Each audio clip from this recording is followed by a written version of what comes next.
Buenos días, tenemos quórum y vamos a empezar la sesión de hoy, jueves 29, y le doy la palabra al presidente del Comité Ejecutivo. Gracias.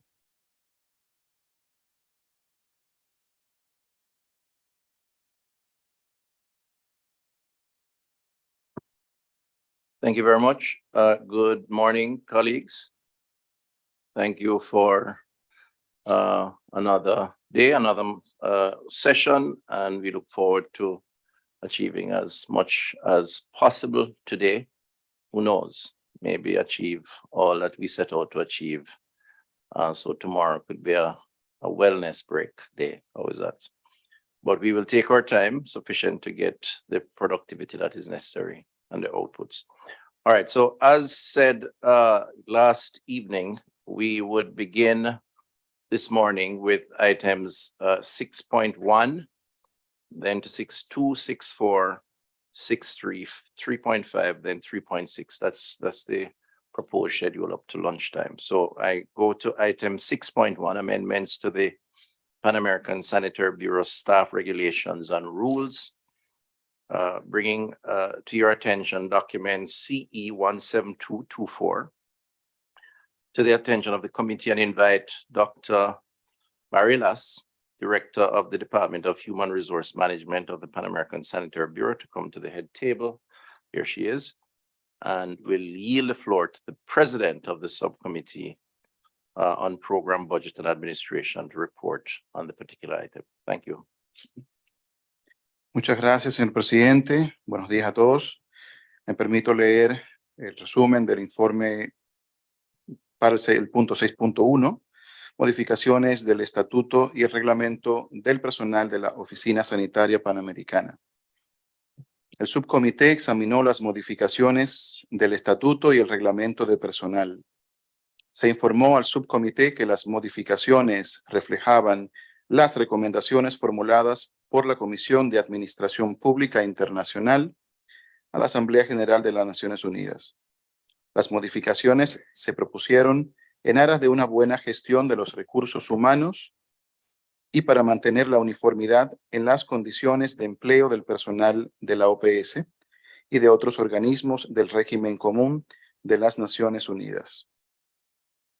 Una de las modificaciones combina los derechos de licencia de maternidad y paternidad bajo un solo título, el de licencia paternal. El objetivo de la modificación es promover la igualdad de oportunidades profesionales y ofrecer a ambos progenitores la oportunidad de pasar tiempo con sus hijos o hijas después de su nacimiento o adopción. En el debate posterior, se pidió que el documento que se preparara para el Comité Ejecutivo incluyera una explicación técnica más detallada del proceso de adopción de las recomendaciones formuladas por la Comisión de Administración Pública Internacional. Con respecto a la licencia paternal, se alentó a la oficina a hacer hincapié en que el progenitor gestante debería tener prioridad al solicitar dicha licencia. Gracias, señor presidente. Es todo de esta parte del informe. Thank you very much. And I now yield the floor to Dr. Marilas to present the item. Muchas gracias, señor presidente, señor director, distinguidos miembros del Comité Ejecutivo. Buenos días. Agradezco la oportunidad de presentarles el resumen de las modificaciones del Estatuto y Reglamento del Personal de la Oficina Sanitaria Panamericana. Las modificaciones sustantivas del Reglamento del Personal reflejan las recomendaciones de la Comisión de Administración Pública Internacional y se proponen, como lo mencionó el presidente del SPBA, para mantener uniformidad en las condiciones de empleo del personal de la Oficina Sanitaria Panamericana y de los organismos del régimen común de las Naciones Unidas, a la luz de la experiencia y en aras de las buenas prácticas de gestión de recursos humanos. Quisiera hacer énfasis en que la OPS se considera una organización del régimen común de las Naciones Unidas debido a su condición de oficina regional de la OMS para las Américas y, por lo tanto, con la aprobación de sus cuerpos directivos, modifica el estatuto y reglamento del personal para mantener estrecha consonancia con el régimen de sueldos, prestaciones y subsidios de las Naciones Unidas. Respecto a los sueldos de los funcionarios en las categorías profesional y superior, quisiera mencionar que los sueldos mínimos actuales para las categorías profesional y superior y los niveles de protección de los ingresos se aumentaron en 2.28%. Esto se realizó mediante el método habitual de consolidación, que consiste en aumentar el sueldo básico y reducir proporcionalmente los puntos del multiplicador del ajuste por lugar de destino, lo cual no produce cambio en el sueldo neto, aplicando el principio de sin pérdidas ni ganancias. Respecto a los sueldos de los titulares de puestos sin clasificar y del director, quisiera mencionar que para estos cargos se requiere la misma revisión mediante el método habitual de consolidación, lo cual no produce ningún cambio en el sueldo neto. Las modificaciones correspondientes se encuentran en el apéndice 1 del reglamento del personal y figuran en el anexo B del documento. Las implicaciones financieras relacionadas a las modificaciones del incremento a los sueldos básicos mínimos es de 1.2 millones al año en todo el sistema de Naciones Unidas y para la oficina $12,000 al año. En relación a la prestación por hijos con discapacidad, la Asamblea aprobó como medida compensatoria un aumento de la prestación por hijos con discapacidad, la cual se incrementará en $787 por hijo al año. Esto significa que pasará de $5,858 a $6,645 por hijo al año. Sin embargo, no se aprobó el aumento similar en la prestación por hijos a cargo. En consecuencia, se modificará el artículo 340.2 del reglamento del personal para desvincular las dos prestaciones. El incremento en el costo estimado para la OPS es de $5,500 por año, el cual, por supuesto, puede ser ajustado dependiendo de la cantidad de funcionarios que tenga hijos que sean elegibles para esta prestación. Con relación a los días festivos oficiales, en el artículo 620 del reglamento del personal, se especifica que se otorgan 10 días festivos al año para el personal en todas las oficinas de la organización. En el 2021, el 19 de junio pasó a ser un feriado federal, el Día de la Liberación o Juneteenth, para los empleados gubernamentales de los Estados Unidos de América. Dado que los Estados Unidos es el país anfitrión de la sede de la OPS y en el espíritu de la Iniciativa de Diversidad, Equidad e Inclusión de la OPS-OMS, se considera importante reconocer este día como uno de los días festivos oficiales de la OPS. Como referencia, quisiera mencionar que dentro del régimen común de Naciones Unidas, el número de días festivos oscila entre 9 y 11 al año. Con la incorporación del Juneteenth, el número de días festivos oficiales otorgados al personal aumentaría de 10 a 11 días por año. Las oficinas en los países determinarían el 11º día festivo según el calendario nacional oficial. En relación a la licencia parental, en conformidad con lo aprobado por la Asamblea General de las Naciones Unidas y con el objetivo de promover la uniformidad en la aplicación de los beneficios para el personal dentro del régimen común de Naciones Unidas, las modificaciones propuestas combinarán estos derechos bajo un solo título, la licencia parental, y se proporcionarán 26 semanas de licencia parental a los progenitores gestantes y 16 semanas a los progenitores no gestantes. A los funcionarios con un nombramiento de plazo fijo, estos beneficios serán de 13 semanas para los progenitores gestantes y 8 para los no gestantes.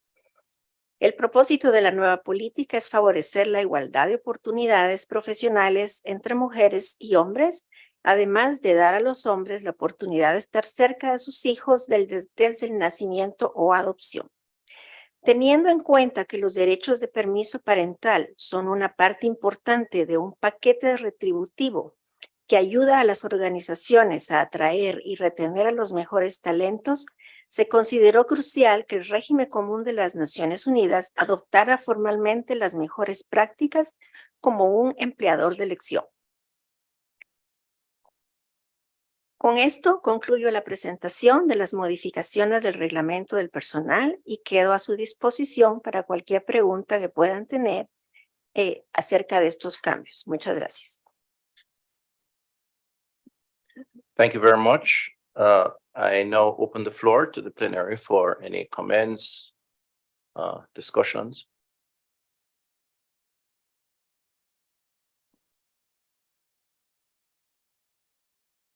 I see none, no indication. Okay. So there's nothing to respond to then, I'm assuming. Director, would you like to comment? Director? No, well, no, I was asking Director, directly, yes. Thank you. I'm surprised that because in general we have many comments about this item, so I don't know, maybe I'll take this as a good sign because they used to say in my country that when you have no comment after the presentation, it's because you totally agree what you said. Oh, the disagreement is so huge that you don't know how to start explain that. So hopefully this is the first option that we have here. But I think that as Dr. Barillas presented, the Director of Human Resources, the changes that you have made are aligned with the UN changes in order to provide more equitable conditions from our staff, male and female staff. At the same time, the changes in the salaries are no gains, no losses. It's just a movement, but we don't have a real increase. And I think that, as Dr. Barillas mentioned this, I think that it's important to have these updates to guarantee that the package of benefits that we are offering is similar to the other UN agencies, so we can stay competitive with them. Thank you, Mr. President. Thank you very much. And the floor is open again. No, not really. All right. Yes. Oh, okay. Uruguay. So, Mr. Director, your appeal seems to have worked. Uruguay. Muchas gracias, perdone.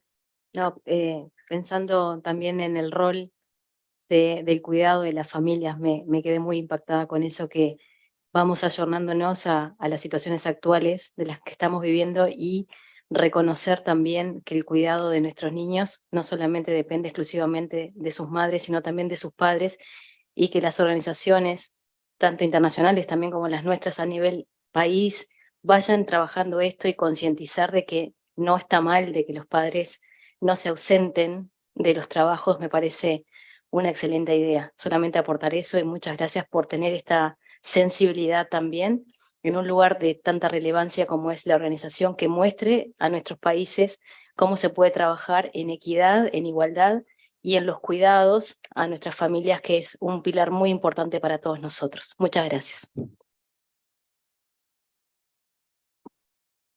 Thank you very much. I think that was an important point. I don't know if you want me to double back for your comments on it, or yeah, please. Muchas gracias, señor presidente. Muchísimas gracias. Realmente nos halaga que los cambios en nuestras políticas sean de su aceptación.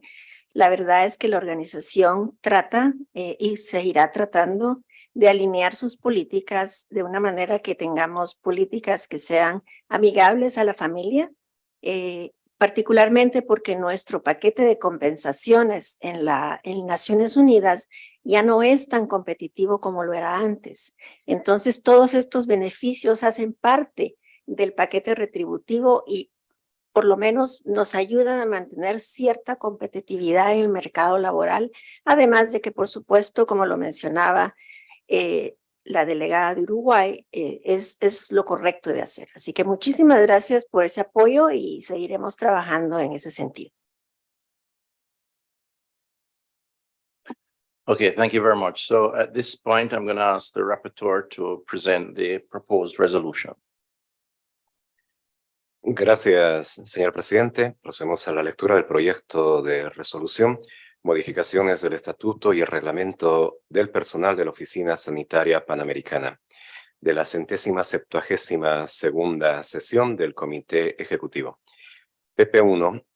Habiendo considerado las modificaciones del reglamento del personal de la Oficina Sanitaria Panamericana, la oficina, presentadas por el director en el anexo A del documento CE 172/24.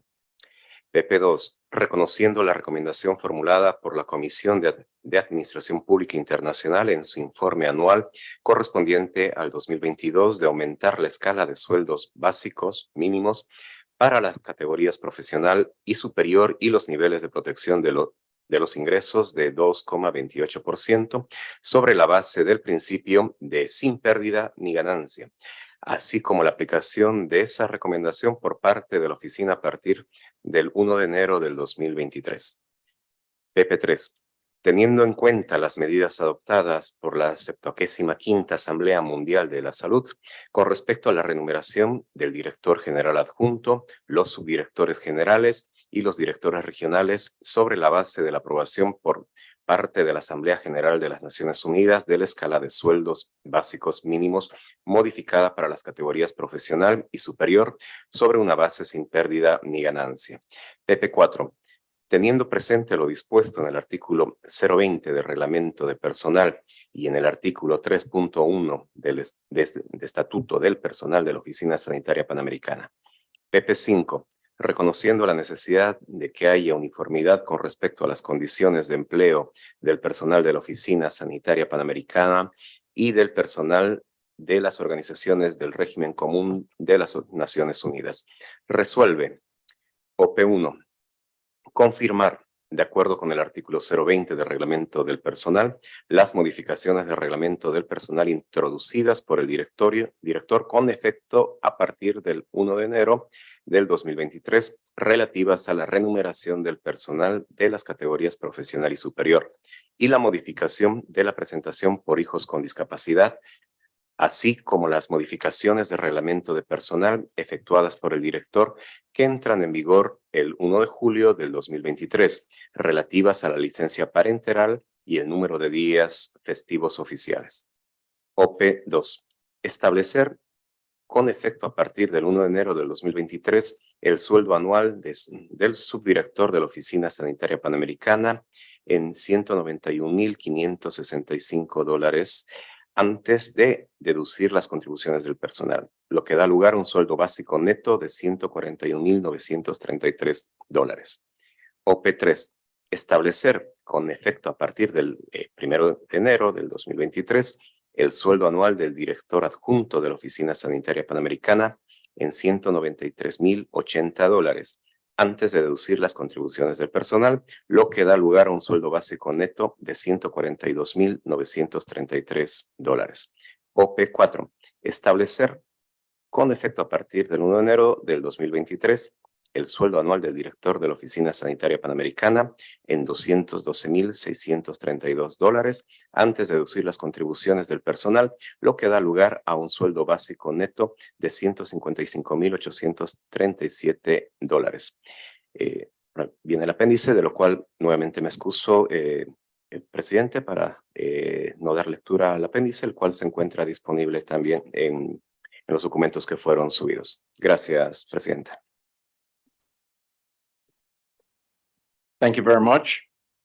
Again, I'll yield the floor to the plenary for any comments on the resolution, draft resolution.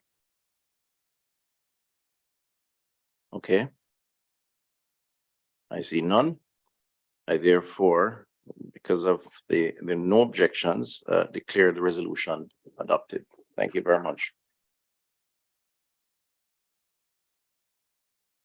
So we move now to item 6.2, Human Resources Management in the Pan American Sanitary Bureau, and Dr. Barelas will remain as we discuss document CE 172/25 and bring this document to the attention of the committee. And we invite Dr. Barelas to the president of the subcommittee to go through the document first. Thank you. Muchas gracias, señor presidente. Me permito dar lectura al resumen el punto 6.2, gestión de los recursos humanos de la Oficina Sanitaria Panamericana. En marzo, el subcomité recibió información actualizada acerca de las iniciativas más importantes aprendidas en materia de recursos humanos en el 2022 y del progreso logrado en la aplicación de la estrategia actualizada de recursos humanos de la oficina, conocida como la Estrategia para el Personal 2.0. También se proporcionó información actualizada sobre los esfuerzos para lograr la paridad entre los sexos en el personal de la oficina y para prevenir y responder a los casos de irregularidades cometidas por el personal. En el debate anterior, se expresó apoyo a la Estrategia para el Personal 2.0. Los delegados acogieron con beneplácito los esfuerzos por adoptar un modelo de trabajo híbrido y actualizar la política sobre pasantías. Se consideró esencial fortalecer los mecanismos de transferencia de conocimiento a medida que la organización avanza hacia un modelo de trabajo híbrido y se produce un relevo generacional en el personal. Se expresó además preocupación por la disminución en el número de mujeres en puestos de alto nivel, pero se reconoció que los esfuerzos de la oficina por lograr la paridad entre sexos han dado lugar a un aumento en el porcentaje de mujeres que se desempeñan como representantes de la OPS-OMS. También se expresó preocupación por el porcentaje que los trabajadores contingentes representan en la fuerza laboral. Se alentó en este caso a la oficina a considerar la posibilidad de proporcionar más recursos humanos a las representaciones en los países, en particular en los pequeños estados insulares en desarrollo, a fin de reforzar el apoyo técnico brindado a estos países para lograr sus metas en materia de salud, fortalecer sus sistemas de salud y crear la capacidad necesaria para mejorar su resiliencia ante futuras emergencias de salud. Con esto, señor presidente, termina parte del informe. Thank you very much. I now yield the floor to Dr. Barelas to present the item. Thank you. Muchas gracias, señor presidente, señor director, miembros del Comité Ejecutivo. Nuevamente un gusto y muy agradecida por esta oportunidad. El documento CE 172/25 resume la gestión de los recursos humanos en la Oficina Sanitaria Panamericana en el año 2022 y presenta las tendencias y estadísticas del personal en el periodo comprendido entre el 1 de enero y 15 de diciembre del 2022. Siguiente, por favor, gracias. A menos que se indique otra cosa, este es el periodo que estamos reportando. En el 2022, la oficina celebró 120 años de trabajo activo en el ámbito de la salud pública en la región de las Américas, que constituye por sí mismo un testimonio del talento y compromiso de la fuerza laboral de la organización. Las funciones relativas a la gestión de recursos humanos siguieron estando centradas en las actividades de alta prioridad en consonancia con los 3 pilares de la Estrategia de Personal 2.0. Bajo el pilar de la agilidad, se aprobaron los planes de recursos humanos de las entidades organizacionales y se trabajó en su implementación. Se completaron 100 procesos competitivos de selección de puestos fijos. De estos 100 puestos, 50 se llenaron con mujeres y 50 con hombres. Asimismo, de estos 100 puestos, 50 fueron llenados con candidatos internos. Bajo el pilar de la optimización funcional, se implementó la nueva política de pasantías, teniendo 82 pasantes. Se puso en marcha el módulo de contratación de personal del Workday, que es nuestro sistema de información de recursos humanos, el cual está plenamente integrado con el módulo de gestión del capital humano del sistema de información gerencial de la Oficina Sanitaria Panamericana. 86 consultores fueron contratados utilizando este nuevo módulo. Se llevó a cabo el retorno a las oficinas en el marco de la nueva política de teletrabajo y se realizó la encuesta de compromiso y el seguimiento a la misma a través del diseño de planes de acción para cada entidad, cuya implementación se monitorea permanentemente. Asimismo, el 99.5% de los funcionarios completaron el proceso de la verificación de elegibilidad para recibir beneficios por dependientes y se realizaron ajustes de planillas para quienes no cumplieron. Para optimizar el uso de las capacidades del sistema de información, se creó un tablero de información gerencial para la gestión de los recursos humanos. Bajo el pilar de la innovación y para atender los hallazgos del análisis de brechas y aptitudes de aprendizaje, se puso en marcha la creación de rutas de aprendizaje con 10 módulos. Se dio continuidad a los programas emblemáticos de aprendizaje, incluyendo el de liderazgo y gerencia, completado por 12 mujeres y 10 hombres. 53 funcionarios participaron en el curso de idiomas y se ha promovido el uso de las plataformas de aprendizaje en línea como una herramienta costo efectiva y al alcance de todo el personal de la organización. La siguiente, por favor. Esta diapositiva presenta el reporte del Sistema de Administración de Justicia en la oficina y quisiera comentar que hubo 2 casos de presuntas irregularidades en los que estuvo implicado personal de la oficina. Estas irregularidades fueron confirmadas y resultaron en la imposición de medidas disciplinarias. De estos 2 casos, uno no tuvo implicaciones financieras para la organización y en el segundo caso el monto fue de $3,859, el cual fue recuperado enteramente por la organización. Los 2 funcionarios, uno de la categoría profesional y otro de servicios generales, fueron destituidos de forma inmediata. La siguiente, por favor. Una más. Gracias.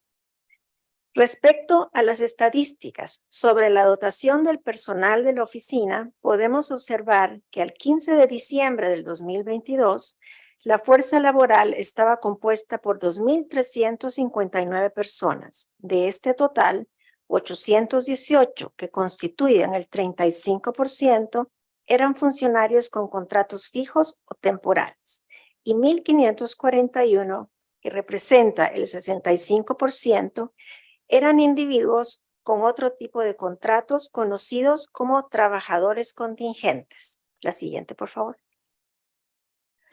En esta gráfica se ponen de relieve las tendencias en el número de personal con nombramiento de plazo fijo en distintas categorías en el periodo comprendido entre el 2018 y el 2022. No obstante, hubo un incremento respecto al 2021. Se pueden observar que del 2018 al 2022, los puestos fijos disminuyeron en 54, lo cual constituye un 7%.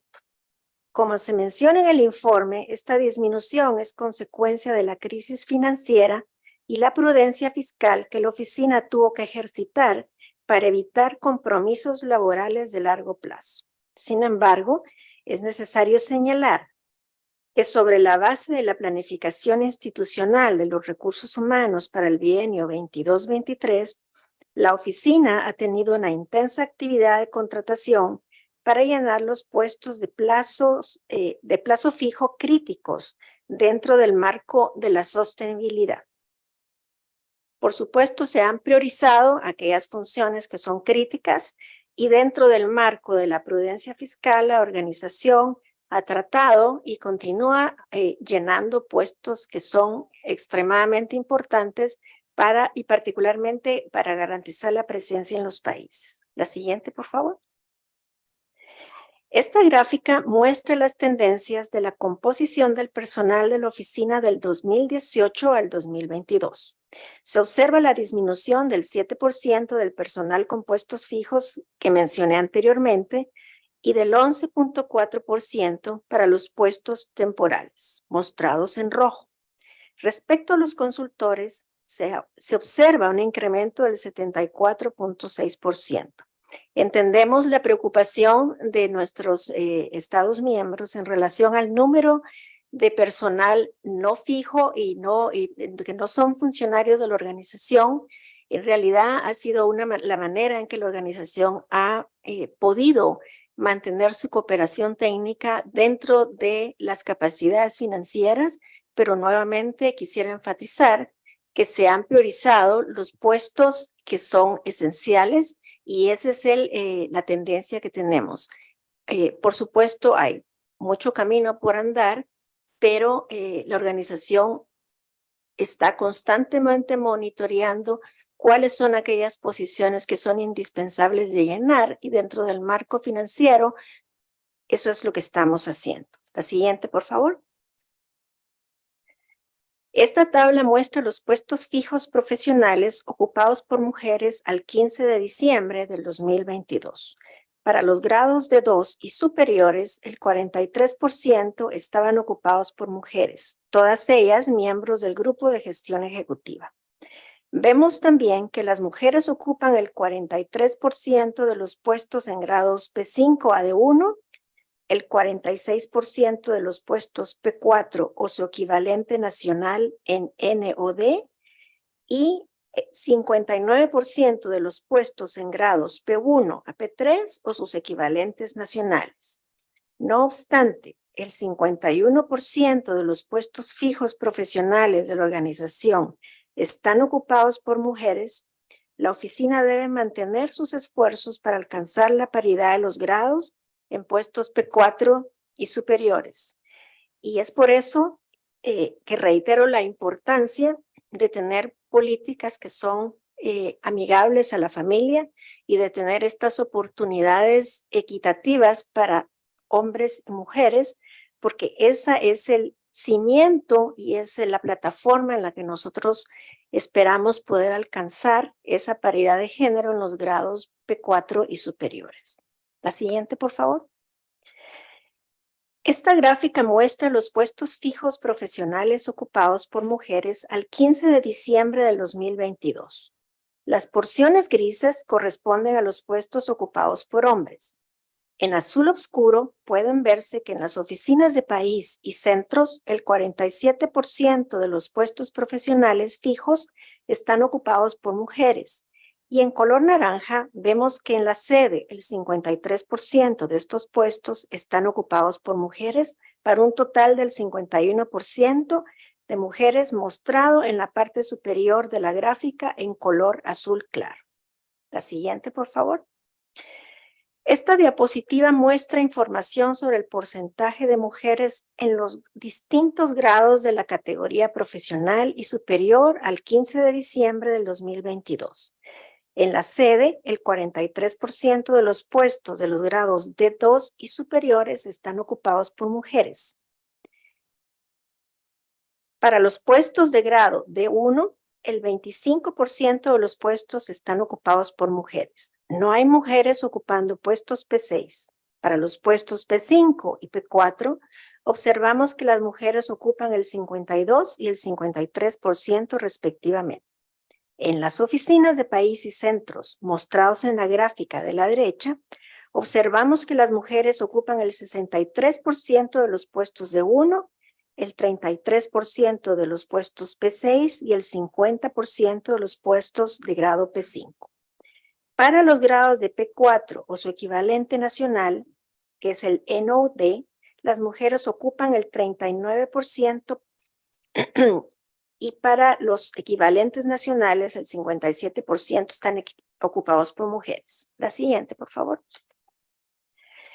Y para finalizar, Esta gráfica refleja las tendencias en la paridad de género en la categoría de profesionales de contratación internacional en los grados P4 a D2 del 2018 al 2022. Respecto al número de mujeres en puestos P6 de 1 y D2, se observa una disminución de 2 puntos porcentuales en este periodo. El número de mujeres en los puestos P4 y P5 disminuyó en 2 puntos porcentuales. Sin embargo, el número de mujeres que se desempeñan como representantes de la OPS o MS aumentó en 8 puntos porcentuales.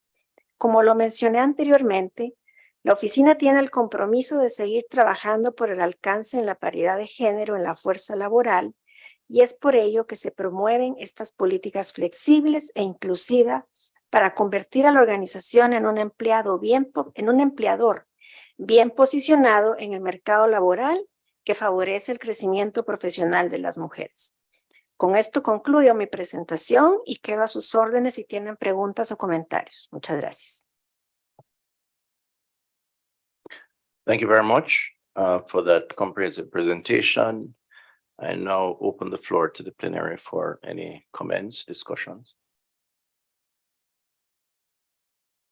I recognize the delegate from Argentina.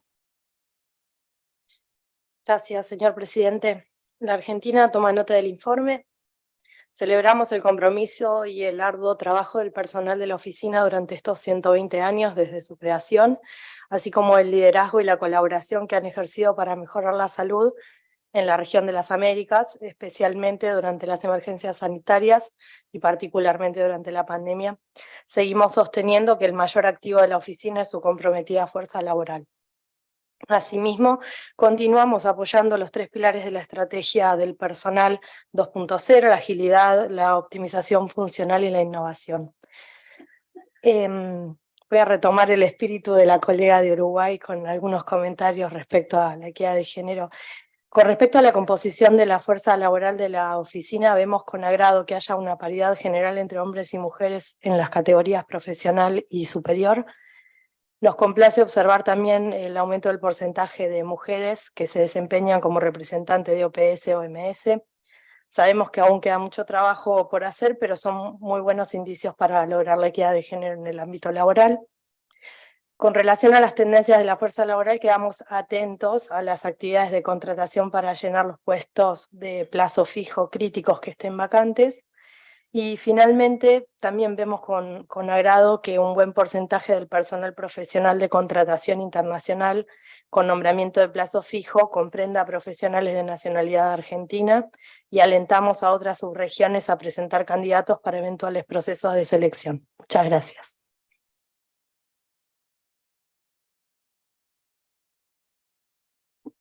Thank you very much, Argentina. The floor is open now to the United States of America. Thank you. Thank you, Mr. President. And good morning, distinguished colleagues. The United States welcomes this report and appreciates the efforts the Bureau undertook in 2022 to advance its People Strategy 2.0. We also appreciate the helpful information the report contains on personnel trends and statistics. The United States commends the Bureau for carrying out the skills and competencies gap analysis in 2022, as well as for engaging Gallup to carry out the organization's second externally conducted personnel engagement survey. We encourage senior management stakeholders to continue addressing the areas identified for improvement in those exercises. The United States commends PAHO on the progress it has made on gender representation across the organization. We nevertheless encourage the organization to remain focused on achieving further gains at the P6, D1, and D2 levels, where parity continues to lag notably behind. The United States appreciates the report's inclusion again this year of information on claims of wrongdoing handled during 2022.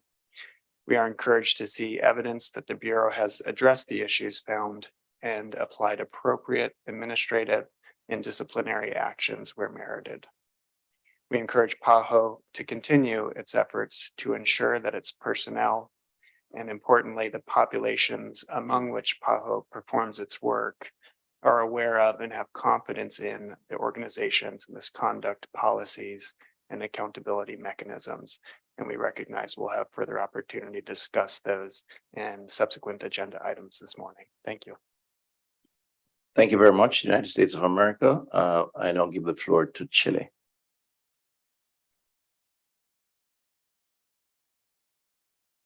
Muchas gracias, señor presidente. Muy buenos días a todas y todos.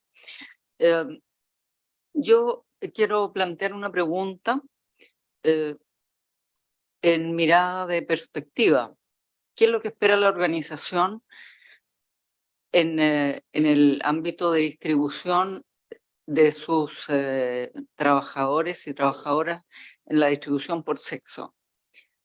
¿Cuál es la aspiración? ¿Queremos tener 50% de hombres y queremos tener 50% de mujeres?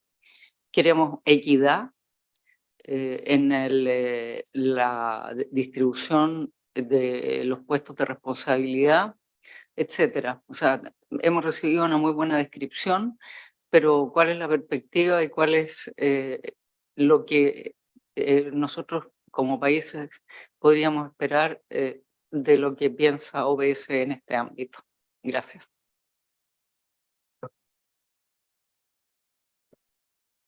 Thank you very much. I see. Oh, Mexico, please. Muy buenos días, señor presidente, y a todos los colegas.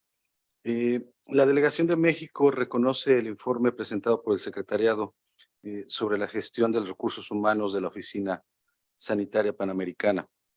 México reconoce en el personal de la organización su mayor riqueza, ya que es su fuerza laboral la que sustenta la cooperación técnica que los países requerimos para desarrollar, fortalecer y consolidar nuestras capacidades para tener sistemas de salud eficientes, eficaces y resilientes. Es por ello que consideramos el informe presentado como un documento estratégico y de gran valor para brindar orientación pertinente y oportuna a la organización respecto a la gestión de recursos humanos. Es por ello que a la luz del informe presentado, preocupa a nuestra delegación que actualmente el número de puestos contingentes sea casi el doble al número de funcionarios. Si bien entendemos que deriva de las dificultades presupuestarias, consideramos que es una tendencia que debería cuando menos detenerse.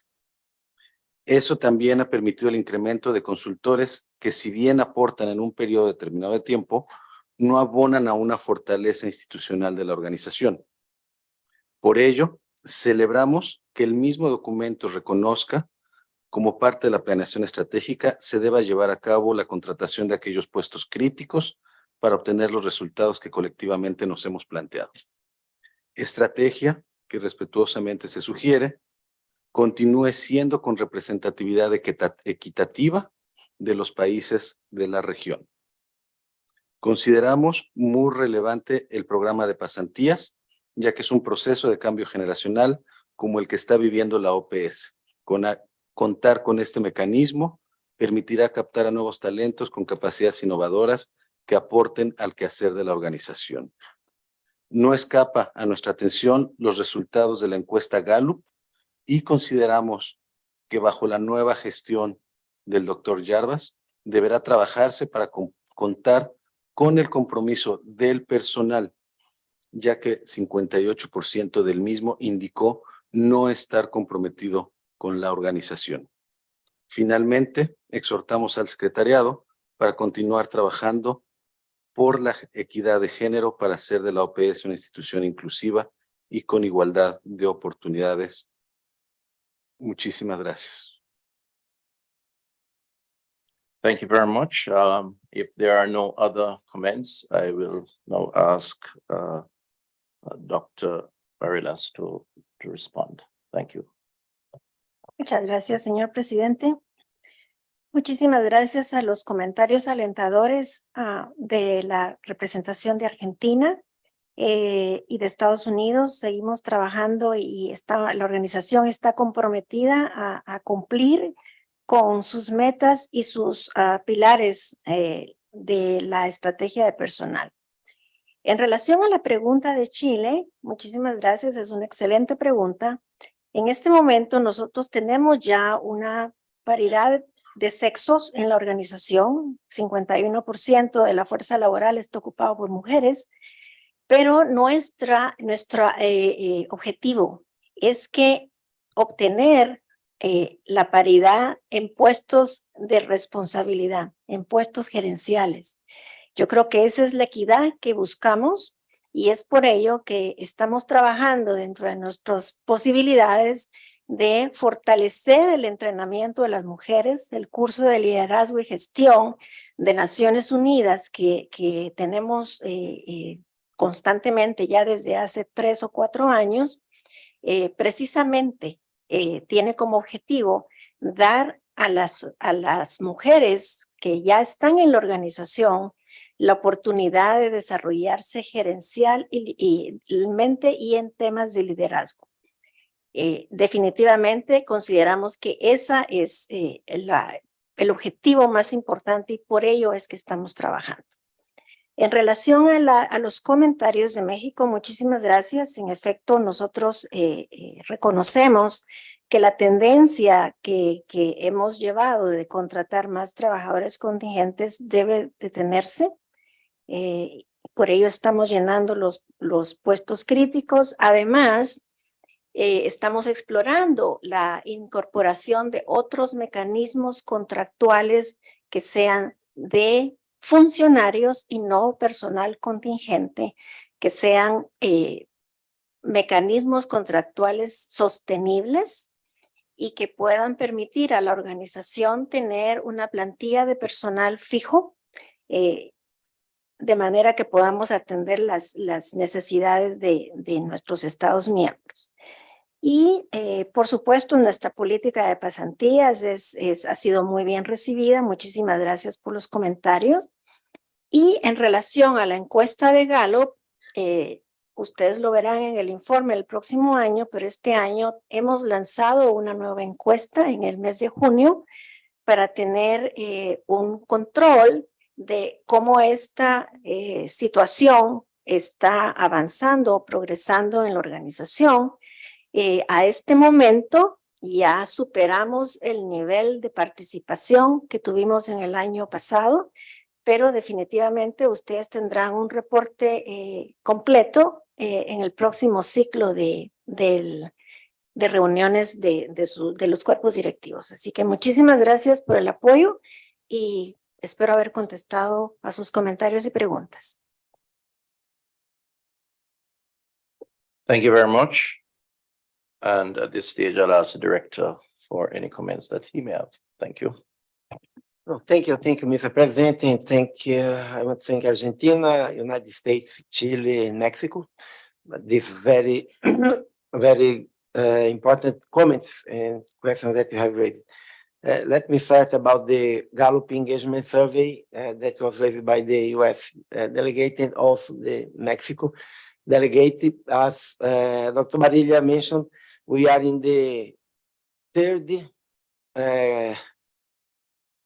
phase, not third phase. This is the third time that we are running the Gallup engagement survey.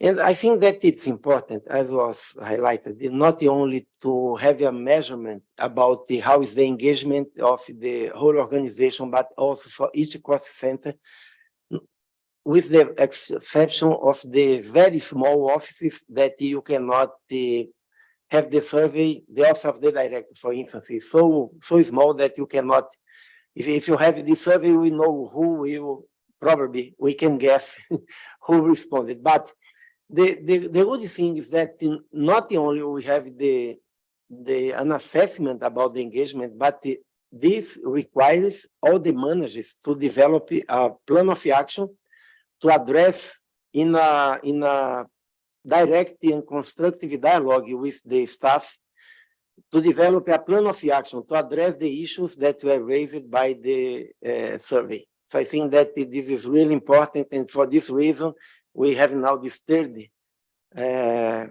round of the Gallup engagement survey. Let me switch to Spanish to make some comments about Chile, Argentina y México. Yo creo sobre el tema de equidad. que a diretora de Recursos Humanos já mencionou, nosso objetivo é alcançar a equidade. E eu vou mais allá, não só a equidade de gênero. A mim me gostaria de ter mais afrodescendentes na organização. A mim me gostaria de ter mais pessoas LGBT mais na organização. A mim me gostaria de ter uma representação mais equitativa entre países e sub-regiões. Porque todavia há sub-regiões e países que estão com uma baixa representação. A OPS é avançado muito, mas todavia há que avançar muito mais. E creio que essa análise que se faz por categoria é importante, porque é possível identificar onde estamos com um progresso, né? Por exemplo, ter esse incremento de 8 pontos percentuais de representantes. Eu creio que é importante, porque os representantes são um cargo importante da organização, é a cara da organização no país, mas ao mesmo tempo chama a atenção que para diretores de unidades e diretores de departamentos, desculpe, e centros e chefes de unidade, todavia temos que avançar mais. Uma das ferramentas que temos, como a diretora Barillas ha mencionado, que é o treinamento de liderazgo e gerência, né, que temos nessa versão atual mais mulheres que homens, mas eu creio que aí se poderia ter muito mais mulheres que homens participando, de maneira a generar um número maior de mulheres com a capacidade de participar de los processos de seleção em condições equitativas com os homens. Então, eu creio que essa é a visão que tenho e creio que é um compromisso do secretariado de buscar essa equidade. Sobre os trabalhadores contingentes, creio que aí há 2 fatores que temos que tomar em conta. Primeiro, que durante a emergência, recebemos muitos fundos, e isso foi bem demonstrado durante o informe de finanças, de fundos de curto prazo, né, fundos para responder à emergência. Isso também ha produzido um incremento do número de trabalhadores contingentes que, de uma maneira natural, a hora vai diminuindo, e temos, ao mesmo tempo, os 100 processos de seleção. Recursos Humanos está completamente sobrecarregado, trabalhando com as áreas 100 processos de seleção que se estão incrementando. Seguro que, com a modernização de muitos processos, reduzimos a necessidade de algumas posições em áreas administrativas, porque com todos os processos de modernização que já foram adotados e outros que estamos elaborando e que vamos a concluir até o final de ano, seguro que se vai ter mais automação e uma redução da carga. Al menos esse é nosso objetivo muito importante, ter uma redução da carga administrativa que pueda também trazer algum mais eficiência nesses temas.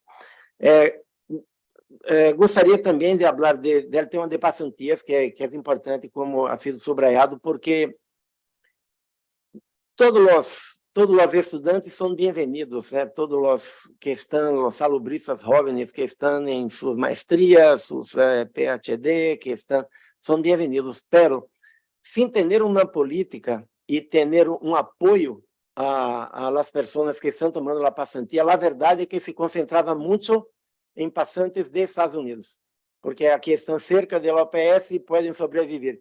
Então, eu creio que é também uma maneira de começar a ter mais pessoas de países de Centroamérica, de países do Caribe, que possam acercar-se mais da OPS e poder desenvolver mais seus conhecimentos e quizás participar no futuro de nossos processos seletivos com esse objetivo de ter mais equidade entre todas as regiões. Assim que, em resumo, né, estamos seguindo com a política que minha antecessora adotou de ter uma administração financeira com muito cuidado, porque eu creio que a OPS todavia hoje sofre um pouco do estresse pós-traumático do ano de 2019, assim que estamos buscando um balance de não nos quedar com uma versão a risco que nos termine limitando a capacidade de tomar a cooperação técnica como a maior prioridade da organização, e nesse sentido, esses 100 processos que estão Además de esto, como hablé al principio, estamos con una combinación de los recursos que nos fueron prometidos por la sede de la OMS de Ginebra, con los nuestros propios recursos, haciendo una revisión de nuestra presencia en país, de manera a ampliar nuestra presencia en país y de garantizar una mejor equidad entre las oficinas que tenemos. La situación, por muchos factores, es que mismo entre los países claves que ustedes aprobaron, conjuntamente con el Plan Estratégico de 2020 a 2025, temos uma diferenças importantes de presença entre esses países, de nossa presença nesses países que estamos buscando alternativas com nossos próprios recursos, do budget, do pressuposto que foi aprovado para o próximo biênio. A grande maioria vai para os países, isso se somamos com os recursos que esperamos que vão chegar desde Ginebra, em uma distribuição equitativa entre as regiões, vai permitir fazer câmbios importantes em nossa presença em los países, em la cooperação técnica e também na própria proteção da organização. Por exemplo, agradecemos a generosidade de los países que muitas vezes fazem secondment de personal para a oficina, mas não é bom ter um administrador nacional que se queda 10 anos, 15, 20 anos haciendo as compras de la oficina de país e que tem relações com as companhias do país. O ideal é ter pessoas que sejam internacionais, que vão sair de país para outro, que não tenham nenhum tipo de vínculo de amistade, de família, com nenhum tipo de prestador. Então, además de fortalecer a capacidade técnica, e nesse esforço que estamos fazendo também para as ações administrativas importantes, eu creio que isso vai poder fortalecer bastante a presença da organização nos países. Muitas graças, senhor presidente. Thank you very much, Director. So I would like to inform the committee that the discussions will be reflected in the final report. So thank you very much for that. Thank you. So may I move now to item 6.4, statement by the representative of the PAHO WHO Staff Association.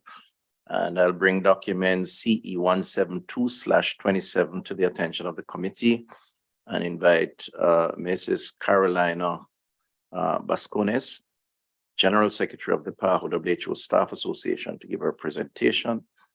Ms. Bascones, the floor is open to you.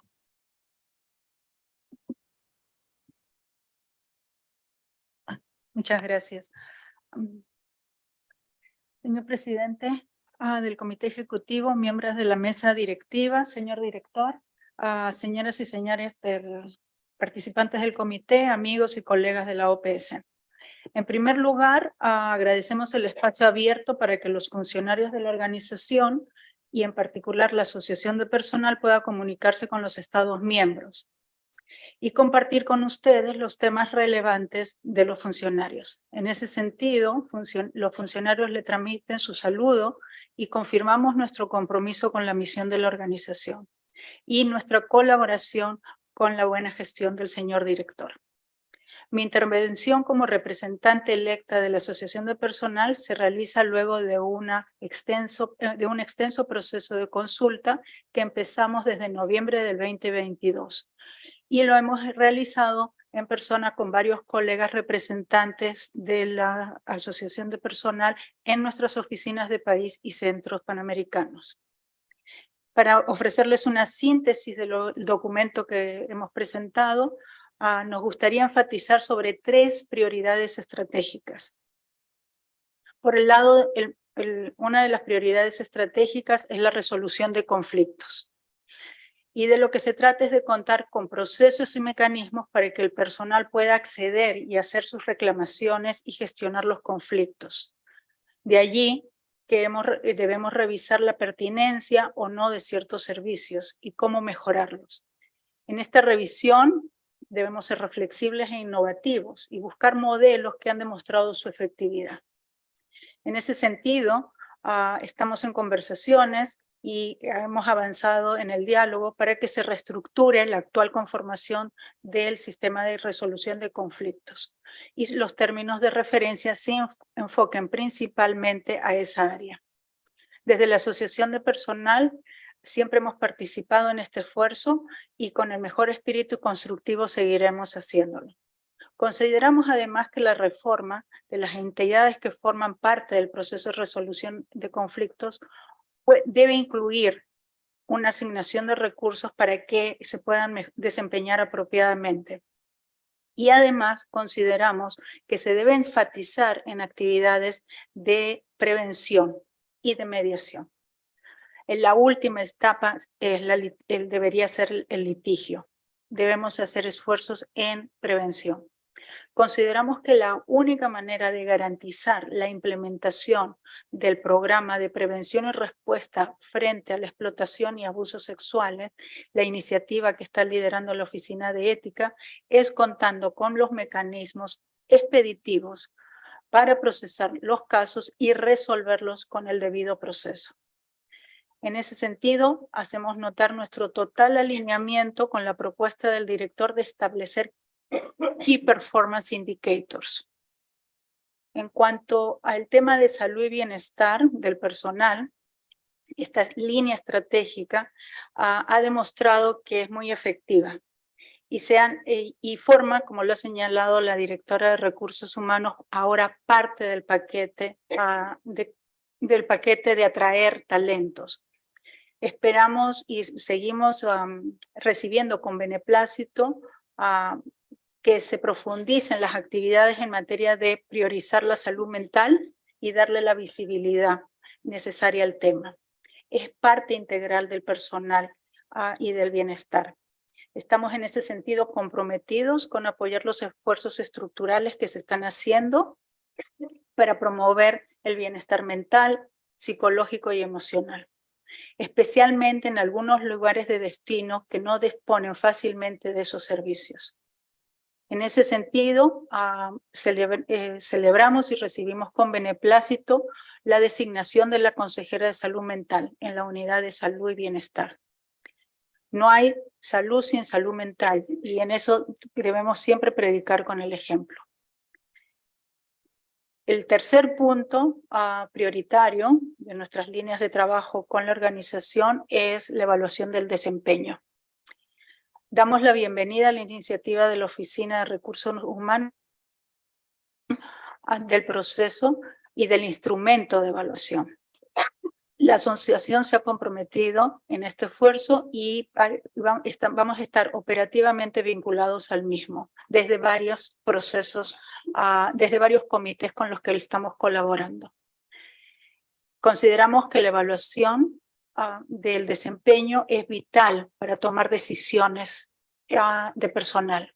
Llámese clasificaciones, llámese rotación de personal, llámese premios, reconocimientos y sobre todo identificar los gaps o las brechas de aprendizaje y conocimiento.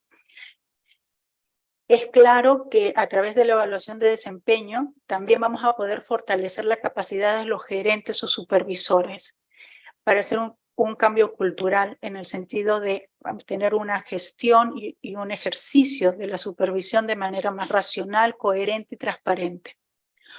Todos nos vamos a beneficiar si nos planteamos como meta a asociar la evaluación del desempeño con procesos corporativos. También apoyamos la iniciativa que en el marco de la evaluación del desempeño se priorice los temas de DEI, que es diversidad, equidad e inclusión. Y quisiera hacer un paréntesis a raíz de los comentarios que escuché sobre el tema de equidad de género. La Asociación de Personal, yo soy una funcionaria de larga data, ha estado constantemente apoyando, no solamente al principio equidad de sexo y luego nos movimos a equidad de género. Las estadísticas se observan muy positivas. Es verdad que debemos reforzar lo que hemos estado discutiendo con el señor director, el tema de diversidad y el tema de inclusión. Pero hay una serie de variables que todavía no han emergido.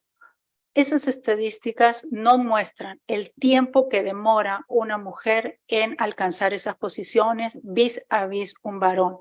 Entonces, yo creo que también ya es hora que entremos en el detalle y a avanzar en esa dirección. La equidad viene por los tiempos. Hay muchas variables que pueden intervenir, pero no debemos detenernos solamente en que una de las variables es la familia. Nosotros tenemos un equipo muy bien formado en el tema de género y estoy segura que ellos van a poder contribuir ampliamente con esta iniciativa a la oficina de personal. Y no está en el documento, pero ha nacido de esta conversación y quería que estuvieran ustedes al tanto de nuestra posición. Muchas gracias. Thank you very much for that presentation. We now open the floor to the plenary for any comments.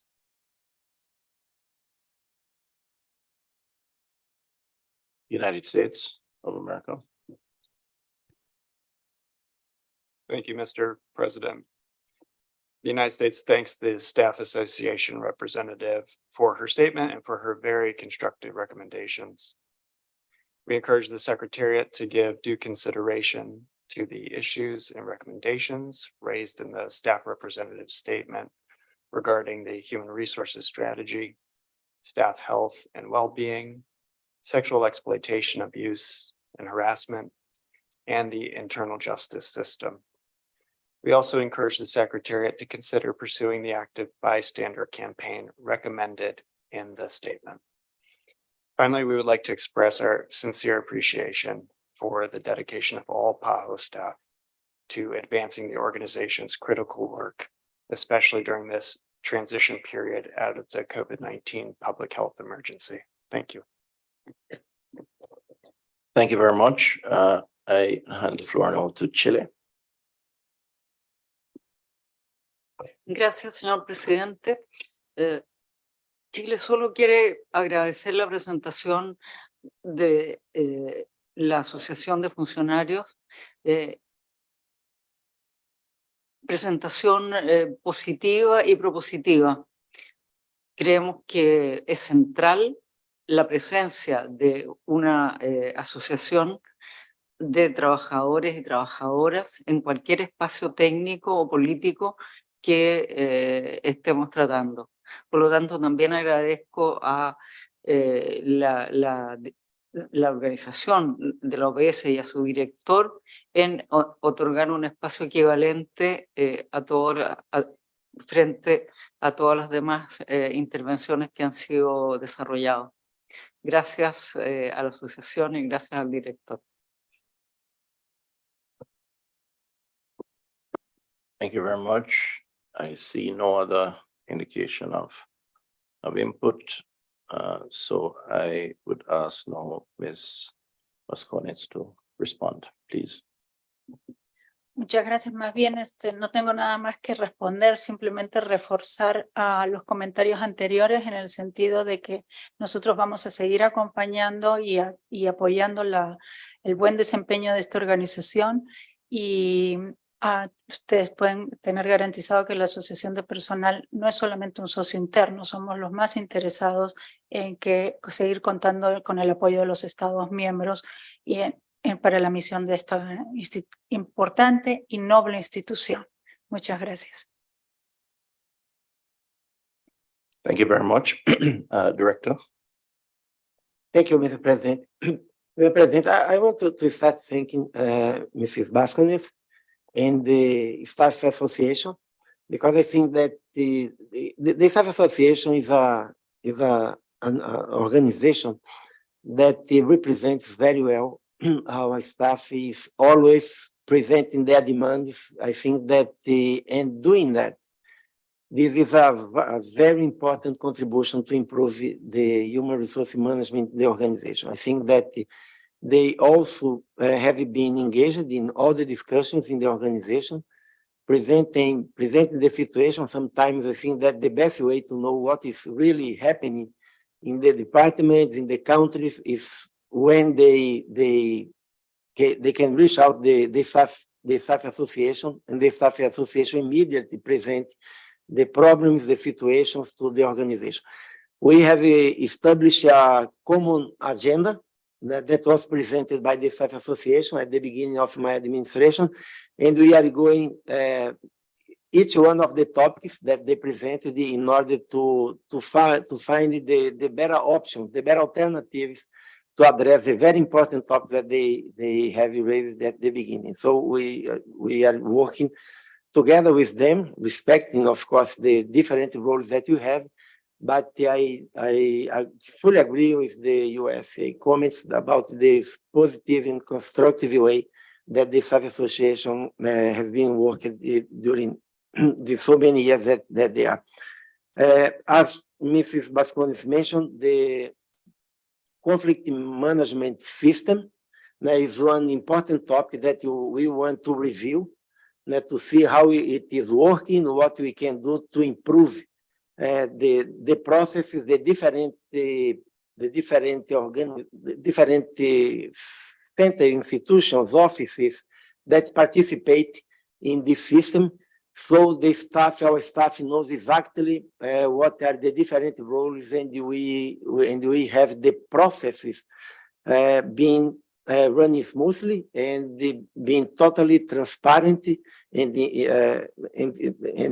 providing, translating into concrete actions our position, that is a PAHO's position that we have had for so many times, that PAHO cannot be tolerant with any kind of disrespect, abuse, harassment in the organization. So I think that it's very important that PAHO needs to be a place where our staff feels comfortable, respected, and happy to work.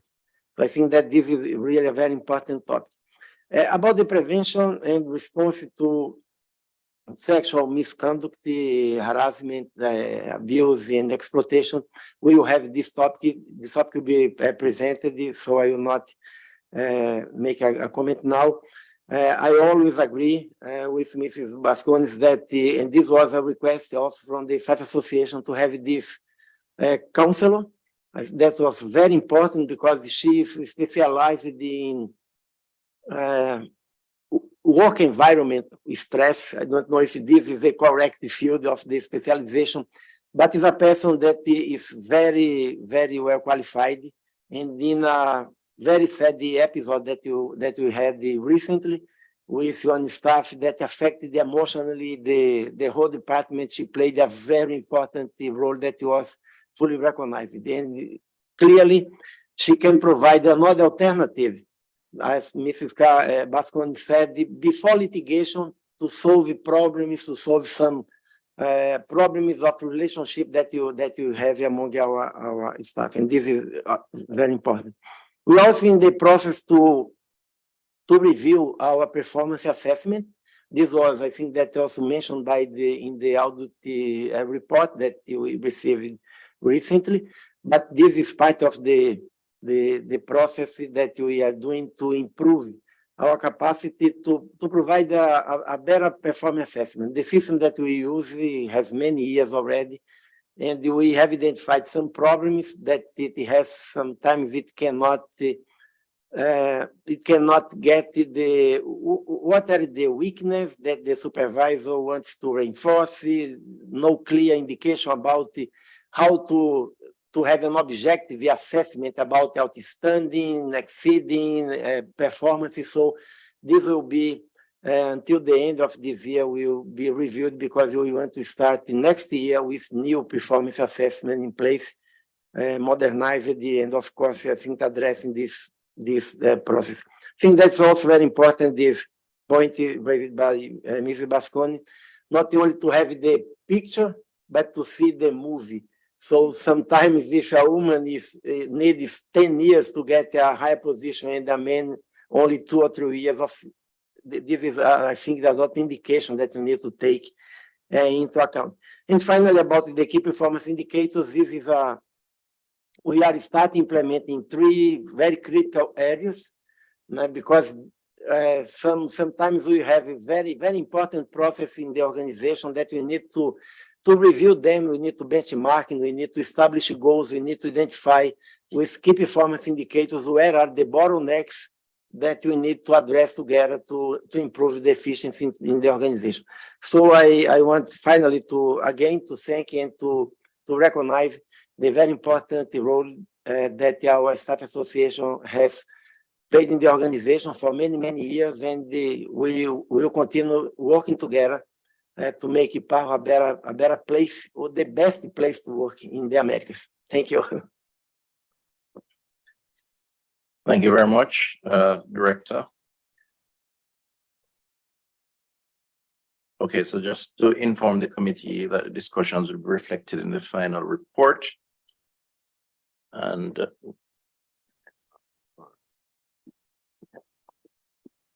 okay, I'm being advised that in keeping with PAHO being the best place to work in the Americas, we should take a coffee break at this point in time. Good employee relations, how is that? So let's take a 15-minute break and then we get back. I think we're going very well so far. Thank you very much.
Thank you very much and welcome again. We will move straight into item 6.3, update on preventing and responding to sexual exploitation and abuse in PAHO. I bring to the attention documents CE 172/26 to the attention of the committee and invite Mr. Philip Macmillan, Manager of Ethics Office of the Pan American Sanitary Bureau to present. He's already at the head table to present his report. Thank you. Thank you very much. Mr. President, Executive Committee members and observers, PAHO Director, esteemed colleagues, it is a pleasure to be here again with all of you. As the manager of PAHO's ethics program, I'm pleased to present a brief overview of document CE 172/26, update on preventing and responding to sexual exploitation and abuse in the Pan American Health Organization. In international aid and technical cooperation organizations, there is no greater breach of trust than for someone to misuse the privileges of their position and engage in sexual exploitation and abuse of the very people they are entrusted to serve. The Secretariat recognizes the essential responsibility it has to protect its personnel and the people in the local communities served by PAHO from this type of egregious behavior. As mentioned last year, PAHO is still not aware of any allegation of sexual exploitation and abuse involving its personnel or anyone collaborating with the organization. In 2022, as will be reported by PAHO's chief investigator, 2 allegations of sexual harassment were received from PAHO personnel and investigated. To date, no reports of possible sexual exploitation or abuse have been received from people outside the organization. During the past year, several activities and initiatives have been undertaken to further the organization's efforts to promote an ethical culture and help prevent and respond to sexual exploitation, sexual abuse, and sexual harassment. However, much more still needs to be done to prevent this type of abhorrent conduct from occurring in PAHO, underscore that PAHO has zero tolerance for all forms of sexual misconduct and for inaction, make victims and bystanders feel comfortable speaking up, ensure timely investigations and effective victim-centered services, and hold perpetrators accountable under the organization's rules and policies and local laws when necessary. The PAHO policy on preventing sexual exploitation and abuse was issued in April 2021. This policy has already been updated to take into account lessons learned and the latest practices in the international community. Important changes include clarifying that the policy applies to everyone who receives services and assistance from PAHO and not merely to individuals who are considered as beneficiaries within the strict meaning of that term. Incorporating more of a victim survivor-centered approach with a focus on medical, psychological, legal, and social economic support and services. Expounding on the avenues for reporting allegations of sexual misconduct. And assuring people who come forward that their allegations will be fully investigated and that they will be protected from retaliation. These updates to the policy are an interim measure pending the development of a new comprehensive policy on the prevention and response to sexual misconduct. The new policy, which will be developed later this year, will address a full range of sexual misconduct that could potentially occur inside or outside of the workplace, involving PAHO personnel or anyone collaborating with the organization. Effectively preventing and responding to sexual exploitation and abuse requires resources and commitment. With funding provided by the World Health Organization, 2 dedicated positions have been established in PAHO, a P5 senior advisor at headquarters and a P4 advisor in Venezuela. It was intended to fill these two positions through a global selection process undertaken by WHO. Unfortunately, however, the global selection process did not yield any suitable candidates for these two posts, both in terms of overall qualifications and Spanish language skills. As a result, the Secretariat was constrained to initiate its own selection process. Both posts were advertised, and interviews have been scheduled in early August for the P5 post at headquarters and will take place shortly thereafter for the P4 post in Venezuela.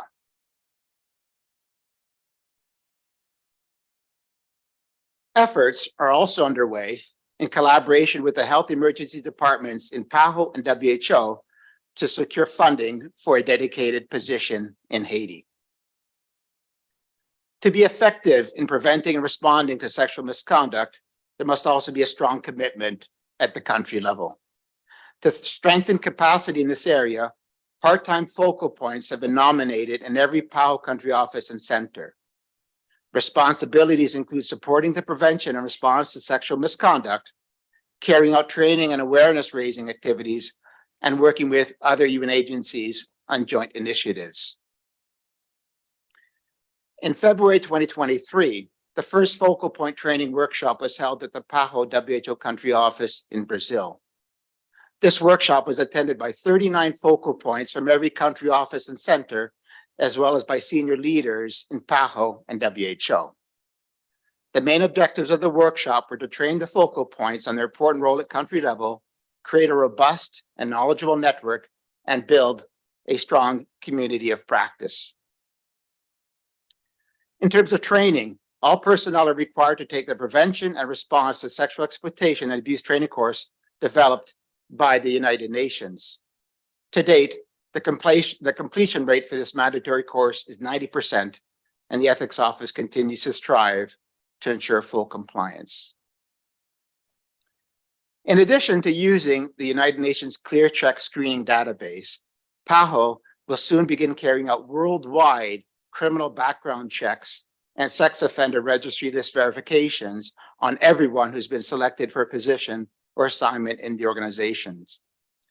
These measures, among the first in international organizations, will significantly enhance the screening process and help prevent unethical individuals from joining PAHO. Several measures have also been taken to make it easier for people to report suspected sexual misconduct, including allegations to be made verbally and reinstating the telephone component of the Integrity Helpline. Allowing people to speak to a live operator and any of the organization's 4 official languages will improve access to the helpline and make reporting easier, especially for people outside the organization. Finally, people who report suspected sexual misconduct must have confidence that their allegations will be carefully reviewed as part of an end-to-end process. Consequently, an important change was made to the investigative process in PAHO. Under the new process, all allegations of sexual misconduct will receive full investigations and cannot be closed at the preliminary assessment stage, and a report will be sent to management. This new approach also provides staff with the right of appeal if they are dissatisfied with the outcome of their complaint. Moving forward, PAHO has 3 important priorities for the prevention and response to sexual misconduct as follows. 1, filling the 2 professional posts in headquarters and in Venezuela and pursuing the creation of a dedicated position in Haiti. 2, developing a comprehensive policy on sexual misconduct. 3, preparing a comprehensive strategy to prevent and respond to sexual misconduct, including a risk assessment. We recognize that this is an important topic for member states, as it is for us, and we welcome any suggestions or comments that you may have. In closing, I wish to thank you for your kind attention this morning. Thank you very much, Mr. Macmillan. I now open the floor to the plenary for any comments. Floor is open. I recognize the United States of America first. Thank you. Thank you, Mr. President. And thank you to the ethics officer for this very helpful and informative presentation. The United States thanks the Bureau for this report and for the seriousness with which it is treating the prevention and response to sexual exploitation and abuse at PAHO. We are encouraged by how this report demonstrates many important lessons learned from the WHO experience during the 10th Ebola outbreak in the Democratic Republic of Congo. We especially welcome the Bureau's attention to strengthening PAHO staff capacity, advancing its focal point system, boosting outreach activities, and improving its reporting mechanisms available to PAHO's diverse stakeholders. The United States welcomes the description of the important revisions to PAHO's policy on sexual exploitation and abuse, including the policy's incorporation of a victim and survivor-centered approach, as well as the assurance that all claims under the policy will receive full investigations with an investigative report sent to management. With appreciation also for the expanded policy application to those beyond a limited definition of beneficiary, we would note that the report's description of its coverage still appears to remain more limited than that of WHO's new sexual misconduct policy, which expressly extends coverage to members of the public in locations where WHO staff and/or collaborators operate. We would urge PAHO to adopt a similarly broad definition in its own forthcoming sexual misconduct policy to ensure the most comprehensive and appropriate coverage possible. The report notes that the Bureau's multidisciplinary working group on PRSEH is being reconstituted based on anticipated needs. We would appreciate more information on that reorganization, what that will entail.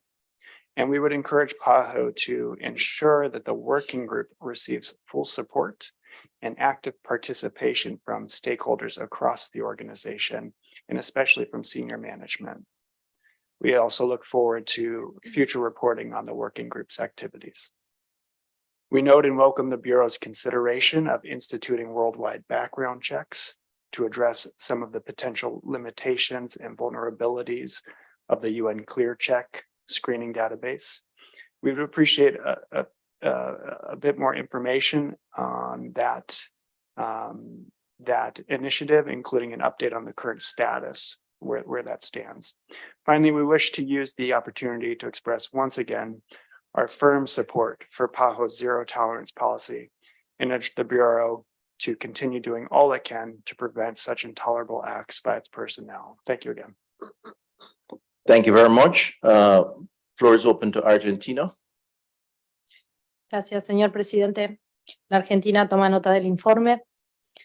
Queremos decir que condenamos todo tipo de explotación, abuso o acoso sexuales, los cuales tienen consecuencias físicas y emocionales extremadamente negativas para las personas sobrevivientes. Nos complace saber que no se han informado denuncias de explotación y abusos sexuales que involucren al personal o a colaboradores de la organización desde 2022. También somos conscientes de que con frecuencia no se denuncian estos casos debido al estigma social, el miedo a las represalias y la falta de conocimiento de mecanismos de denuncia. Y en ese sentido, celebramos las iniciativas que ha puesto en marcha la oficina en materia de prevención y respuesta frente a la explotación, abuso y el acoso sexuales.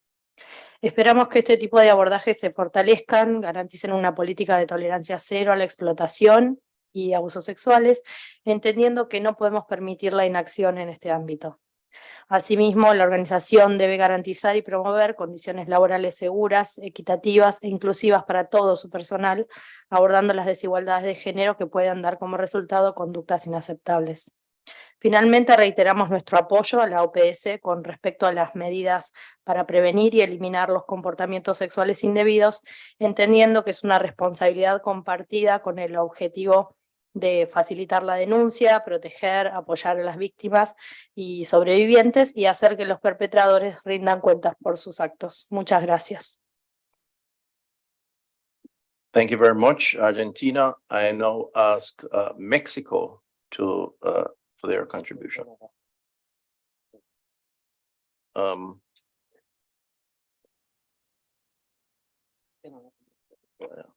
Mexico, go ahead, and then Canada. Go ahead. Sí, muchas gracias, señor presidente. Agradezco. La delegación mexicana toma nota de la actualización del informe sobre la prevención y respuesta frente a la explotación y el abuso sexuales en la OPS y nos queremos sumar a la posición de Argentina repudiando cualquier explotación y abusos sexuales. México otorga una gran importancia el salvaguardar la seguridad y dignidad de las personas en situación de vulnerabilidad. En este sentido, reconoce la labor realizada por la organización a fin de dar atención a las denuncias y de implementar actividades que coadyuven a prevenir que se produzcan abusos de esta naturaleza. México, comprometido con la comunidad internacional a instrumentar acciones integrales dirigidas a combatir, prevenir y atender la explotación y el abuso sexuales, promueve la tolerancia cero a las conductas de hostigamiento y acoso sexuales y está comprometido a que sus instituciones preserven un ambiente de trabajo sano y libre de prácticas discriminatorias y de violencia, con el fin de que impere el respeto a la dignidad de las personas. Finalmente, quisiéramos solicitar al director que a través de sus buenos oficios transmita al Secretariado de la Organización Mundial de la Salud que los puestos que aún se encuentran vacantes pueden ser ocupados a la brevedad, es decir, destacar que desde nuestra perspectiva se requiere que los perfiles hablen el idioma español, pero también comprendan a las culturas latinoamericanas a fin de facilitar el debido cumplimiento de su labor. Muchas gracias. Thank you very much, Mexico. Canada. Buenos dias. Mexico did have their flag up first, so all happened as it should. Thank you. Canada thanks the Secretariat very much for this report, and we commend it and all PAHO personnel for their ongoing commitment and dedication to preventing and responding to sexual exploitation and abuse and sexual harassment. Like PAHO, Canada has a zero tolerance policy and condemns all forms of sexual exploitation, abuse, or harassment. We also strongly support a survivor and victim-centered approach in addressing the consequences, including the lasting and traumatic physical and mental health consequences and impacts on individuals and communities. We are pleased to see the progress and work outlined in this report, and we encourage PAHO to very much continue these efforts, including the ongoing collaboration with the WHO and the entire UN system, sharing lessons learned and ensuring alignment so that all actions are taken through the survivor and victim-centered approach.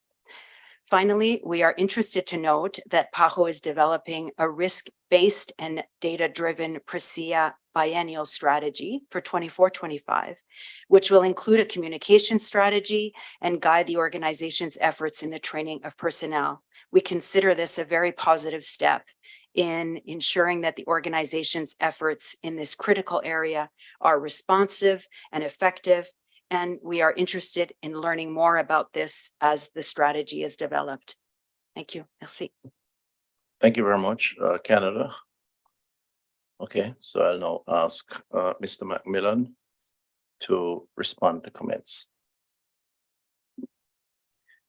Okay, so I've furiously scribbled down notes here with the intention, of course, of answering all the questions.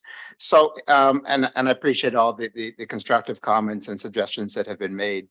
So with respect to some of the comments of the US delegation, I fully agree that we need to expand our policy. Right now, we have a policy on sexual harassment and we have the policy on sexual exploitation and abuse.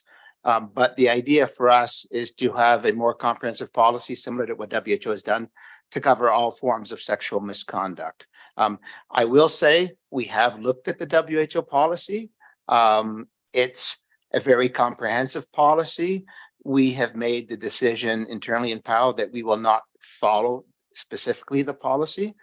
We think it's too long. We think it's a little bit too repetitive, but we will use some parts of that policy to develop our own policy on sexual misconduct, which, as I mentioned, will cover all the different facets of sexual misconduct that may occur inside and outside the workplace as well. So correct that we need to have a policy as well that extends to members of the public, meetings that take place, meetings where there is no potential power differential, which is the basis of sexual exploitation abuse, but where someone misbehaves at a meeting in public or elsewhere. So that's the intent of the elaboration of this separate policy on sexual misconduct to cover all different facets of that issue. So with respect to the reorganization of the working group, so we have had a working group in PAHO that meets periodically to discuss issues relating to sexual exploitation abuse. That working group comprises about 14 members. It has the ethics office, of course, health emergencies, equity, gender, human rights, the legal office, human resources, the investigations office, communications. There's a PAHO WHO representative and country office administrators on that working group.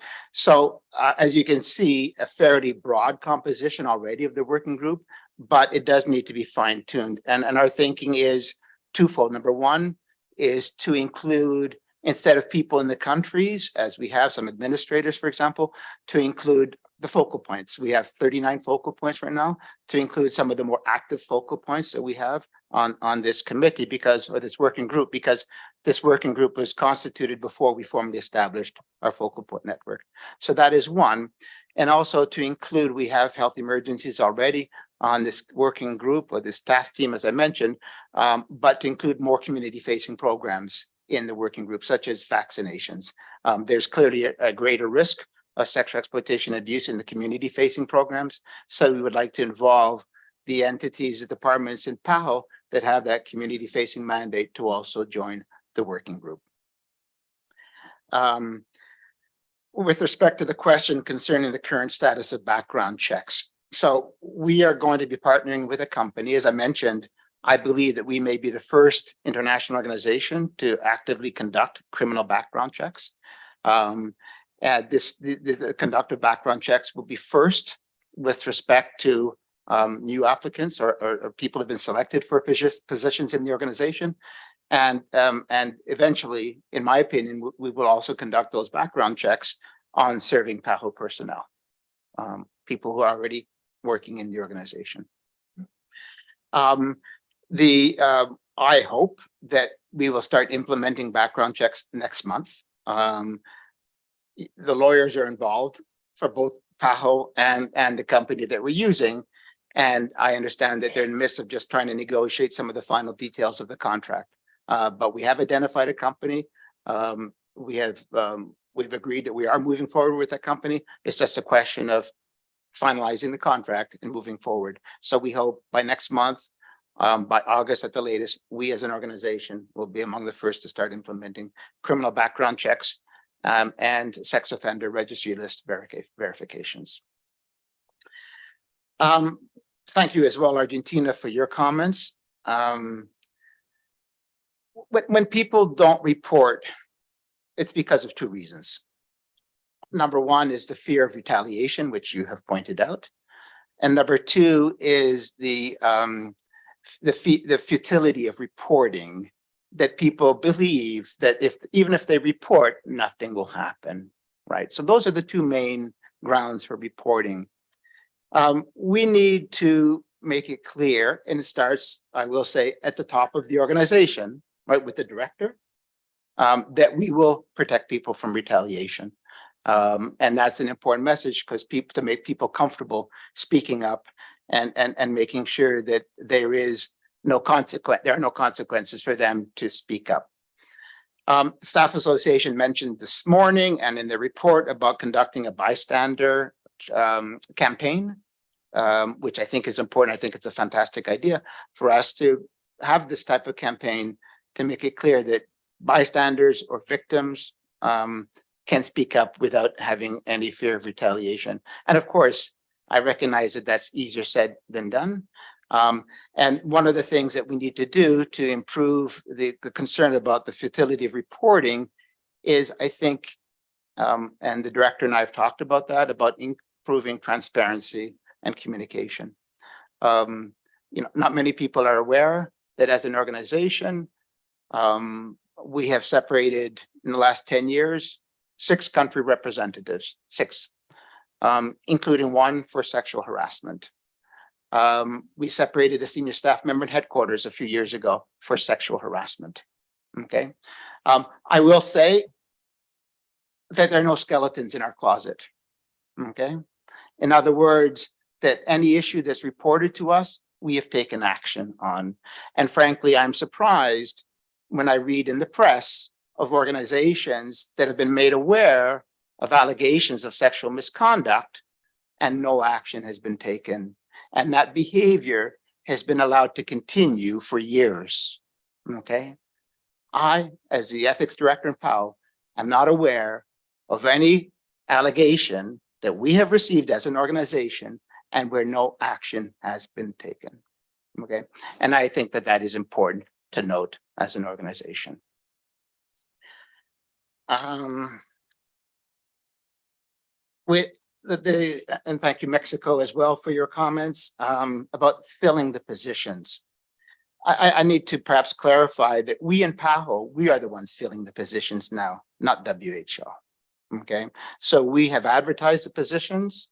We have for the P5 regional advisor, as I mentioned, we're conducting interviews at the beginning of August. We have 5 excellent candidates for that position.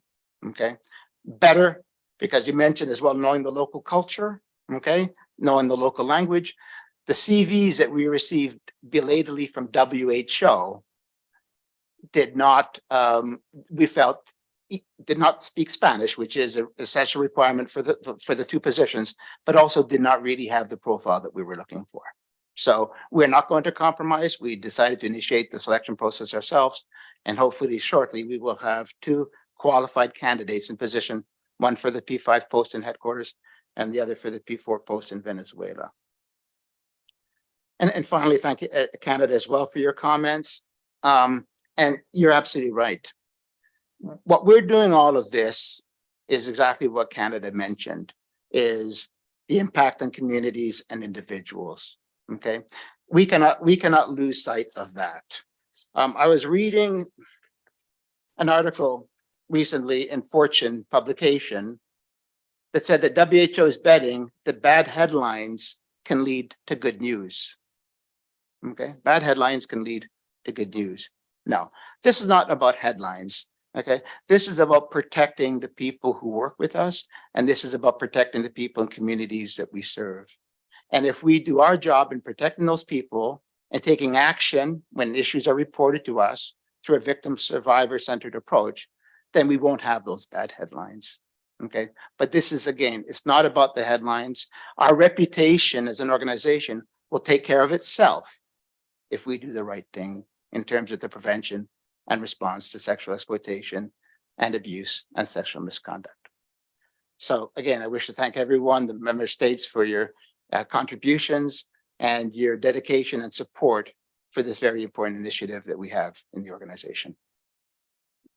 Thank you very much, Mr. Macmillan, for that comprehensive response.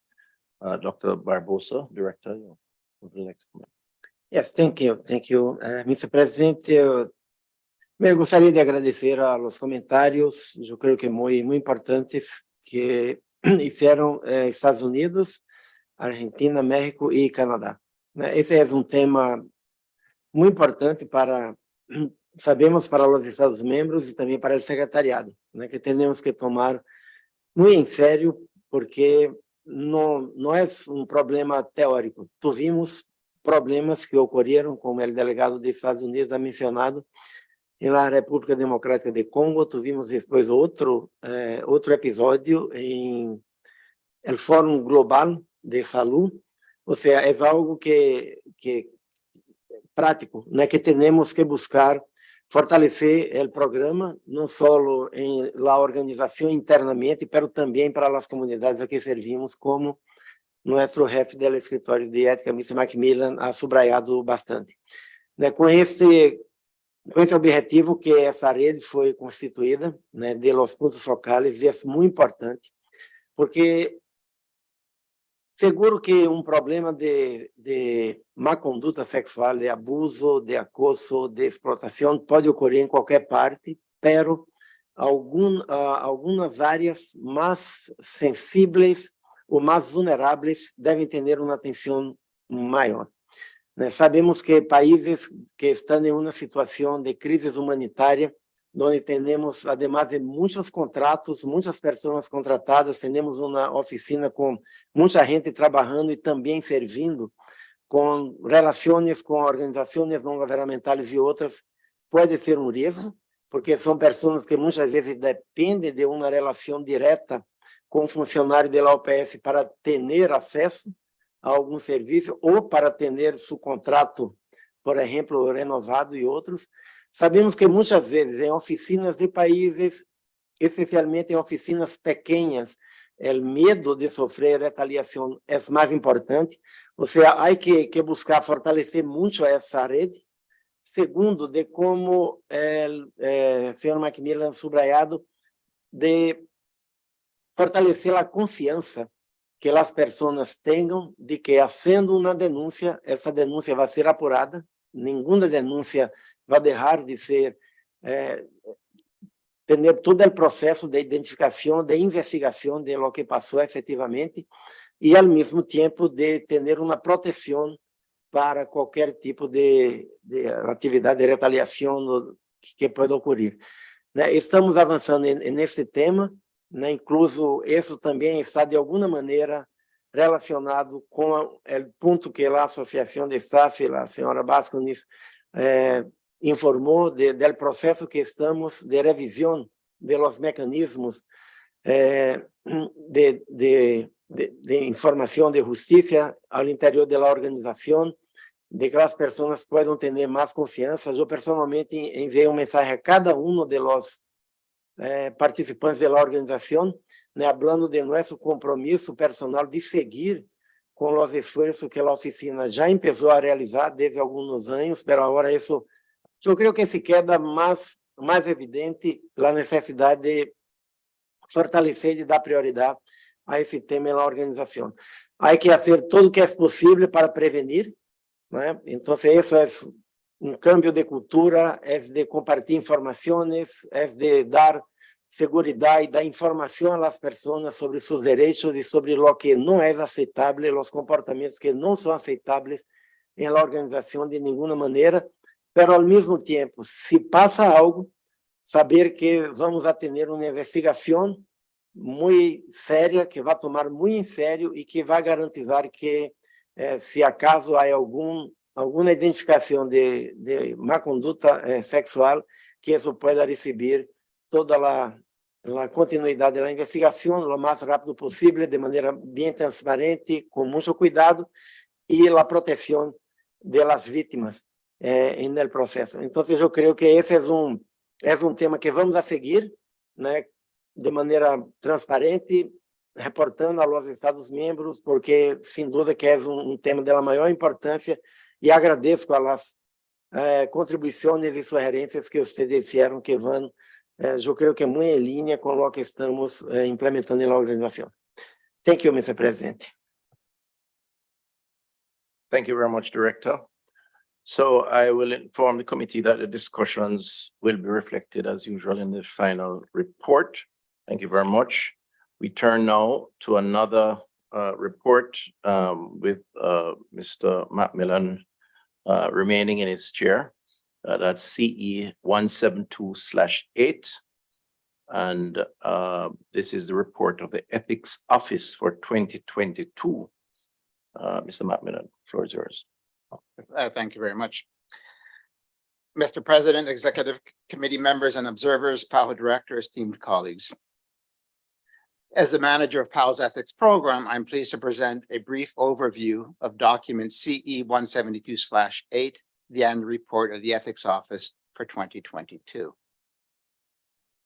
The principal role of the Ethics Office is helping personnel meet their responsibilities and obligations under PAHO's Code of Ethical Principles and Conduct, guiding them in the right direction, carrying out learning and awareness activities, and developing new policies to ensure that PAHO remains at the forefront of the best ethical practices.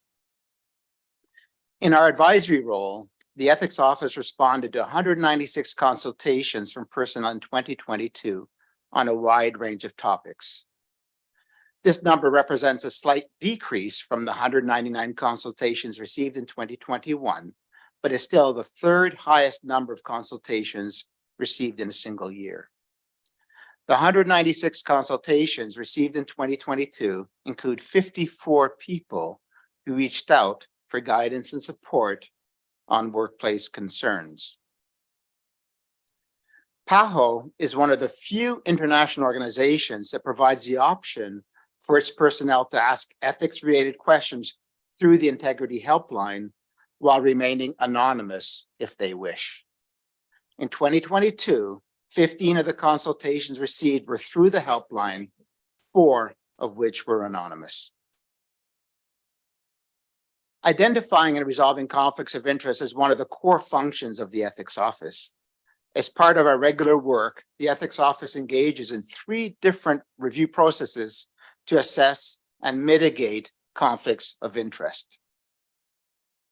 First, the Ethics Office administers the Declaration of Interest program, which requires all senior managers and staff in designated employment categories to complete annually a questionnaire and disclose any personal or outside activity that might give rise to a conflict of interest.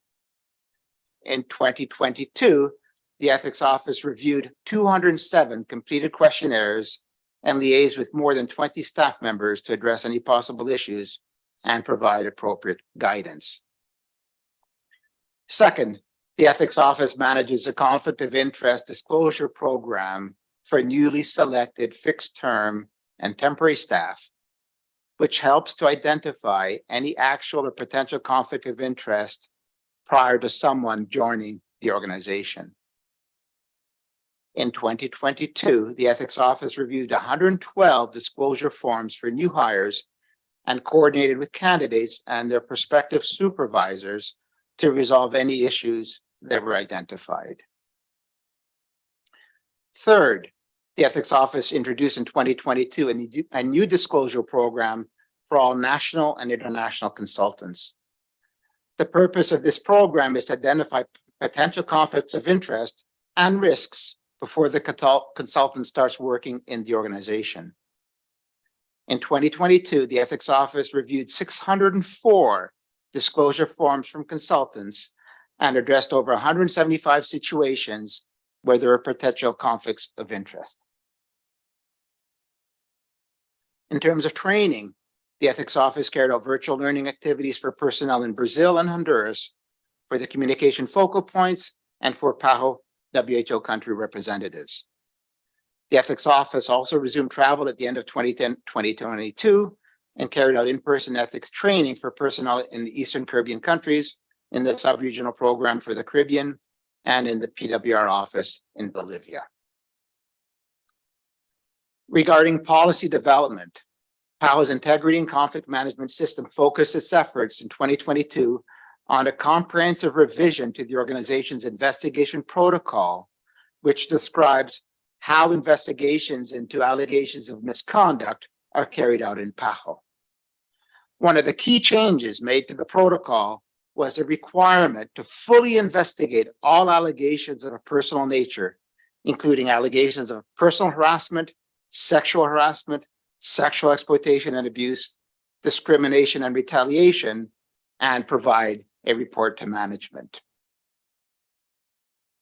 To help facilitate the reporting of ethical concerns and suspected misconduct, people both within and outside PAHO now have the option of calling a toll-free number from any country in the region and speaking to a live operator in any of the organization's 4 official languages. This new telephone feature will make it easier for people to access the Integrity Helpline, especially those in communities served by PAHO who might otherwise have easy access to computers and smartphones. Moving forward, the remaining priorities for the Ethics Office include completing the redesign of PAHO's new Code of Ethical Conduct and developing a new comprehensive policy, as I mentioned, on the prevention and response to sexual misconduct. Finally, Due to the unexpected departure of PAO's ombudsman in March 2022, the Ethics Office was asked to temporarily assume the duties and responsibilities of this important institutional function. The lack of a substantive ombudsman in PAHO for almost all of 2022 contributed to a significant increase in the efforts required by the Ethics Office to address sensitive work-related matters throughout the organization. The ombudsman position has been advertised, and the closing date for the receipt of applications was 14 June. The candidates are being reviewed and action is being taken to fill this position as soon as possible. This concludes my brief introduction of the 2022 annual report of the Ethics Office. I would be pleased to respond to any suggestions or comments that you may have about the work of the Ethics Office, and I wish to thank you once again for your kind attention today. Thank you very much, Mr. Macmillan. The floor is now open to the plenary for any comments, discussion. I recognize Argentina. Gracias, señor presidente. Tomamos nota del informe. Vemos con agrado todos los avances desarrollados en la Oficina de Ética hasta el momento. Felicitamos a la OPS por tener una oficina de ética que promueve los valores y el compromiso de la organización con el comportamiento ético, la transparencia, la rendición de cuentas y la equidad. Respetamos fuertemente los principios de integridad, independencia e imparcialidad en el cumplimiento de su mandato de garantizar los estándares más altos de comportamiento ético en todos los aspectos de la labor de la organización. Entendemos que el regreso a las oficinas probablemente haya contribuido al aumento de inquietudes relacionadas con el lugar de trabajo, dado que aumentaron las interacciones personales.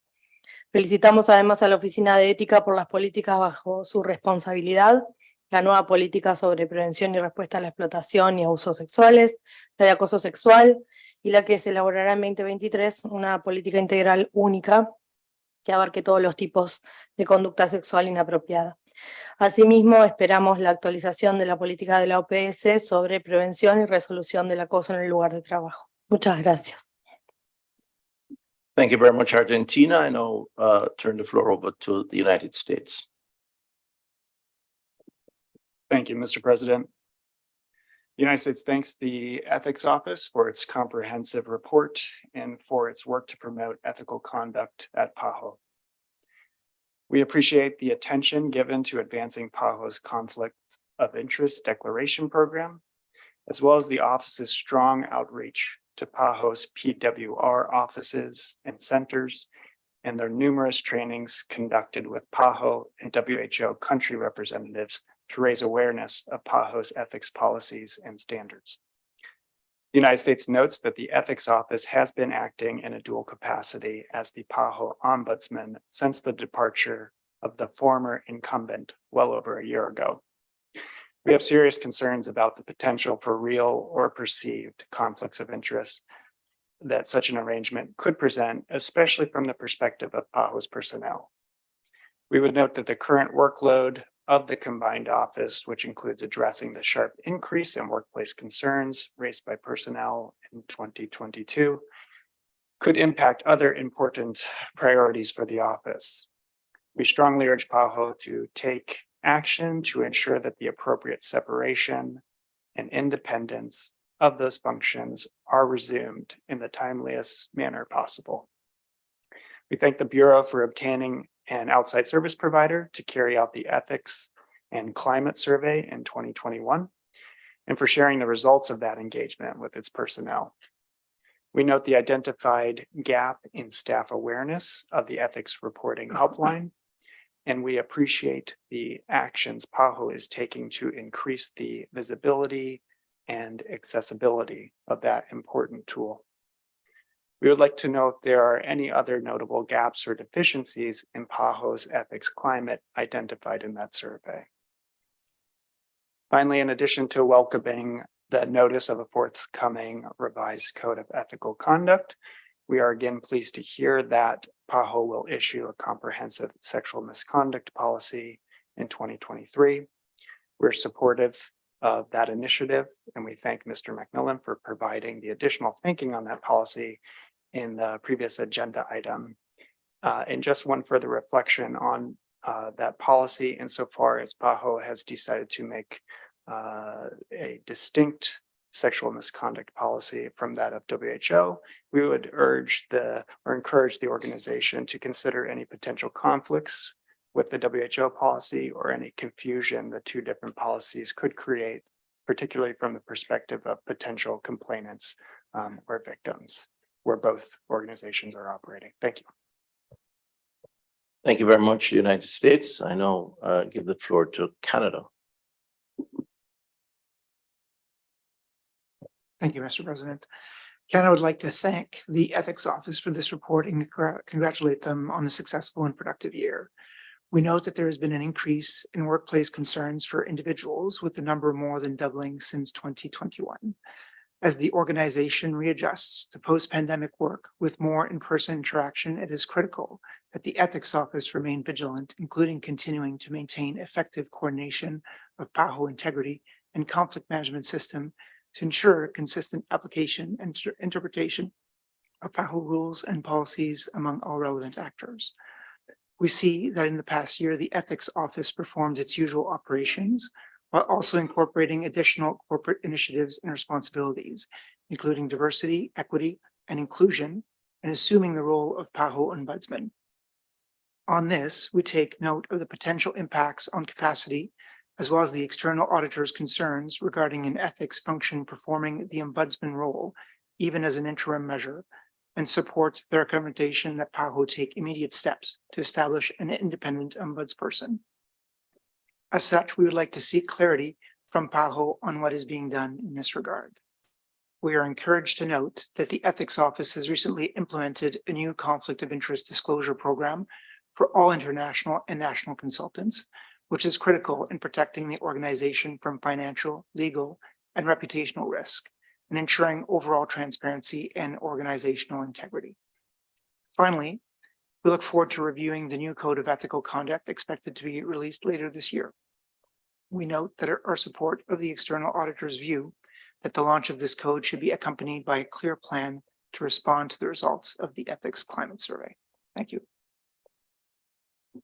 Thank you very much, Canada. I see no other hand up, so I will ask Mr. Macmillan to respond. Yes, thank you once again for all your comments and suggestions. I think, and I know that the director will also likely talk about the ombuds position in PAHO, which has been mentioned by 2 member states. The first thing I will say is that we as an ethics office did not volunteer for that assignment. There was a sudden departure of our former ombudsman, and so we were asked to assume that responsibility. I will say that with the incoming new director, who recognized the importance of filling that position, and recognizing that there was also potentially a conflict in roles between an ethics office performing both functions. So action has been taken to move forward with that position, as I mentioned earlier, that the position has been advertised. And there's also a parallel approach that's taking place right now to see whether someone, either an individual or an entity, can perhaps come on board a little bit sooner to be able to relieve us as an ethics office of that responsibility, and has been mentioned very appropriately to enable us to focus on our core work as an ethics office and all the initiatives that we have in the area of sexual exploitation abuse, developing our new code, which has been outstanding for a little while now. And so we would certainly welcome to relinquish that responsibility as the acting ombudsman.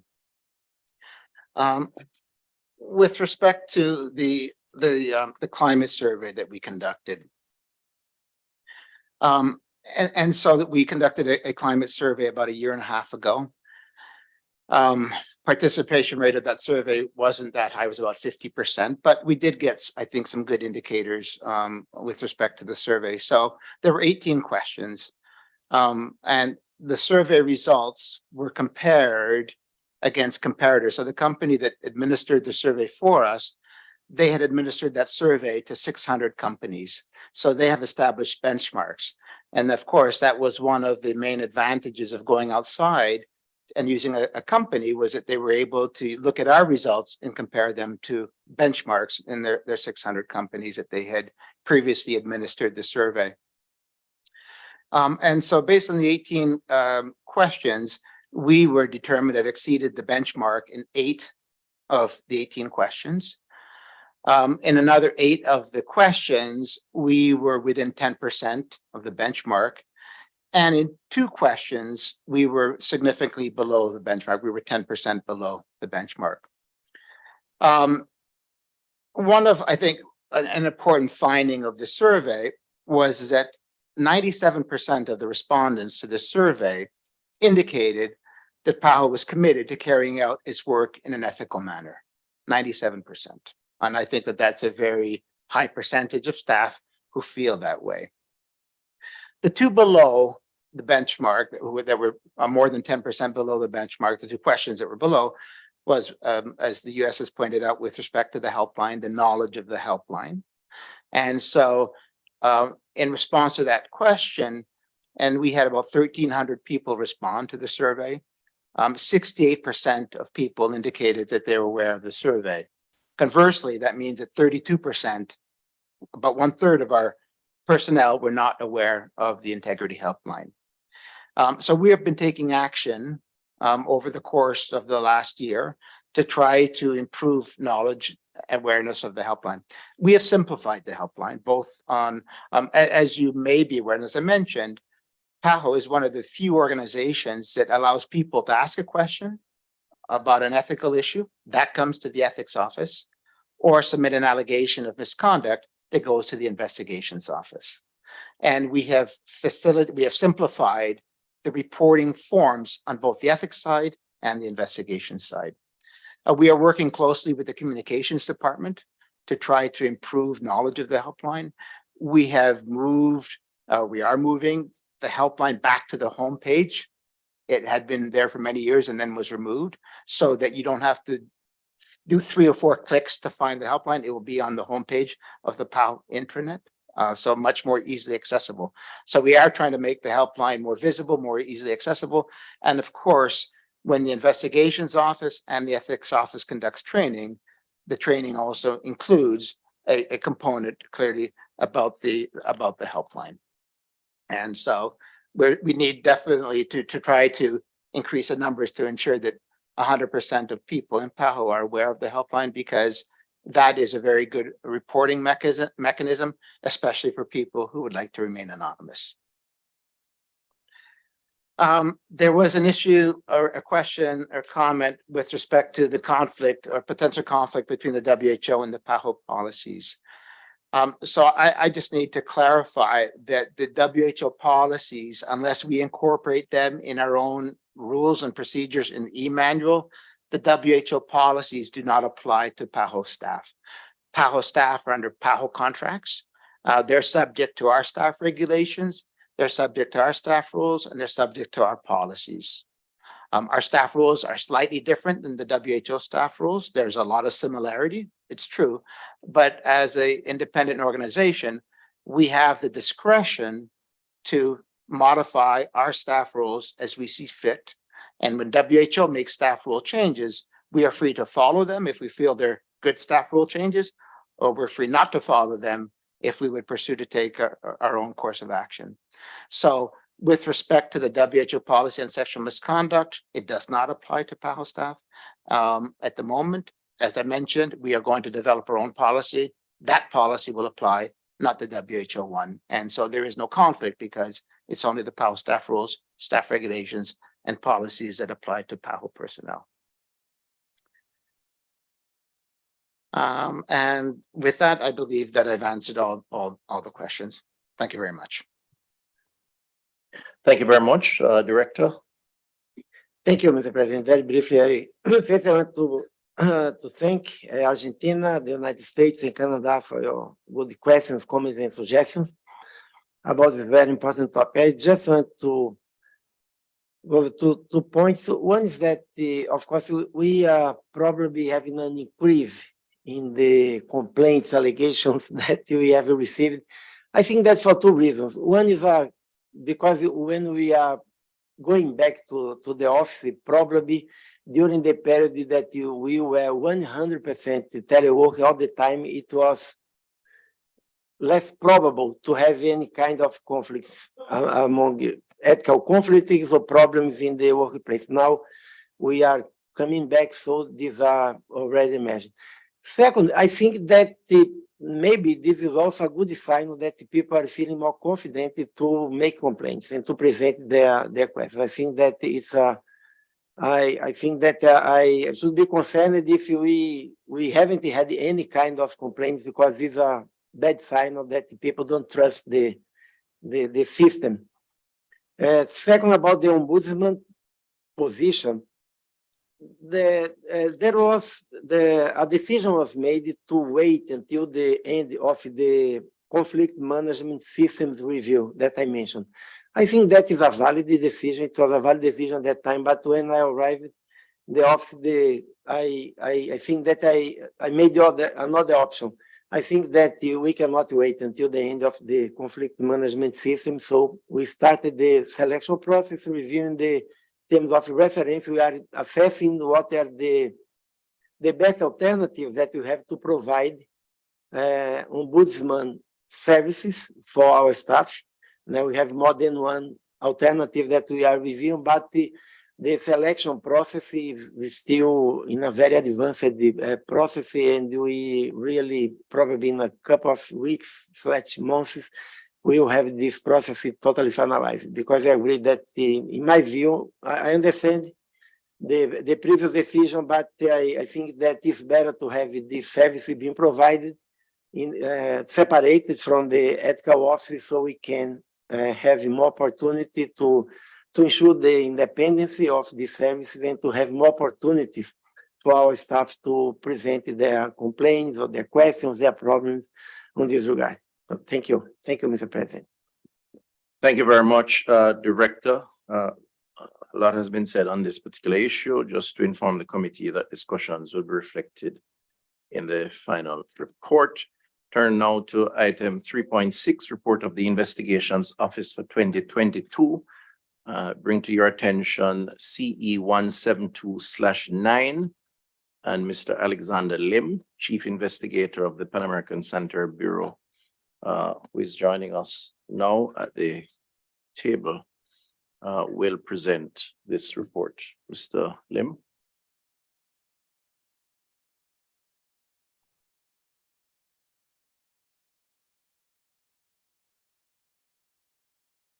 Good afternoon, Mr. President, members of the Executive Committee, delegates, observers, Mr. Director, and colleagues. My name is Alexander Lim, and I'm the Chief Investigator of PAHO. I have the pleasure today to present to you agenda item 3.6, CE 172/9 annual report of the Investigations Office for 2022. The Investigations Office conducts administrative fact-finding into allegations of wrongdoing involving PAHO personnel or in activities contracted or financed by PAHO. The Investigations Office is functionally independent and reports to the PAHO governing bodies through the Executive Committee. I'm pleased to tell you that in the performance of its duties in 2022, the Investigations Office did not encounter any interference with its independence, nor did it meet any obstacles in terms of its work and access to records and information. Let me move to investigative activities in 2022. The Investigations Office had 6 reports that were carried over from 2021. In 2022, you received 37 reports. So in total, we handled 43 reports of alleged wrongdoing. We've resolved 31 of them, and 6 reports were carried over to this year. At the same time, we also issued 5 investigation reports. 4 of the investigation reports examined allegations of fraud, and 1 addressed an allegation of inappropriate workplace conduct. In addition to its primary function, the Investigations Office also serves as the Secretariat to the Standing Committee on Asset Protection and Loss Prevention Committee, better known as the APLP. So the APLP handles reports of fraud, theft, damage, or loss of PAHO asset and equipment. In 2022, 20 such cases reported, and PAHO suffered a net loss of almost $9,500. So the APLP has looked into each of these cases and discussed putting in measures to better prepare the organization against further losses. Additionally, my office also conducts awareness-raising activities to remind PAHO personnel of their obligation to report allegations of wrongdoing. Last year, we reached out to over 80 employees from HQ and from the country offices. I would also like to share some of our lessons learned from our experience in 2022. As the previous investigation protocol was more than a decade old, the investigation office led an effort to update the document in order to reflect current best practices and jurisprudence. A revised and updated investigations protocol was published in late 2022. The revised investigations protocol is a product born out of many months of discussions amongst various stakeholders within PAHO, including the HR department, the legal office, the ethics office, the ombudsman, the internal audit office, as well as the staff association. Throughout the process, we also received feedback from the audit committee. As mentioned by the chair of the audit committee on Tuesday, the audit committee convenes twice a year and provides advice to the investigations office. During one of our meetings with the audit committee, a question was asked if interviewees are allowed to be accompanied during interviews with the investigations office. We explained that the revised protocol provides additional clarifications about investigative interviews. For example, the revised protocol now explains clearly that because investigation is an internal administrative proceeding and it is not a judicial or adversarial process, interviewees do not have the right to be accompanied by legal counsel.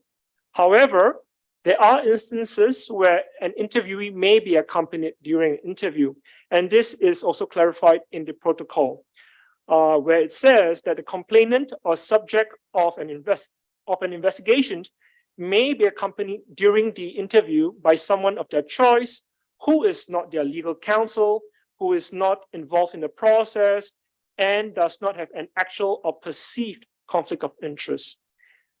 I'd like to share with you that these provisions are in line with best practices of other UN organizations and also is aligned with the Manual for Investigation of Sexual Harassment Complaints issued by the UN Chief Executive Board. These clarifications about who may attend investigative interviews also take into account the needs of victims of sexual exploitation and abuse and minors when interviewing these vulnerable groups. Another important feature of the revised protocol is its emphasis on the separation of functions so that the same office is not both the finder of fact and the decision maker. To this end, the revised protocol clarifies that the investigation office operates as the fact finder while the director of HRM acts as the decision maker. I invite all member states to read the revised investigations protocol. You can download a copy from the PAHO website or from the PAHO Integrity Helpline at www.pahohelpline.org. It is available in all 4 official languages. You have heard earlier on from the ethics program manager that last year, the investigations office received 2 reports of sexual harassment. I'm glad to share that both of these cases has been resolved this year and investigation reports have been submitted to PAHO management. These 2 sexual harassment cases follows after not receiving any reports since 2018. And I think this may be indicative of how much of an impact it can make when senior management of PAHO emphasize to staff about the importance of reporting sexual misconduct and providing reassurance to staff that such allegations would be addressed. The organization also has not received any reports related to sexual exploitation and abuse, and this may indicate a greater need for outreach efforts to our beneficiaries. My office continues to prepare itself to investigate allegations of sexual exploitation and abuse when they arise. We also continue to support organization-wide initiatives to raise awareness and to help encourage reporting. And before I conclude my presentation, I would like to take the opportunity to thank the director, Dr. Barbosa, for his continued support for the work and the independence of the investigations office. I appreciate that he has taken steps to ensure that we have sufficient resources to carry out our work. Mr. President, this concludes my presentation. I'll be pleased to take any questions from the floor. Thank you very much, Mr. Lim. And the floor is open for any comments or questions. I see the United States. Go ahead, please. Thank you, Mr. President.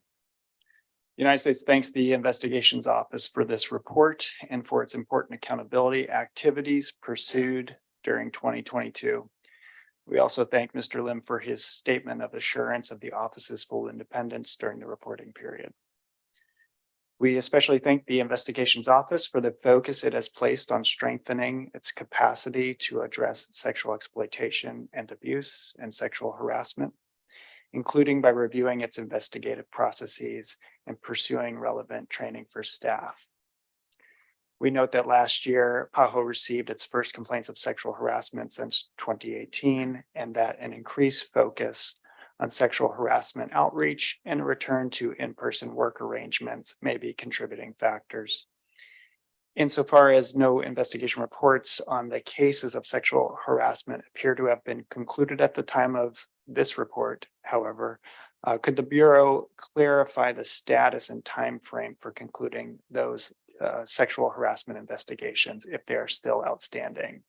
And apologies if I missed clarification on those during the presentation.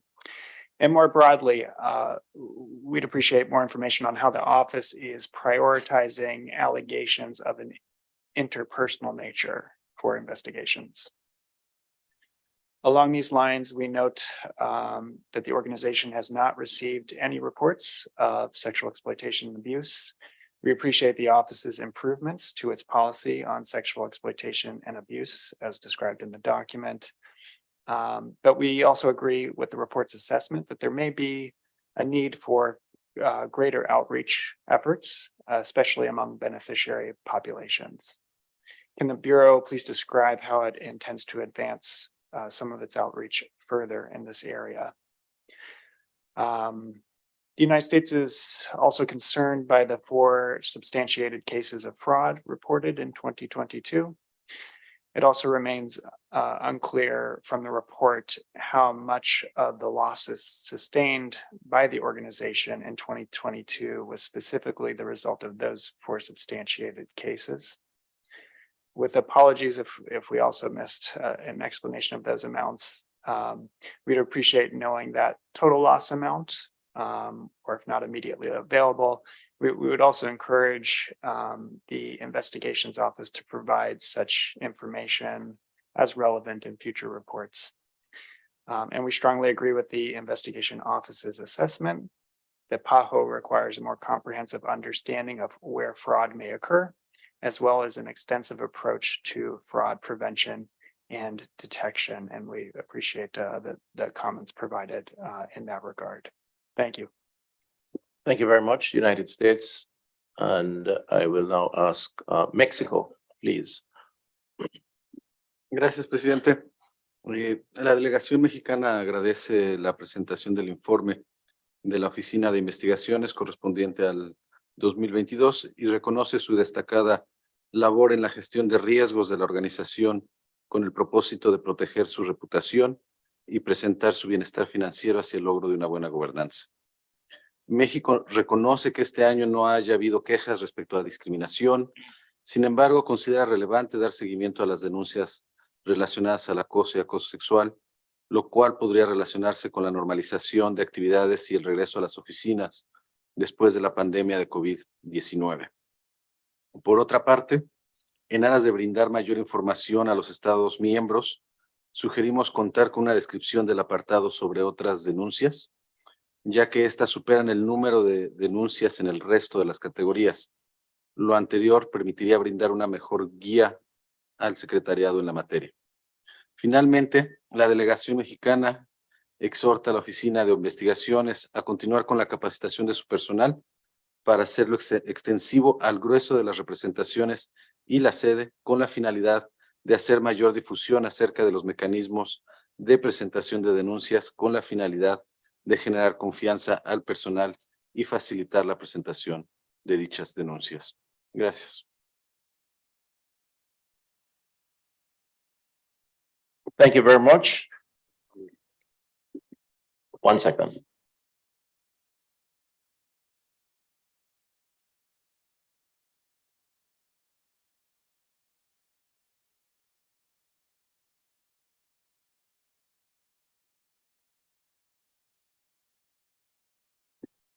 All right, thank you. So I'm being advised that it's in all our best interests, according to the agenda here, to suspend at this time for lunch and resume with the completion of this particular agenda item.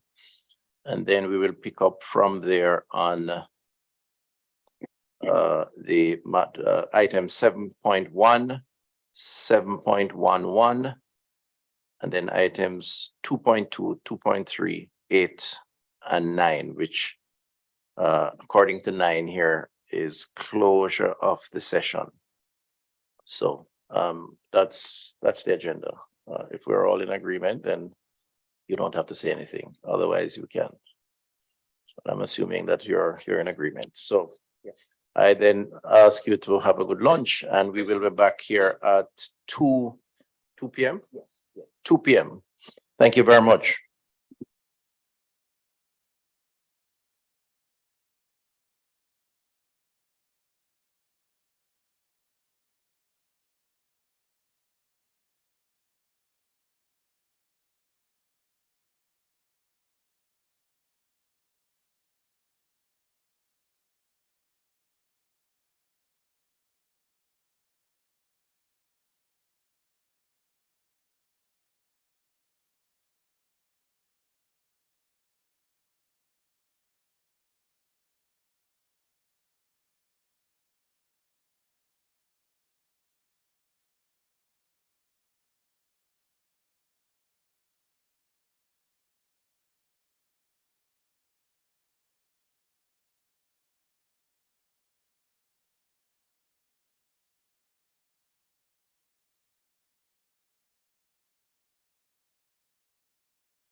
E Biomanguinhos foi oficializado como um instituto produtor de imunobiológicos na década de 70. Desde então, Biomanguinhos vem junto com o Ministério da Saúde, Programa Nacional de Imunizações, a Organização Pan-Americana de Saúde, a OMS, como um dos fornecedores principais de vacinas na América Latina. E neste momento, nós estamos em fase de desenvolvimento da tecnologia da vacina em RNA, nessa nova plataforma.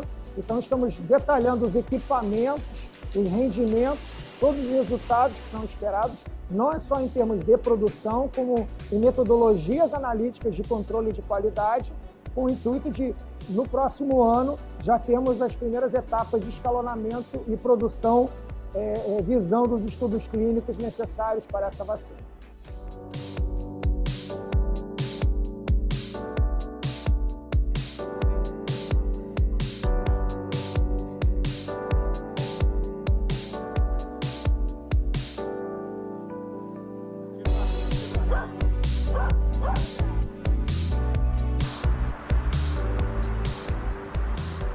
Synergium Biotech es una empresa de biotecnología aquí en Argentina y nos dedicamos a la producción de vacunas principalmente y otros productos biotecnológicos.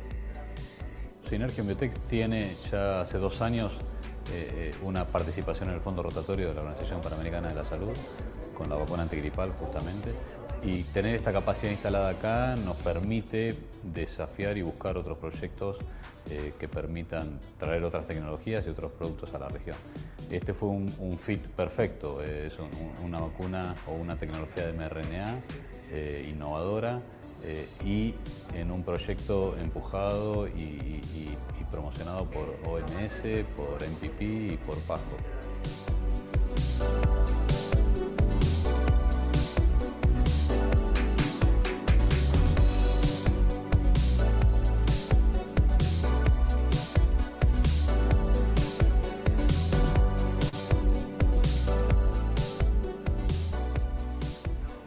Esto no es un proyecto, esto es un programa, esto es un inicio de un camino largo que nos va a traer, si Dios quiere, muchas opciones y muchas vacunas para la región.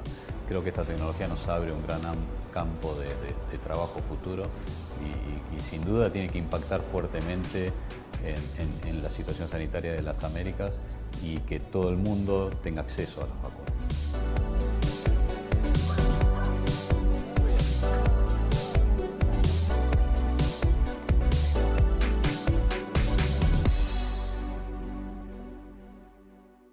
The Pan American Health Organization revolving funds are pooled procurement mechanisms that facilitate equitable access to life-saving health products in the Americas. The PAHO Strategic Fund is one of these mechanisms, focused on ensuring access to essential medicines and supplies.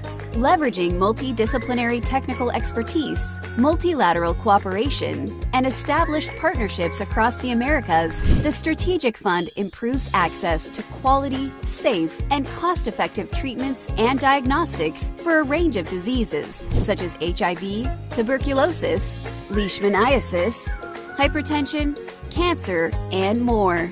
But how does it work? The Strategic Fund facilitates end-to-end procurement, advising countries with the rational use of medical products, quantifying demand, consolidating orders so medicines and supplies can be procured in bulk at significantly lower prices. The Strategic Fund offers a 60-day interest-free credit line to support payments, coordinating and monitoring shipments. This has helped bring down the cost of medicines by up to 99%, while strengthening supply chain capabilities and ensuring all products meet international standards. The Strategic Fund has been shown to be an effective mechanism to support the COVID-19 pandemic response. helping rapidly deliver personal protective equipment, diagnostic tests, and critical care medicines, while also averting stockouts of routine health supplies for existing priority public health programs. This means the Strategic Fund can strengthen health system resilience by supporting both essential health services and emergency response efforts during future crises.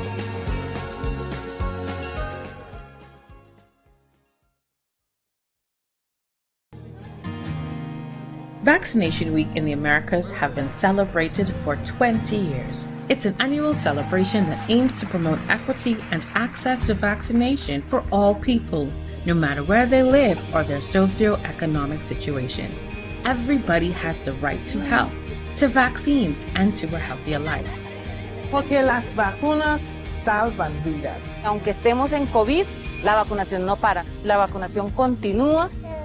Cada año y en solo una semana, este empuje sin igual por la salud, liderado por los países y apoyado por la Organización Panamericana de la Salud, logra vacunar alrededor de 50 millones de personas. El desafío es grande porque nos trazamos metas. A principal dificuldade são as distâncias. Que los niños de nuestro país no vayan a morir por una enfermedad prevenible. La forma de llegar a la casa y llegarle al usuario es muy importante. Y se espera con ansias. Hoy en día sé que es importante la vacuna. Es muy importante vacunar a nuestros niños para el bien de nuestra familia. Me tomo el tiempo de llevar a mi hijo a vacunar. Eso se llama responsabilidad y tenerle amor a sus hijos. Cada uno de nosotros puede hacer algo. Tenemos que hacer nuestra parte. Es lo más lindo que me pasó. Hago con mucho cariño, con mucho empeño mi trabajo y me gusta mucho. Eu me sinto muito honrada de trabalhar, porque eu sei que é programa que você tem resultados. La salud no espera. Vacunémonos. Vacúnate. Uno todos los días está luchando para que nuestra población esté sana. Por el bien de todos, en las Américas y en el mundo, las vacunas son muy seguras y efectivas.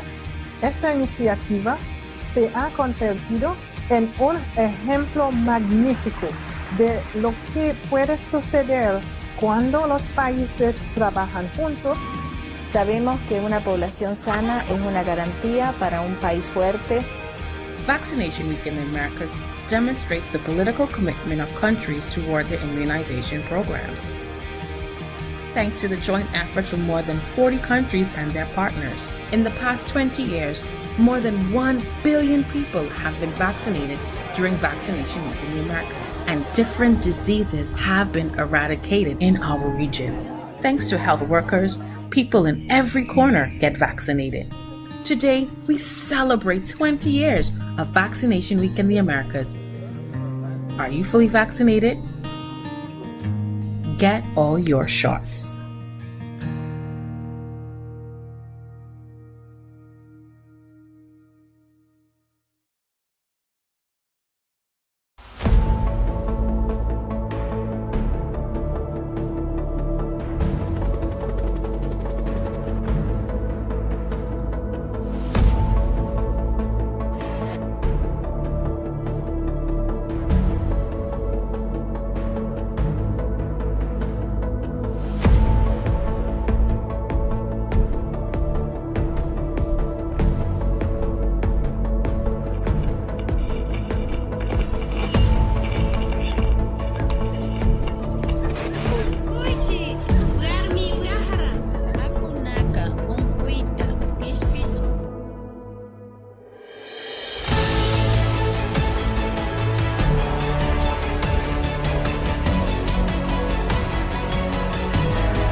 ¿Sabía que 1/3 de los presupuestos de salud se destina a la compra de medicamentos?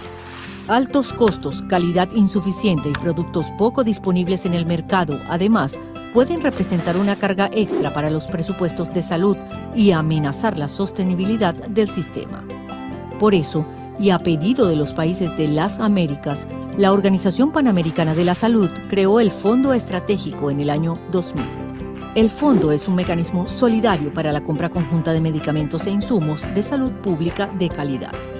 Consolida la demanda de múltiples países, convoca licitaciones internacionales y obtiene precios reducidos al adquirir grandes volúmenes del mismo producto. También apoya a los países para mejorar la planificación de la demanda y evitar desabastecimientos. ¿Qué productos se pueden adquirir? Más de 250, desde tratamientos para diversas enfermedades, transmisibles, no transmisibles y desatendidas, hasta equipos médicos, insumos y kits de diagnóstico. El Fondo Estratégico ofrece líneas de créditos a los países que lo necesiten a través de su cuenta de capitalización. El uso del fondo genera ahorros en los presupuestos de salud. En solo un año, un país ahorró $13 millones en la compra de medicamentos para VIH-Sida y tuberculosis. Todos los productos adquiridos a través del fondo son seguros, eficaces y de calidad garantizada. Para utilizar el fondo, los países, a través de sus ministerios de salud, deben firmar un convenio con la OPS. ¿Por qué hacerlo? Porque más y mejor acceso a medicamentos e insumos es clave para garantizar la salud para todas las personas en todas partes. Para conocer más, ingrese a www.pajo.org/Fondo Estratégico.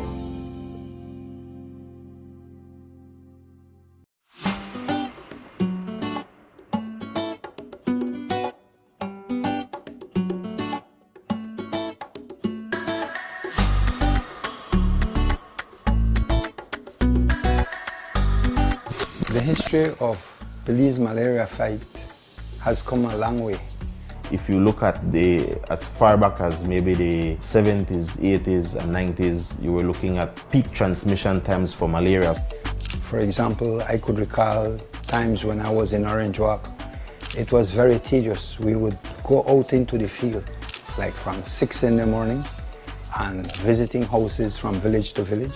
And we would come back like at 10 at night and still haven't visited all the people we needed to treat for that day. It was so prevalent in that time. At the time, the program was more vertical and it was more of a malaria program. We had our own budget, we had our own staff.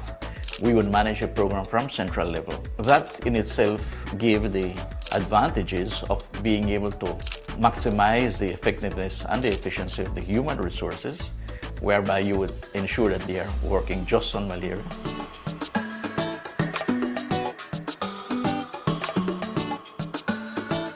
Decentralization happened early 2000s, and what that entailed was giving authority to the various regional management teams that were put in place. At that time, we faced some challenges in the sense that decentralizing the staff, then that means to say that supervision and the administration would fall under the regional management team, which we had some challenges there as to the skills of the management. What we did immediately is strengthen the skills of the new staff and those staff that we knew needed to improve their skills. So we had some training, very specific and continuous training. We ensured that all districts had the standard operating procedures, training manuals, operational manuals. That was key.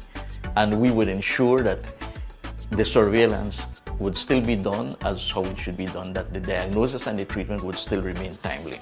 At the headquarters, we continued providing that support, that technical support, that advice. We ensured the resources were there at the regional level for them to continue executing the strategies for malaria.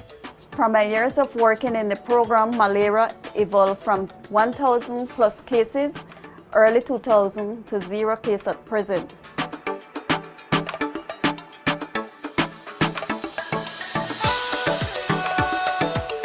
As the cases started reducing, we started working with more confidence in terms of this is actually achievable in terms of our goal of elimination. Over recent years, you've had the introduction of new tools locally. Insecticide-treated bed nets have been more affordable.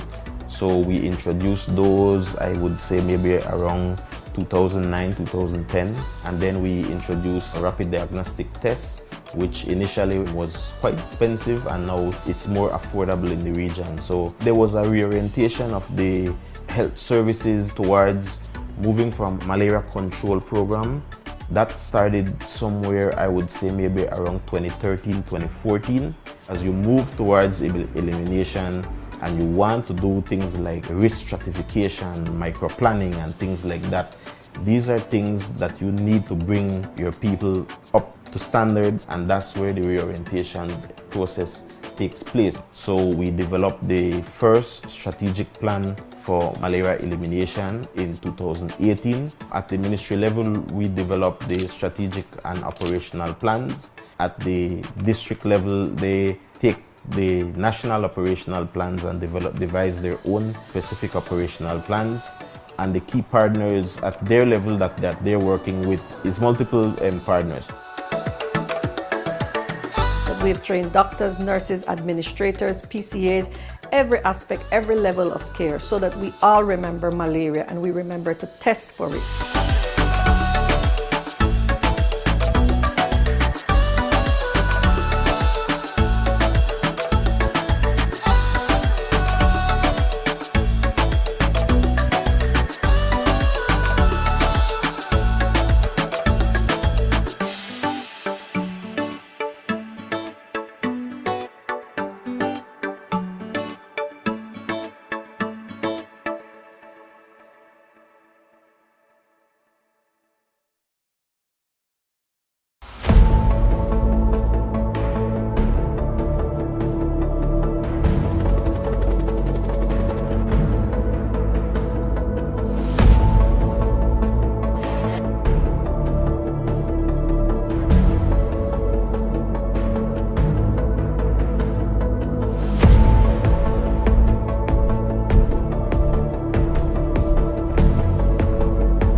Did you know that 1/3 of health budgets are used to purchase medicines? High costs, insufficient quality, and hard-to-source products in the market are major barriers to access medicines and threaten the sustainability of the system.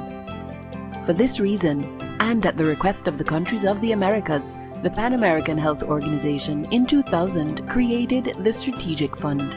The fund is a mechanism for pooled procurement of quality medicines and public health supplies. It pools the demand of multiple countries, executes international tenders, and achieves reduced prices when purchasing large volumes of the same product. It also supports countries to improve demand planning and prevent stockouts of medicines and health supplies. What products can be purchased? More than 250, from treatments for various diseases, communicable diseases, non-communicable diseases, and neglected diseases, to medical devices, supplies, and diagnostic kits. the Strategic Fund provides lines of credit for countries when needed through its capital account. The use of the fund allows savings in health budgets.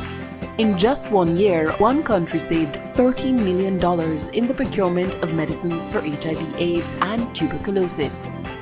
All products procured through the Strategic Fund are safe, effective, and quality assured. To use the fund, countries through their ministries of health need to sign an agreement with PAHO. Why do this? Because improving access to medicines and supplies is key to guaranteeing health for all, everywhere. To learn more, visit www.paho.org/strategic fund.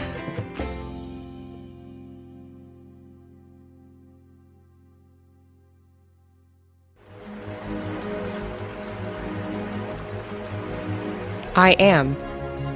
We are. All of us. Together. This is who we are. Our humanity. The hopes we share. The struggles we face. The stories that define us. Individually, collectively, universally.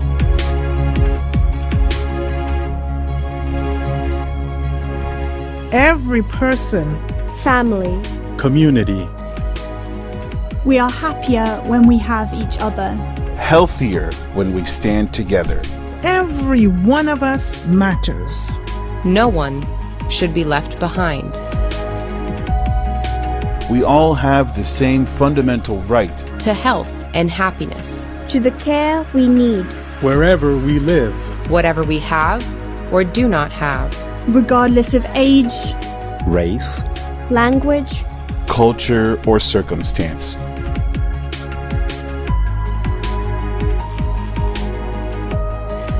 This is our mission. We stand together with all people, in every community, every country, throughout the hemisphere. Because we are healthier together.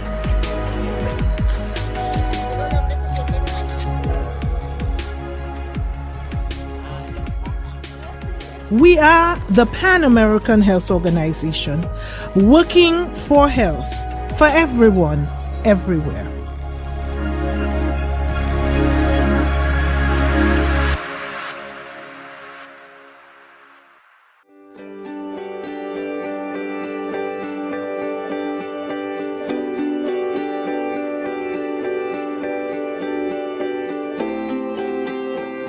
¿Qué van a hacer aquí ahora? ¿Qué vamos a vacunarse? ¿Qué vacuna les van a poner? La gripal y la varicela. Estamos muy contentos, es la 20ª semana de la vacunación de las Américas. Hemos estado presentes en 44 países, hemos estado alcanzando 139 millones de personas y aquí en Argentina la semana de vacunación tiene muchísima relevancia porque se vive desde hace muchos años, desde que empezó en realidad, y se vive a todos los niveles, y es lo que hemos visto durante esta semana, es decir, a nivel de gran ciudad de Buenos Aires, como también provincias. Una semana muy intensa de trabajo, de concientización, de fortalecimiento en la vacunación, articulando con Nación, obviamente, con la OPS, con la representante de la OPS, y la verdad que ha sido muy emotivo lo que hemos hecho acá en Cafayate y en Animaná. La Semana de Vacunación de las Américas número 20 en la región de las Américas y 11 mundial por el liderazgo de la región de las Américas en vacunación. Es muy importante para Argentina, siempre es muy significativo, es una fiesta, es una semana de fiesta en todo el país donde todos los integrantes del sistema de salud y los vacunadores y las vacunadoras tienen un rol enorme, pero se habla de algo que nos da mucho orgullo en Argentina, que es nuestro calendario de vacunación y la confianza que tiene la población en las vacunas. Es muy emocionante y da mucho orgullo.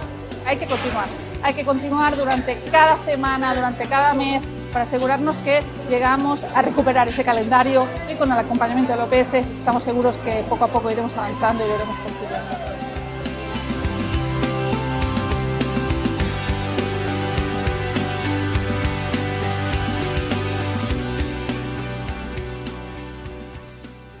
The Pan American Health Organization Revolving Funds offers 2 regional mechanisms to improve access to quality, safe, and cost-effective health products. One of them, the PAHO Revolving Fund for Access to Vaccines, helps countries and territories in the Americas access high-quality vaccine supplies in alignment with technical recommendations. But how does it work? Based on the principles of quality, transparency, solidarity, and equity. The revolving fund groups countries' needs for vaccines and related supplies and procures them at affordable prices, offering an interest-free credit line, also coordinating international logistics and carefully monitoring every shipment and its cold chain. The revolving fund has over 40 years of experience and serves 41 countries and territories. Working hand in hand with the PAHO's technical program, it has contributed to major milestones in public health, such as the elimination of vaccine-preventable diseases in the Americas, including polio, rubella, and measles. It has helped countries to introduce vaccines like rotavirus, HPV, pneumococcal vaccines, and respond to health emergencies such as COVID-19 and monkeypox. In short, the revolving fund is a powerful mechanism created by the PAHO member states, and it contributes to their immunization goals in a sustainable way by overcoming barriers related to price, access, and quality.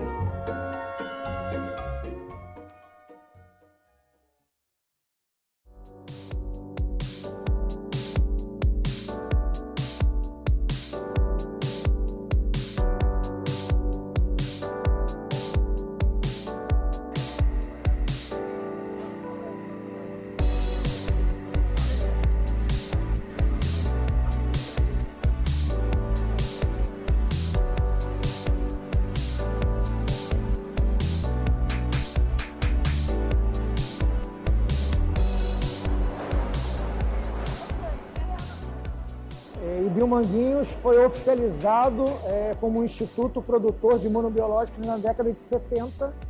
Desde então, Manguinhos vem junto com o Ministério da Saúde, o Programa Nacional de Imunizações, a Organização Pan-Americana de Saúde, a OMS, como um dos fornecedores principais de vacinas na América Latina. E neste momento, nós estamos em fase de desenvolvimento da tecnologia da vacina em RNA, nessa nova plataforma. Então, estamos detalhando os equipamentos, os rendimentos, todos os resultados que são esperados, não é só em termos de produção, como em metodologias analíticas de controle de qualidade, com o intuito de, no próximo ano, já termos as primeiras etapas de escalonamento e produção, visando os estudos clínicos necessários para essa vacina.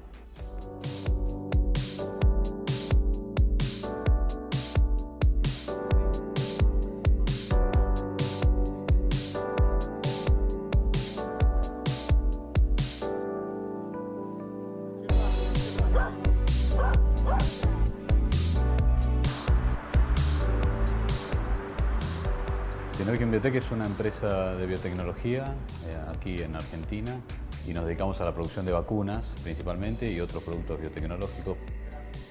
Synergium Biotech tiene ya hace 2 años una participación en el fondo rotatorio de la Organización Panamericana de la Salud con la vacuna antigripal justamente, y tener esta capacidad instalada acá nos permite desafiar y buscar otros proyectos que permitan traer otras tecnologías y otros productos a la región. Este fue un fit perfecto, es una vacuna o una tecnología de mRNA innovadora y en un proyecto empujado y promocionado por OMS, por MPP y por PAHO.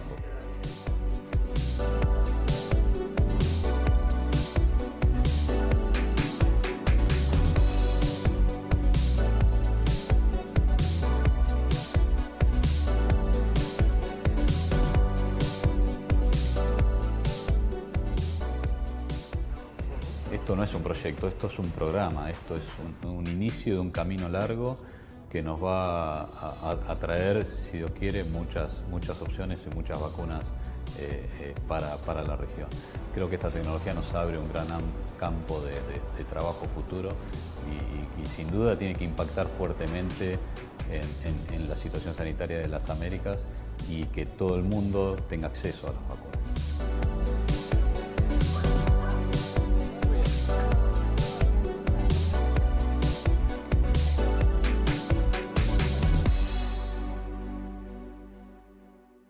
The Pan American Health Organization revolving funds are pooled procurement mechanisms that facilitate equitable access to life-saving health products in the Americas. The PAHO Strategic Fund is one of these mechanisms, focused on ensuring access to essential medicines and supplies. Leveraging multidisciplinary technical expertise, multilateral cooperation, and established partnerships across the Americas, the Strategic Fund improves access to quality, safe, and cost-effective treatments and diagnostics for a range of diseases, such as HIV, tuberculosis, leishmaniasis, hypertension, cancer, and more. But how does it work? The Strategic Fund facilitates end-to-end procurement, advising countries with the rational use of medical products, quantifying demand, consolidating orders so medicines and supplies can be procured in bulk at significantly lower prices.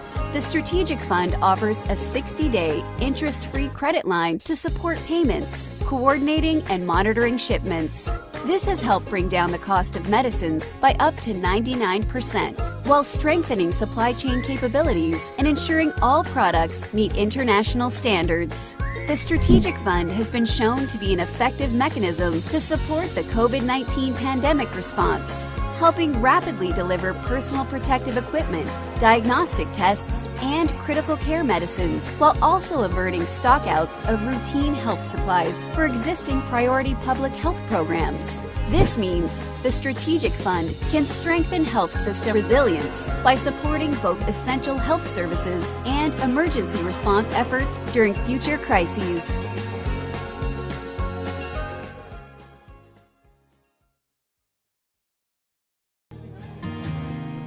Vaccination Week in the Americas have been celebrated for 20 years. It's an annual celebration that aims to promote equity and access to vaccination for all people, no matter where they live or their socioeconomic situation. Everybody has the right to health, to vaccines, and to a healthier life. Porque las vacunas salvan vidas. Aunque estemos en COVID, la vacunación no para. La vacunación continúa.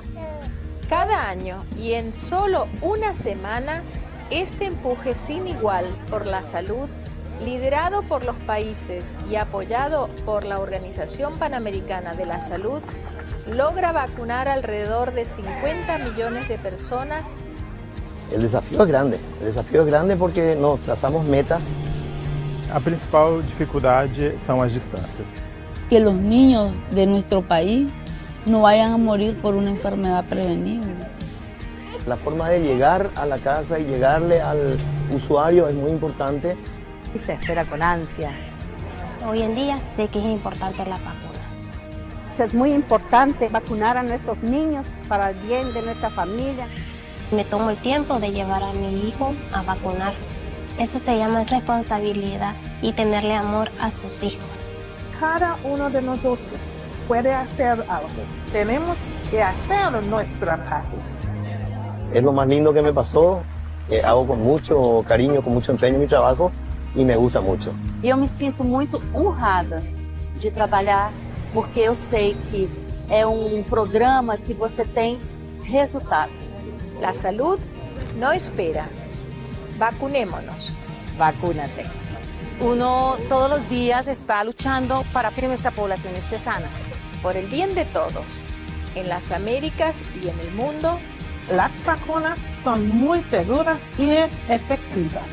Esta iniciativa se ha convertido en un ejemplo magnífico de lo que puede suceder cuando los países trabajan juntos.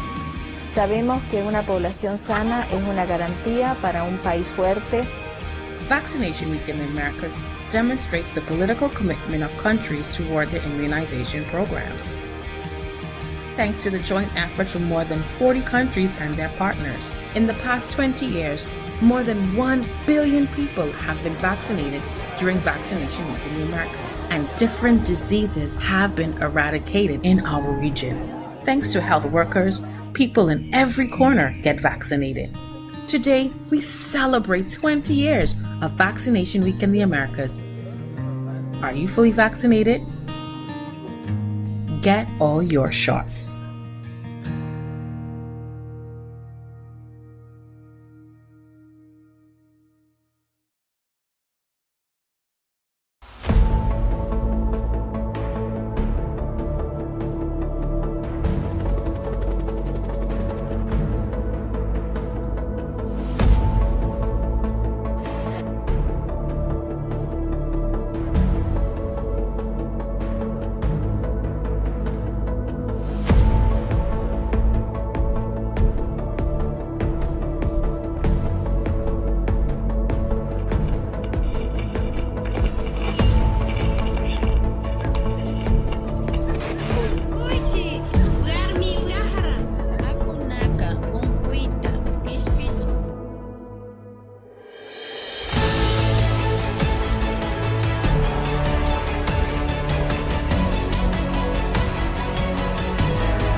¿Sabía que 1/3 de los presupuestos de salud se destina a la compra de medicamentos?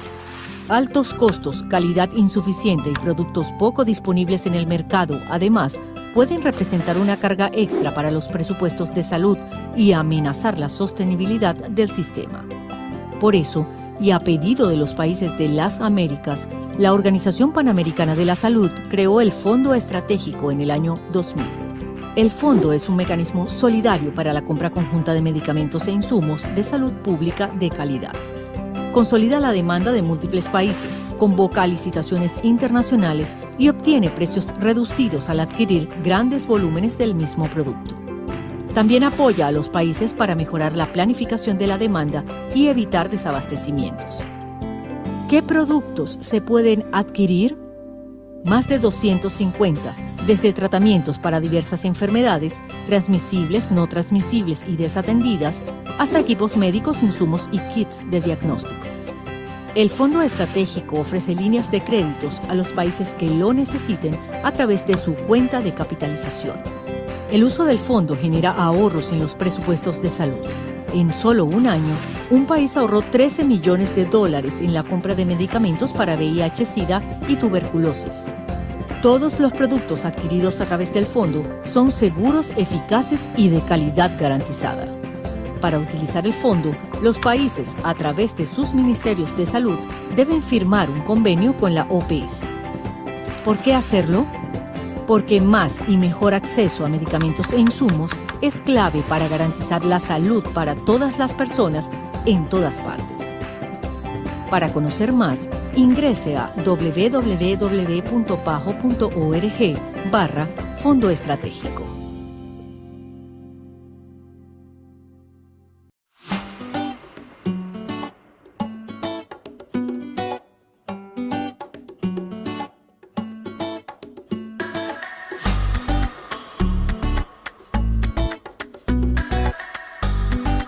The history of Belize malaria fight has come a long way. If you look at as far back as maybe the 70s, 80s and 90s, you were looking at peak transmission times for malaria. For example, I could recall times when I was in Orange Walk. It was very tedious. We would go out into the field, like from 6 in the morning and visiting houses from village to village. And we would come back like at 10 at night and still haven't visited all the people we needed to treat for that day. It was so prevalent in that time. At the time, the program was more vertical and it was more of a malaria program. We had our own budget, we had our own staff.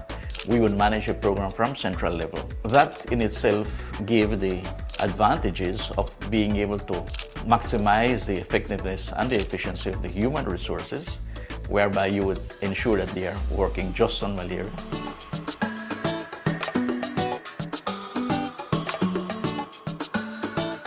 Decentralization happened early 2000s, and what that entailed was giving authority to the various regional management teams that were put in place. At that time, we faced some challenges in the sense that decentralizing the staff, then that means to say that supervision and the administration would fall under the regional management team, which we had some challenges there as to the skills of the management. What we did immediately is strengthen the skills of the new staff and those staff that we knew needed to improve their skills. So we had some training, very specific and continuous training. We ensured that all districts had the standard operating procedures, training manuals, operational manuals. That was key. And we would ensure that the surveillance would still be done as how it should be done, that the diagnosis and the treatment would still remain timely. At the headquarters, we continued providing that support, that technical support, that advice. We ensured the resources were there at the regional level for them to continue executing the strategies for malaria. From my years of working in the program, malaria evolved from 1,000 plus cases early 2000 to 0 cases at present.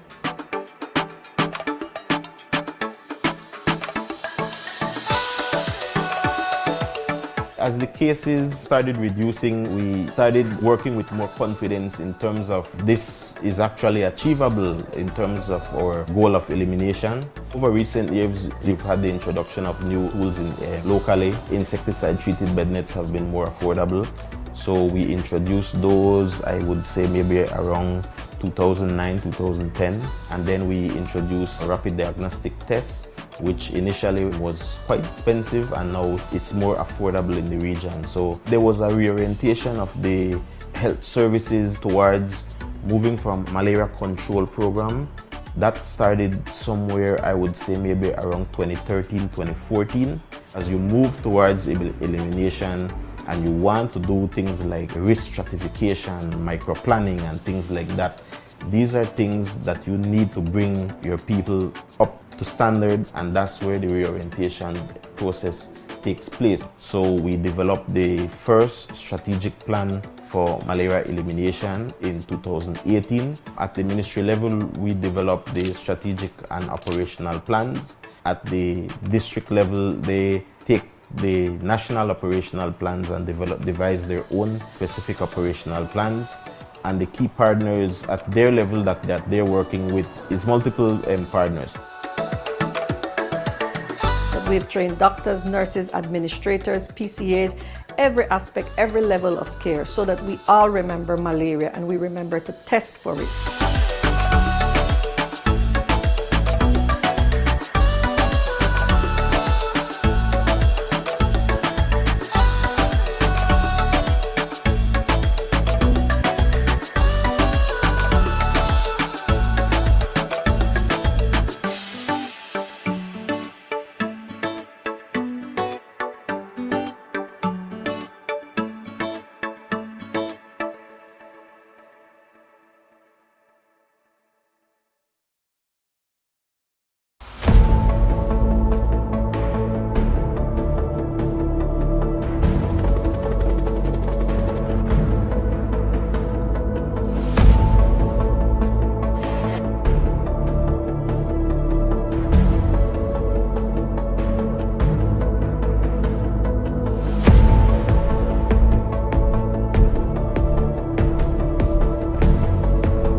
Did you know that 1/3 of health budgets are used to purchase medicines? High costs, insufficient quality, and hard-to-source products in the market are major barriers to access medicines and threaten the sustainability of the system. For this reason, and at the request of the countries of the Americas, the Pan American Health Organization in 2000 created the Strategic Fund. The fund is a mechanism for pooled procurement of quality medicines and public health supplies. It pools the demand of multiple countries, executes international tenders, and achieves reduced prices when purchasing large volumes of the same product. It also supports countries to improve demand planning and prevent stockouts of medicines and health supplies. What products can be purchased? More than 250, from treatments for various diseases, communicable diseases, non-communicable diseases, and neglected diseases, to medical devices, supplies, and diagnostic kits. The Strategic Fund provides lines of credit for countries when needed through its capital account. The use of the fund allows savings in health budgets. In just 1 year, one country saved $13 million in the procurement of medicines for HIV/AIDS and tuberculosis. All products procured through the Strategic Fund are safe, effective, and quality assured. To use the fund, countries through their ministries of health need to sign an agreement with PAHO. Why do this? Because improving access to medicines and supplies is key to guaranteeing health for all, everywhere. To learn more, visit www.paho.org/strategic fund.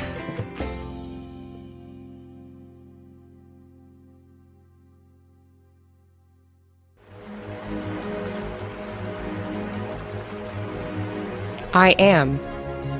We are. All of us. Together. This is who we are.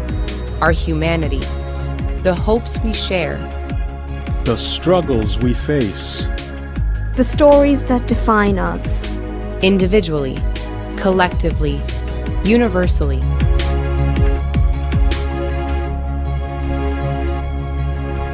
Every person, family, community. We are happier when we have each other. Healthier when we stand together.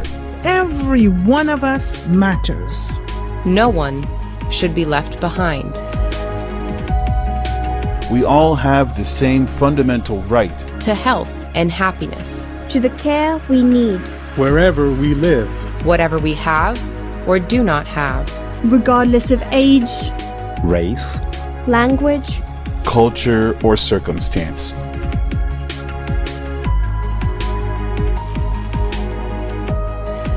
This is our mission. We stand together with all people. In every community, every country, throughout the hemisphere. Because we are healthier.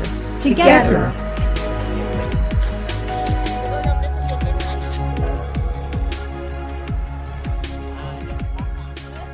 We are the Pan American Health Organization, working for health for everyone, everywhere.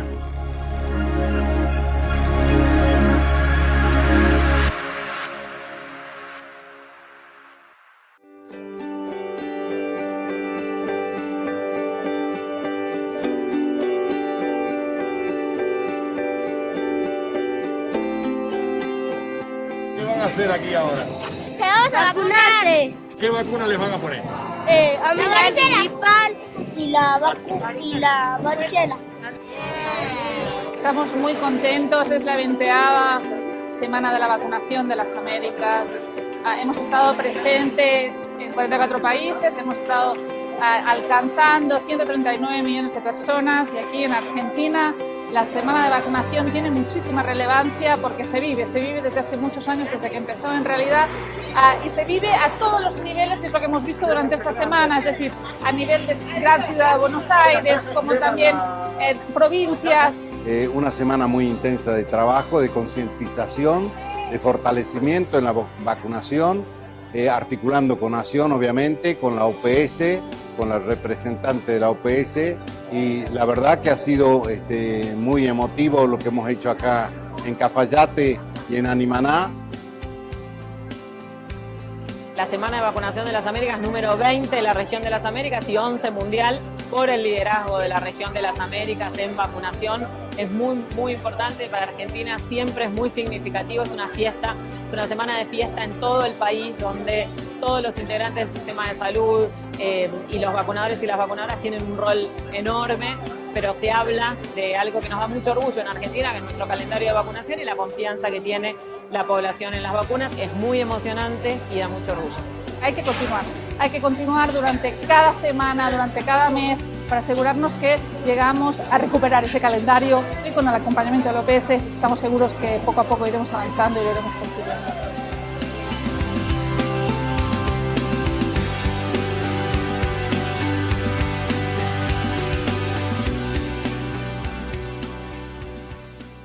The Pan American Health Organization Revolving Funds offers 2 regional mechanisms to improve access to quality, safe, and cost-effective health products.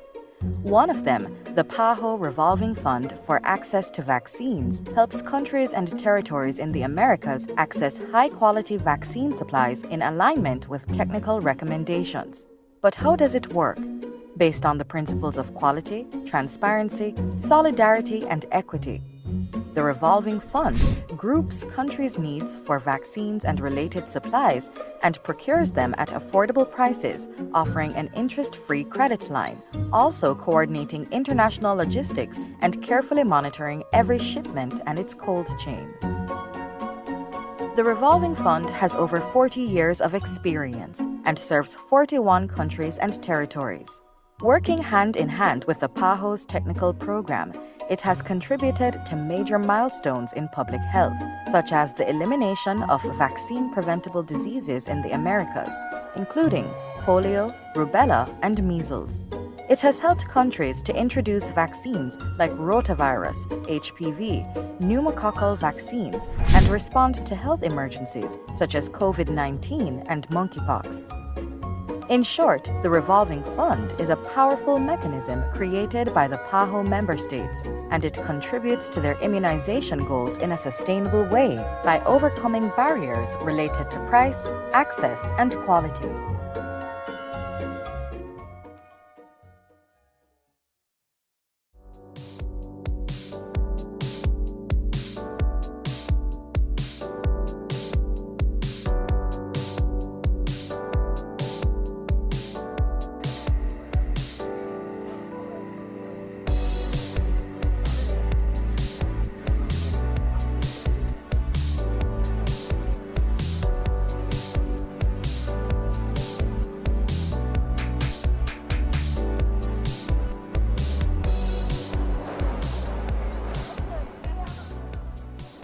Manguinhos foi oficializado como um instituto produtor de imunobiológicos na década de 70. Desde então, Manguinhos vem junto com o Ministério da Saúde, Programa Nacional de Imunizações, a Organização Pan-Americana de Saúde, a OMS, como um dos fornecedores principais de vacinas na América Latina. E neste momento, nós estamos em fase de desenvolvimento da tecnologia da vacina em RNA, nessa nova plataforma. Então, estamos detalhando os equipamentos, os rendimentos, todos os resultados que são esperados, não é só em termos de produção, como em metodologias analíticas de controle de qualidade, com o intuito de, no próximo ano, já termos as primeiras etapas de escalonamento e produção, visando os estudos clínicos necessários para essa vacina.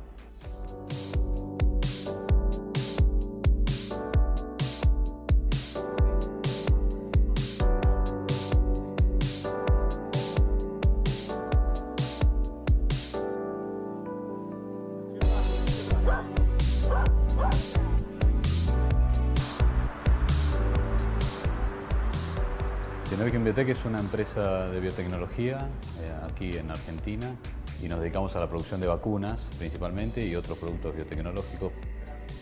Synergium Biotech tiene ya hace 2 años una participación en el fondo rotatorio de la Organización Panamericana de la Salud con la vacuna antigripal justamente Y tener esta capacidad instalada acá nos permite desafiar y buscar otros proyectos que permitan traer otras tecnologías y otros productos a la región. Este fue un fit perfecto, es una vacuna o una tecnología de mRNA innovadora y en un proyecto empujado y promocionado por OMS, por MPP y por PASCO.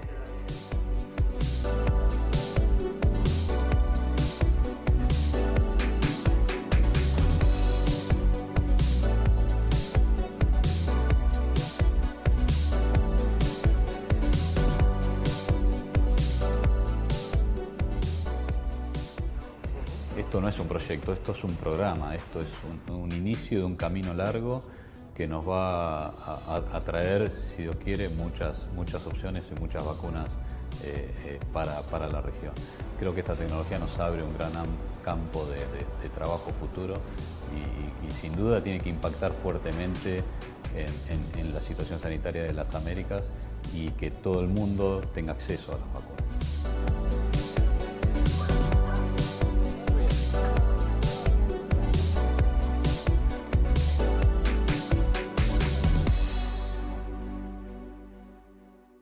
The Pan American Health Organization revolving funds are pooled procurement mechanisms that facilitate equitable access to life-saving health products in the Americas. The PAHO Strategic Fund is one of these mechanisms, focused on ensuring access to essential medicines and supplies. Leveraging multidisciplinary technical expertise, multilateral cooperation, and established partnerships across the Americas, the Strategic Fund improves access to quality, safe, and cost-effective treatments and diagnostics for a range of diseases, such as HIV, tuberculosis, leishmaniasis, hypertension, cancer, and more. But how does it work? The Strategic Fund facilitates end-to-end procurement, advising countries with the rational use of medical products, quantifying demand, consolidating orders so medicines and supplies can be procured in bulk at significantly lower prices. The Strategic Fund offers a 60-day interest-free credit line to support payments, coordinating and monitoring shipments. This has helped bring down the cost of medicines by up to 99%, while strengthening supply chain capabilities and ensuring all products meet international standards. The Strategic Fund has been shown to be an effective mechanism to support the COVID-19 pandemic response, helping rapidly deliver personal protective equipment, diagnostic tests, and critical care medicines, while also averting stockouts of routine health supplies for existing priority public health programs. This means the Strategic Fund can strengthen health system resilience by supporting both essential health services and emergency response efforts during future crises.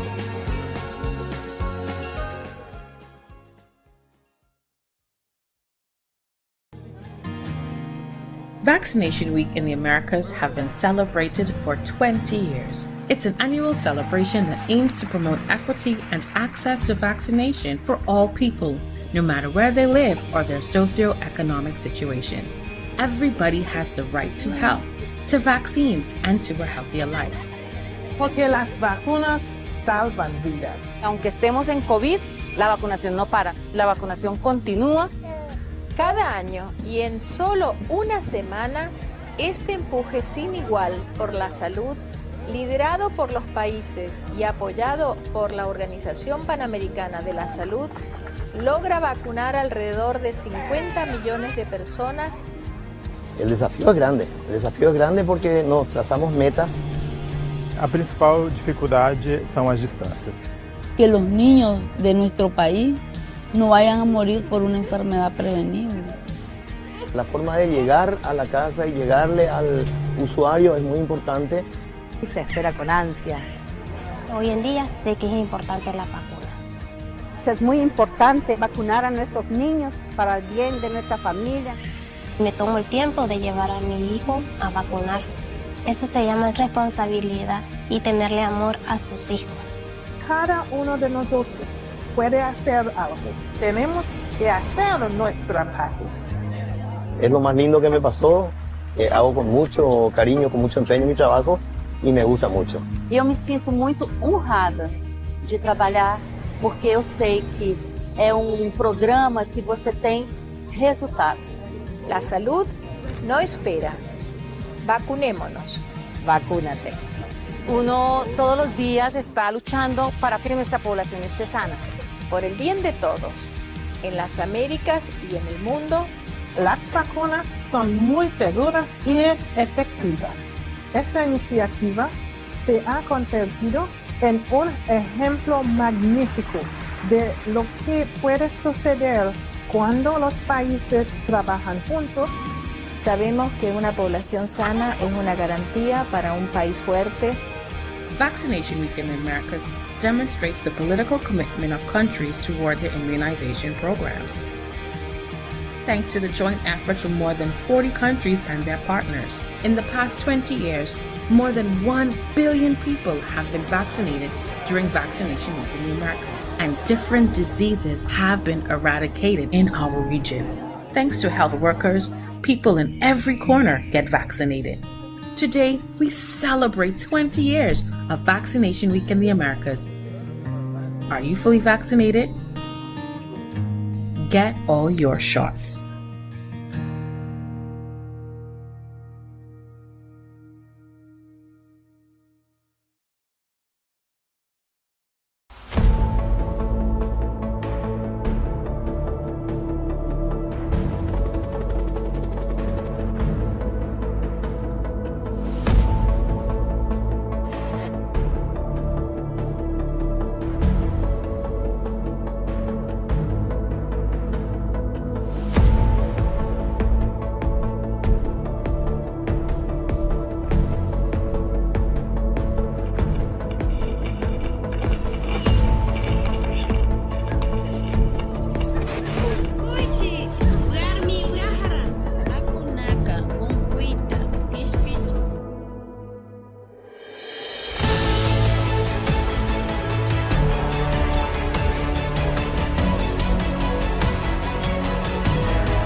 ¿Sabía que 1/3 de los presupuestos de salud se destina a la compra de medicamentos? Altos costos, calidad insuficiente y productos poco disponibles en el mercado, además, pueden representar una carga extra para los presupuestos de salud y amenazar la sostenibilidad del sistema. Por eso, y a pedido de los países de las Américas, la Organización Panamericana de la Salud creó el Fondo Estratégico en el año 2000. El fondo es un mecanismo solidario para la compra conjunta de medicamentos e insumos de salud pública de calidad. Consolida la demanda de múltiples países, convoca a licitaciones internacionales y obtiene precios reducidos al adquirir grandes volúmenes del mismo producto. También apoya a los países para mejorar la planificación de la demanda y evitar desabastecimientos. ¿Qué productos se pueden adquirir? Más de 250, desde tratamientos para diversas enfermedades, transmisibles, no transmisibles y desatendidas, hasta equipos médicos, insumos y kits de diagnóstico. El Fondo Estratégico ofrece líneas de créditos a los países que lo necesiten a través de su cuenta de capitalización. El uso del fondo genera ahorros en los presupuestos de salud. En solo un año, un país ahorró $13 millones en la compra de medicamentos para VIH-Sida y tuberculosis. Todos los productos adquiridos a través del fondo son seguros, eficaces y de calidad garantizada. Para utilizar el fondo, los países, a través de sus ministerios de salud, deben firmar un convenio con la OPS. ¿Por qué hacerlo? Porque más y mejor acceso a medicamentos e insumos es clave para garantizar la salud para todas las personas en todas partes. Para conocer más, ingrese a www.pajo.org/Fondo Estratégico.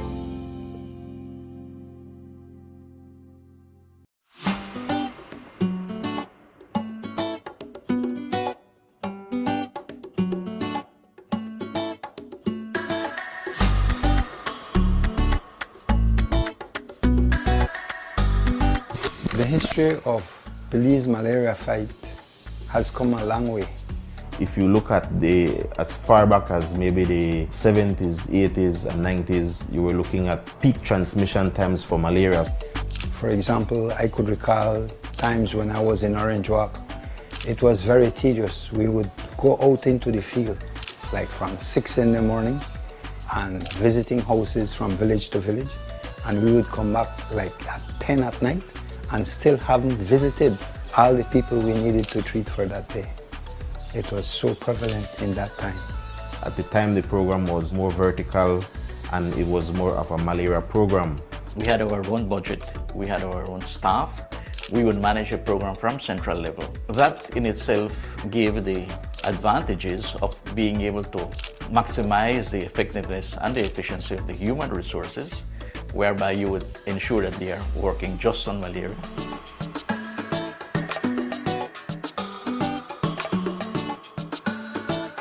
Decentralization happened early 2000s, and what that entailed was giving authority to the various regional management teams that were put in place. At that time, we faced some challenges in the sense that decentralizing the staff, then that means to say that supervision and the administration would fall under the regional management team, which we had some challenges there as to the skills of the management. What we did immediately is strengthen the skills of the new staff and those staff that we knew needed to improve their skills. So we had some training, very specific and continuous training. We ensured that all districts had the standard operating procedures, training manuals, operational manuals. That was key.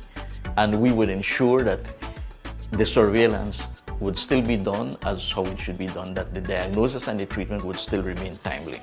At the headquarters, we continued providing that support, that technical support, that advice. We ensured the resources were there at the regional level for them to continue executing the strategies for malaria.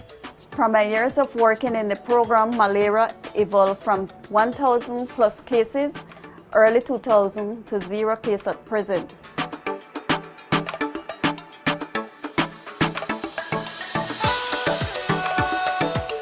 As the cases started reducing, we started working with more confidence in terms of this is actually achievable in terms of our goal of elimination. Over recent years, we've had the introduction of new tools locally. Insecticide-treated bed nets have been more affordable. So we introduced those, I would say maybe around 2009, 2010. And then we introduced a rapid diagnostic tests, which initially was quite expensive and now it's more affordable in the region. So there was a reorientation of the health services towards moving from malaria control program. That started somewhere, I would say maybe around 2013, 2014. As you move towards elimination and you want to do things like risk stratification, micro-planning and things like that, these are things that you need to bring your people up to standard, and that's where the reorientation process takes place. So we developed the first strategic plan for malaria elimination in 2018. At the ministry level, we developed the strategic and operational plans. At the district level, they take the national operational plans and devise their own specific operational plans. And the key partners at their level that they're working with is multiple partners. We've trained doctors, nurses, administrators, PCAs, every aspect, every level of care, so that we all remember malaria and we remember to test for it.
Did you know that 1/3 of health budgets are used to purchase medicines? High costs, insufficient quality, and hard-to-source products in the market are major barriers to access medicines and threaten the sustainability of the system. For this reason, and at the request of the countries of the Americas, the Pan American Health Organization in 2000 created the Strategic Fund. The fund is a mechanism for pooled procurement of quality medicines and public health supplies. It pools the demand of multiple countries, executes international tenders, and achieves reduced prices when purchasing large volumes of the same product. It also supports countries to improve demand planning and prevent stockouts of medicines and health supplies. What products can be purchased? More than 250, from treatments for various diseases, communicable diseases, non-communicable diseases, and neglected diseases, to medical devices, supplies, and diagnostic kits. The Strategic Fund provides lines of credit for countries when needed through its capital account. The use of the fund allows savings in health budgets. In just 1 year, one country saved $13 million in the procurement of medicines for HIV/AIDS and tuberculosis. All products procured through the Strategic Fund are safe, effective, and quality assured. To use the fund, countries through their ministries of health need to sign an agreement with PAHO. Why do this? Because improving access to medicines and supplies is key to guaranteeing health for all, everywhere. To learn more, visit www.paho.org/strategic fund.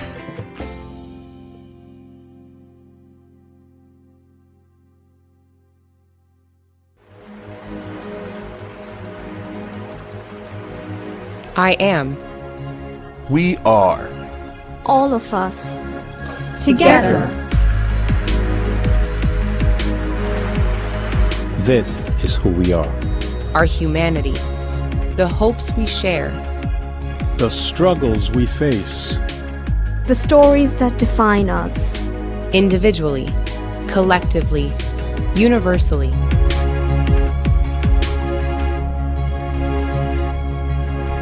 Every person, family, community. We are happier when we have each other. Healthier when we stand together. Every one of us matters. No one should be left behind.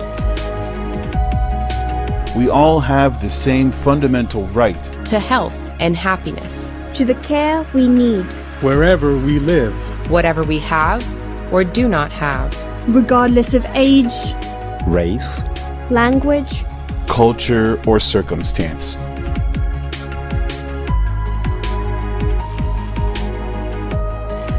This is our mission.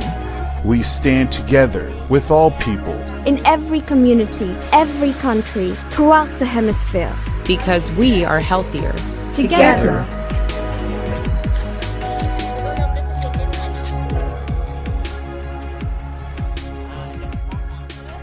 We are the Pan American Health Organization, working for health for everyone, everywhere.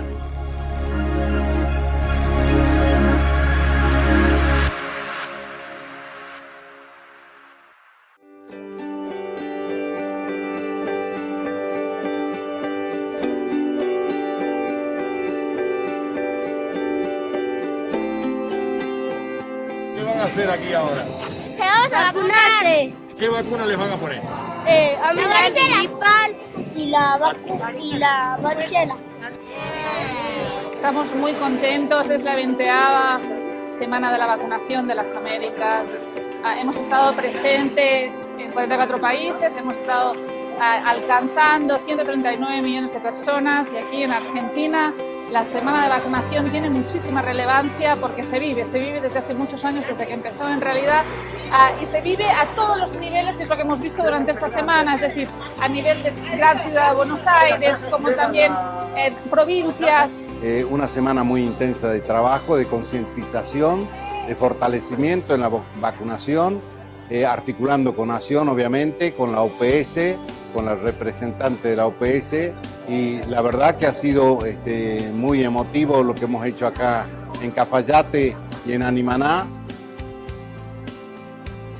la Semana de Vacunación de las Américas número 20 de la región de las Américas y 11 mundial por el liderazgo de la región de las Américas en vacunación. Es muy importante para Argentina, siempre es muy significativo, es una fiesta, es una semana de fiesta en todo el país donde todos los integrantes del sistema de salud y los vacunadores y las vacunadoras tienen un rol enorme, pero se habla de algo que nos da mucho orgullo en Argentina, que es nuestro calendario de vacunación y la confianza que tiene la población en las vacunas. Es muy emocionante y da mucho orgullo. Hay que continuar durante cada semana, durante cada mes, para asegurarnos que llegamos a recuperar ese calendario y con el acompañamiento del OPS estamos seguros que poco a poco iremos avanzando y lo iremos consiguiendo.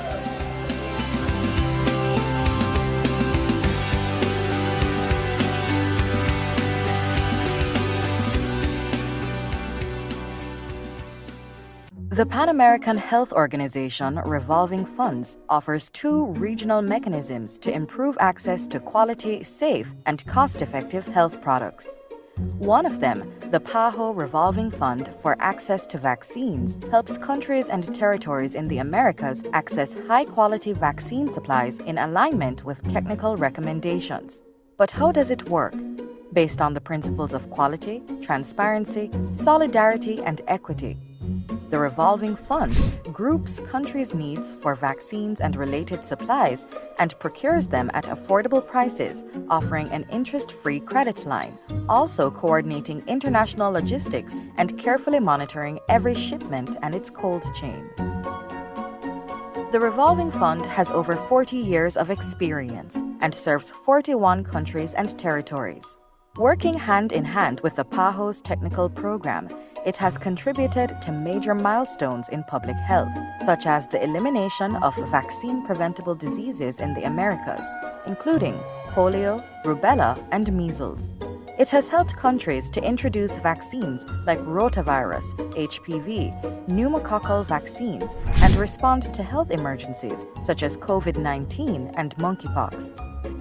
In short, the revolving fund is a powerful mechanism created by the PAHO member states, and it contributes to their immunization goals in a sustainable way by overcoming barriers related to price, access, and quality.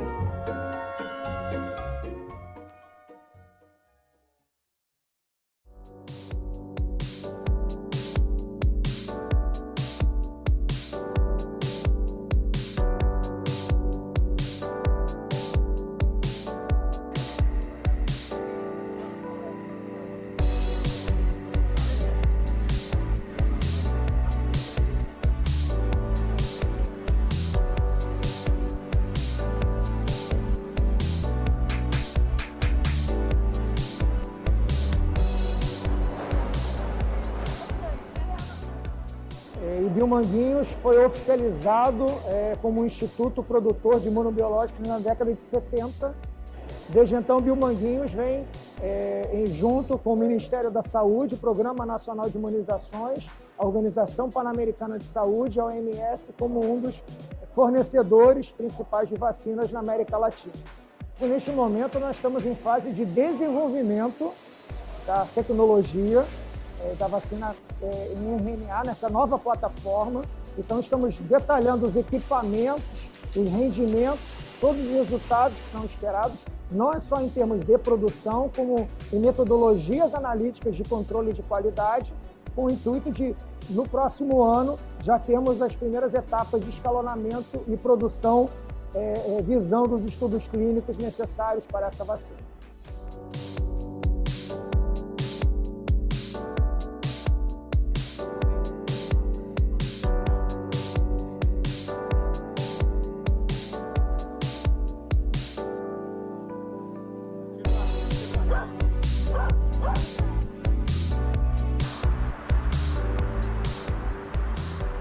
Synergium Biotech es una empresa de biotecnología aquí en Argentina y nos dedicamos a la producción de vacunas principalmente y otros productos biotecnológicos.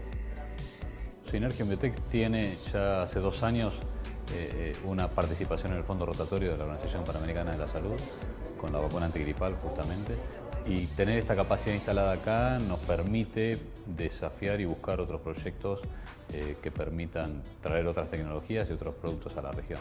Este fue un fit perfecto, es una vacuna o una tecnología de mRNA innovadora y en un proyecto empujado y promocionado por OMS, por MPP y por PASCO.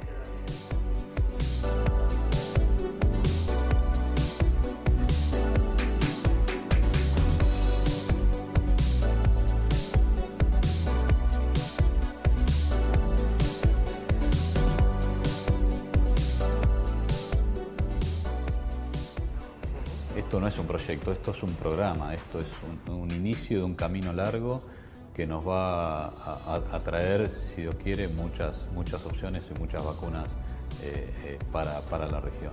Creo que esta tecnología nos abre un gran campo de trabajo futuro y sin duda tiene que impactar fuertemente en la situación sanitaria de las Américas y que todo el mundo tenga acceso a las vacunas.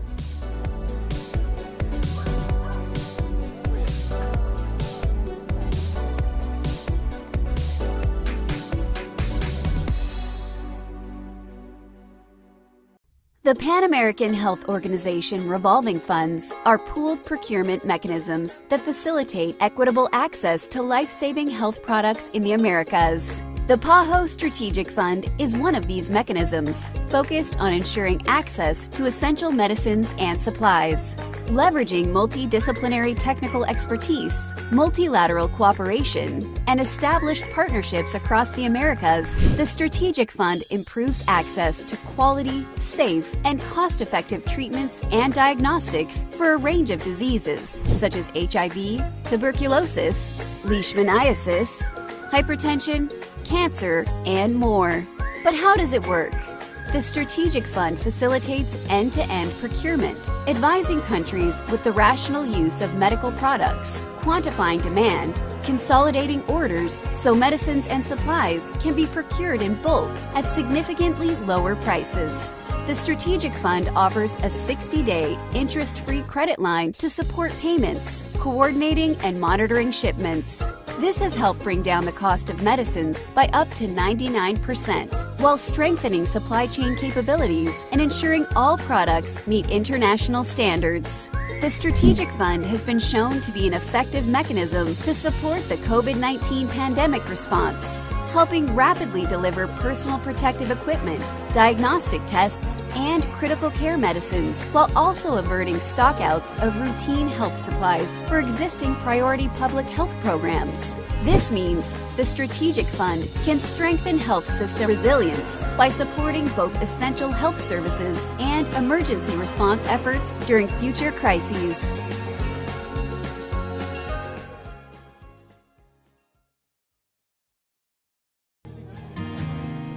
Vaccination Week in the Americas have been celebrated for 20 years. It's an annual celebration that aims to promote equity and access to vaccination for all people, no matter where they live or their socioeconomic situation. Everybody has the right to health, to vaccines, and to a healthier life. Porque las vacunas salvan vidas. Aunque estemos en COVID, la vacunación no para, la vacunación continúa.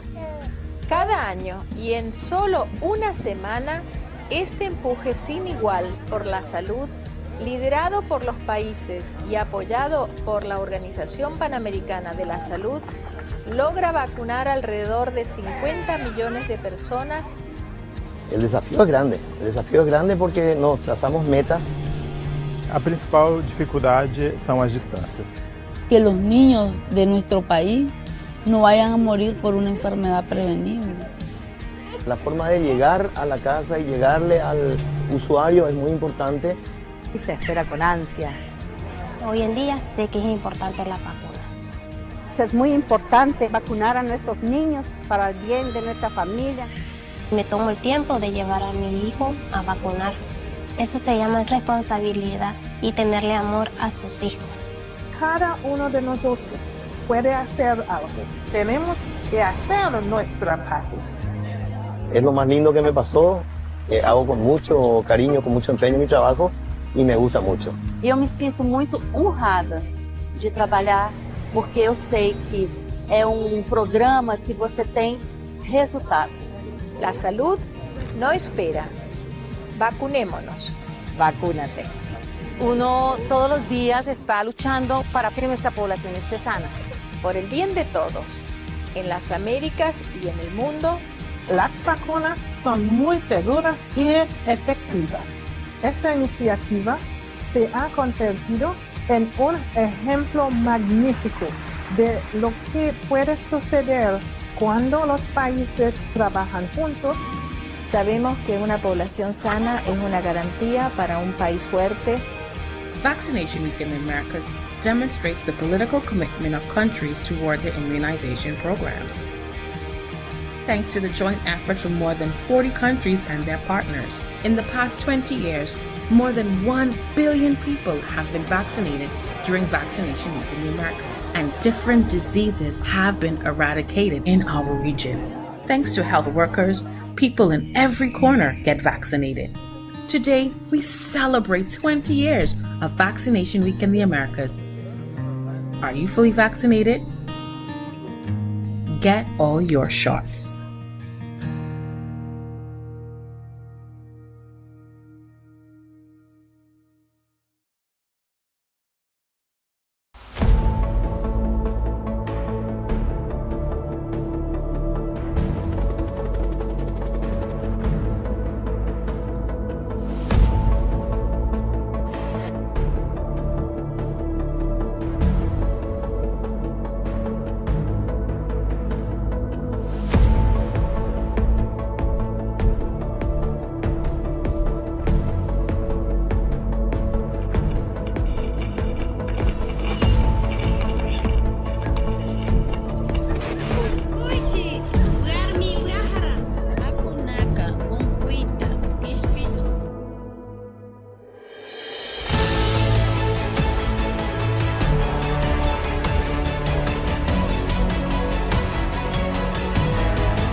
¿Sabía que 1/3 de los presupuestos de salud se destina a la compra de medicamentos?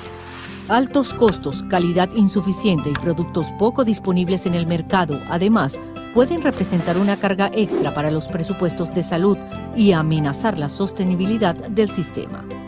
Por eso, y a pedido de los países de las Américas, la Organización Panamericana de la Salud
Thank you very much. I trust you all had a good lunch and a good break. So we're on a good trajectory to achieve most, if not everything, that we set out to achieve during the course of the rest of the day. We're going to pick up now at items 3.6, report of the investigations office for 2022, and we're closing on that item. I don't think there was any other contribution from the floor. So I will then hand to Mr. Lim. I believe it was your time to respond. So go ahead, please. Thank you, Mr. President. Well, first of all, I hope everybody had a good lunch. I'd like to just say also that, I'd like to thank, the member states for your many suggestions. And I think we will take your suggestions on board. And I'd like to also say that, to thank you for your strong support and encouragement of the investigative function here in PAHO. I'd like to address a comment from the delegation from Mexico. I'd like to share that in paragraph 23 of the annual report, we explain that allegations that are classified as miscellaneous usually involves complaints not related to the organization or its personnel. There are instances where complaints pertain to HR issues or ethical queries or misconduct issues at WHO.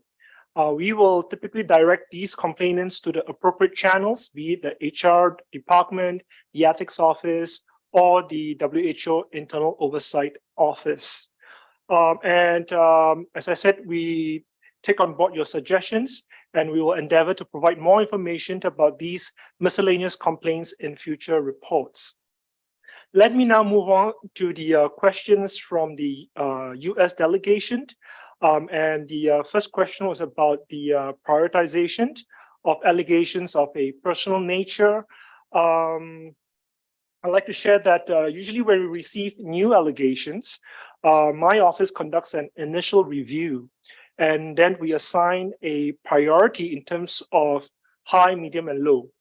And high priority cases usually involves, for instance, allegations of fraud with implications for financial losses, allegations against senior officials of the organization, or allegations involving sexual exploitation and abuse and sexual harassment. However, on a more practical level, investigations at PAHO or investigators at PAHO are always working on multiple cases simultaneously. With small investigations offices like that in PAHO, it is more important for us to be able to balance multiple cases than to create an elaborate list of prioritization. With harassment and allegations of a personal nature, with cases like that, we may interview multiple witnesses. So there are always gaps within the schedule which we can fit in to deal with other cases. The investigations office also has the ability to recommend interim actions during an investigation. So this has served us well on a number of cases involving allegations of a personal nature. Interim actions can range from recommending someone to be reassigned duty stations or recommending a temporary change in reporting lines. With fraud cases, it is typically more straightforward in the sense that there are less witness interviews, witness statements to collect. So it is more about reviewing documents and reviewing transactions. So we can often move faster and to get to the subject interview and then to draft a investigation report. But all in all, it's more about balancing the caseload rather than adhering to a strict list of prioritization. I want to address the second question from the US delegation, and this is about the fraud loss statistics. If you look at the report, you will note that most of the losses that were reported from 2022 arose from damages or loss of laptops and cell phones, and this was at a cost of about 8,700 net loss to the organization. And of the 4 fraud investigations that were completed last year, only 2 had financial implications. And this was noted in paragraph 28B of the report. But I'd like to share also that events have since overtaken the report. And I'm pleased to share that the organization actually did not suffer any losses in the 2 fraud cases because all the monies were actually recovered. There was a third issue involving a write-off of about $300. And this issue was discussed at the APLP, and it was determined to be a control issue. So it was handled by the country office, and it did not rise to a matter that required an investigation. And finally, but not least, I'd like to address the third question from the US delegation, and this is about the 2 sexual harassment cases that were reported last year. Again, let me reiterate that both cases were investigated, and we have since completed the investigation. So investigation reports were submitted to management. The first report was submitted earlier this year, sometime in March, while the second report was submitted earlier this month. But I'd like to provide a bit more of an update on these 2 cases, but because of the separation of our functions, I'd like to actually invite Director of HRM to elaborate on the actions that were taken by the organization after the investigations office submitted its investigation report on these 2 cases. So may I ask the permission from Mr. President to invite the Director of HRM to provide an update on the 2 sexual harassment cases? Okay, sure. Dr. Marias. Oh, I see. Okay, I see her now. Go ahead, please. Muchas gracias, señor presidente, y muchas gracias por la oportunidad de proveer información sobre estos 2 casos. En el primero de ellos, el reporte que fue entregado a la gerencia en marzo, este individuo proveía servicios profesionales a la organización a través de un contrato de servicios, no era realmente un funcionario y tampoco lo que se conoce como un trabajador contingente. En cuanto obtuvimos el reporte de investigación, este individuo dejó de trabajar para la organización y a través de la oficina de nuestro asesor legal, el caso fue referido a las autoridades nacionales de ese país en donde estos servicios eran entregados a la organización. En el segundo caso, el individuo, el caso que menciona el señor Lim, que el reporte fue recientemente entregado a la gerencia, este individuo ya había sido separado de la organización por una falta previa. Este es uno de los casos reportados en el reporte de recursos humanos, uno de los 2 casos en donde se realizó un despido inmediato. Entonces, esta persona ya no estaba haciendo, ya no tenía funciones en la organización. Esos son los 2 casos a los que el señor Lim se refiere. Thank you very much. Do you want to conclude or that's it? I don't have anything further to add. Thank you very much, Mr. Okay, President. thank you. All right. So I'll ask the director now if he wants to add his voice to what has already been said. Thank you, Mr. Presidente. Gostaria primeiro de agradecer as contribuições, sugerências de Estados Unidos, México, e nesse tema, eu creio que como foi muito bem informado por nosso investigador, Mr. Lim, há esforço de fortalecer a oficina de investigação, garantizar sua independência, garantizar que todas as denúncias, alegações podem receber esse tratamento como o investigador ha reportado, ou seja, de tratar muito em sério, de considerar muito em sério todas as alegações, seja de fraude, seja de conduta personal indevida, seja de assédio, todas as condutas inapropriadas e inadequadas que se identificam que podem ter um processo de investigação e que pueda depois, por intermédio do Departamento de Recursos Humanos, depois da investigação ser concluída, se adotar todas as medidas aí de proteção da organização, de sua reputação e principalmente das pessoas que trabalham en la organización y de las personas que servimos para que puedan tener sus derechos respetados, incluso su derecho de no recibir ningún tipo de acoso en su ambiente de trabajo o de personas que servimos en nuestros países. Así que es un compromiso. La Oficina de Investigación es parte de un sistema, no actúa de una manera aislada, pero es una parte importante del sistema, conjuntamente con la Oficina de Ética, con o Ombudsman y con otras partes de nuestro sistema de resolución de conflictos. Y creemos que es importante, además de mantener aqui em Washington essa atividade funcionando de maneira adequada, poder alcançar sempre, quando se identifica com uma auditoria interna que identifica algum problema em um país, imediatamente também se envia para a oficina de investigação. Assim que é um compromisso nosso de seguir fortalecendo essa capacidade para que a oficina pueda funcionar de acordo com os términos de referência que tem, en una capacidad que es muy importante para la organización. Muchas gracias. Thank you very much, Director. And just to inform the committee again that the discussions are reflected in the final report. Thank you very much. So we're now on to item 7.1. Hold on. Are we? Am I correct? Yeah, 7.10. Okay, and that's a continuation of the items that we had started and closed on last evening. So we're now at sub-item G, Health and Human Rights Progress Report. And I will ask Dr. Jerry Ekmans. I hope I have that correct. Yes, I got the thumbs up, so I'm improving. If I'm here another 2 or 3 days, I'll have everybody's name known very well. Director of the Department of Social and Environmental Determinants of Health Equity of the Pan American Sanitary Bureau to speak. She's already at the table.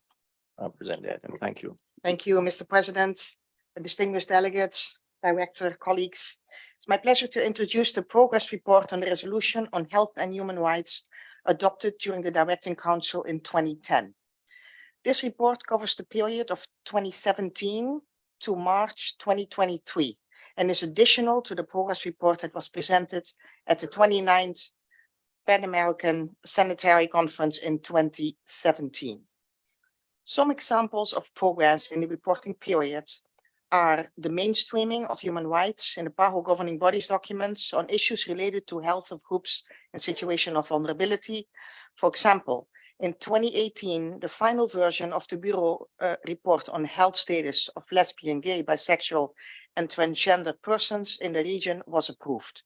This report analyzed the obstacles faced by these persons in accessing health services and offered recommendations to eliminate those obstacles. Also, the submission of reports and opinions to international and national organs regarding laws, regulations, and policies on health from human rights perspective were made. Strengthening of national frameworks and good practices through meetings, documents, technical opinions on draft laws and constitutional reforms, and strong collaboration with UN and OAS on the promotion of international instruments, for example, the Inter-American Convention for Older People, for older persons, and the formulation of normative documents.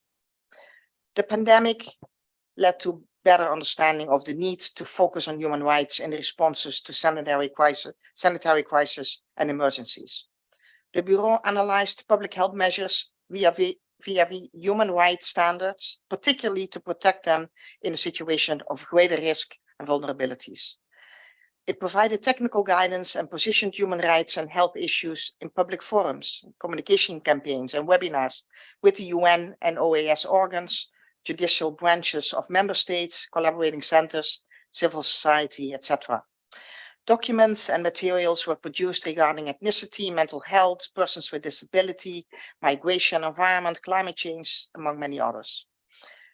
And finally, a course on health and human rights was published in a virtual campus, and a report was produced on regulations, policies, and programs on health services for migrants and barriers faced by them in the context of vaccination during COVID-19. Offering online content has proven to be a good practice for greater dissemination of and access to information on health and human rights. Member states have continued to incorporate international human rights instruments into their health-related policies, legislation, and practices. To further progress, the following measures are proposed for the consideration of member states. A, ensure the health action strategies, plans, programs, and regulations are aligned with international human rights standards, in particularly those that seek resilience and adaptation to the effects of climate change, with special attention to population in situation of vulnerability in cities and in human settlements. B, share information, successful experiences, and good practices among member states for the protection of human rights in decision-making and the implementation of public health policies. C, the link national human rights mechanisms to legislative and judicial branches, so that decision-making on issues related to health and its determinants maintain a human rights perspective. D, include or strengthen a human rights perspective and rapid response mechanisms, early warnings, and interinstitutional coordination for the prevention and management of emergencies, health crises, and natural disasters, including in the implementation of urgent measures, actions, and protection plans, with emphasis on population in situation of vulnerability. E, improve universal health from a human rights perspective through new technologies, explore the relationship between health, its social determinants, and the right to access to information, protection of personal data, and digital rights. And F, strengthen social participation and consultation mechanisms, as well as the capacities of policymakers and service providers from a human rights perspective in decision-making and implementation of health policies aimed at population and situation of vulnerability, in line with the Sustainable Health Agenda for the Americas 2018-2030. The Secretariat will continue its support to member states to make progress on health and human rights. Thank you for your attention. Thank you very much. I now open the plenary for any contribution to this issue. Argentina. Gracias, señor presidente. Gracias también a la doctora Eichmann por la presentación del informe. Agradecemos los esfuerzos de la organización por transversalizar los derechos humanos en los documentos de los cuerpos directivos sobre temas relacionados con la salud de grupos en situación de vulnerabilidad. Nuestro país se encuentra fuertemente comprometido con el fortalecimiento, la promoción y la protección de los derechos humanos. En este sentido, como sabrán, la Argentina tuvo el honor de ser elegida por primera vez en su historia para presidir el Consejo de Derechos Humanos de la Organización de las Naciones Unidas durante 2022. Destacamos en particular los esfuerzos realizados por nuestro país en materia de políticas para combatir la violencia de género y la discriminación contra mujeres y el colectivo LGBTIQ+. En enero de este año hemos cerrado nuestro paso por el Consejo de Derechos Humanos y hemos rendido el cuarto ciclo del examen periódico universal. Asimismo, recordamos que en marzo pasado la Argentina fue sede del tercer Foro Mundial de Derechos Humanos 2023, en el que la salud y los derechos humanos ocuparon un rol central, con especial foco en los derechos de salud sexual y reproductiva, género, salud mental, consumos problemáticos, VIH, contextos de encierro, atención primaria de la salud, promoción de la salud, prevención de la CNT y actividades enfocadas en la salud integral de jóvenes y adolescentes. Para la coordinación y el desarrollo de estas actividades fue fundamental la participación de las organizaciones de la sociedad civil, con las que trabajamos de manera conjunta para el desarrollo de las jornadas. Finalmente, celebramos las medidas enumeradas en el documento y la promoción de las capacitaciones que realiza la organización a través del campus virtual de salud pública, en particular aquellas relacionadas con etnicidad, salud mental, personas con discapacidad, migración, entre otros. Muchas gracias. Thank you very much, Argentina, and I recognize Chile. Thank you. Muchas gracias, señor presidente. Felicitamos y agradecemos a la OPS el documento y el compromiso expresado en el ámbito de derechos humanos, que de manera creciente y progresiva en los últimos años nos ha ido guiando a nivel de los países en este ámbito. Sin embargo, me gustaría preguntar, porque no me queda claro, cómo la OPS ve el punto C de estas medidas propuestas. Los poderes del Estado son separados, el poder ejecutivo, el poder legislativo, el poder judicial.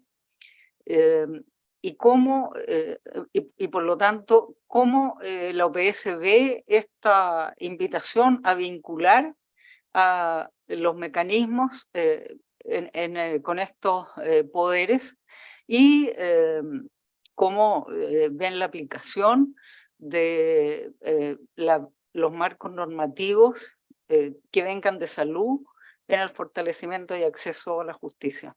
Gracias, señor presidente. Thank you very much. Chile, I see no other hand up for intervention, so I ask Dr. Ekmans to respond to the comments made. Muchas gracias por las intervenciones. Felicidades a Argentina por todo el avance que están teniendo sobre el énfasis que están poniendo en la base de derechos humanos en programas prioritarios y otros temas que están relacionados. Muchas gracias.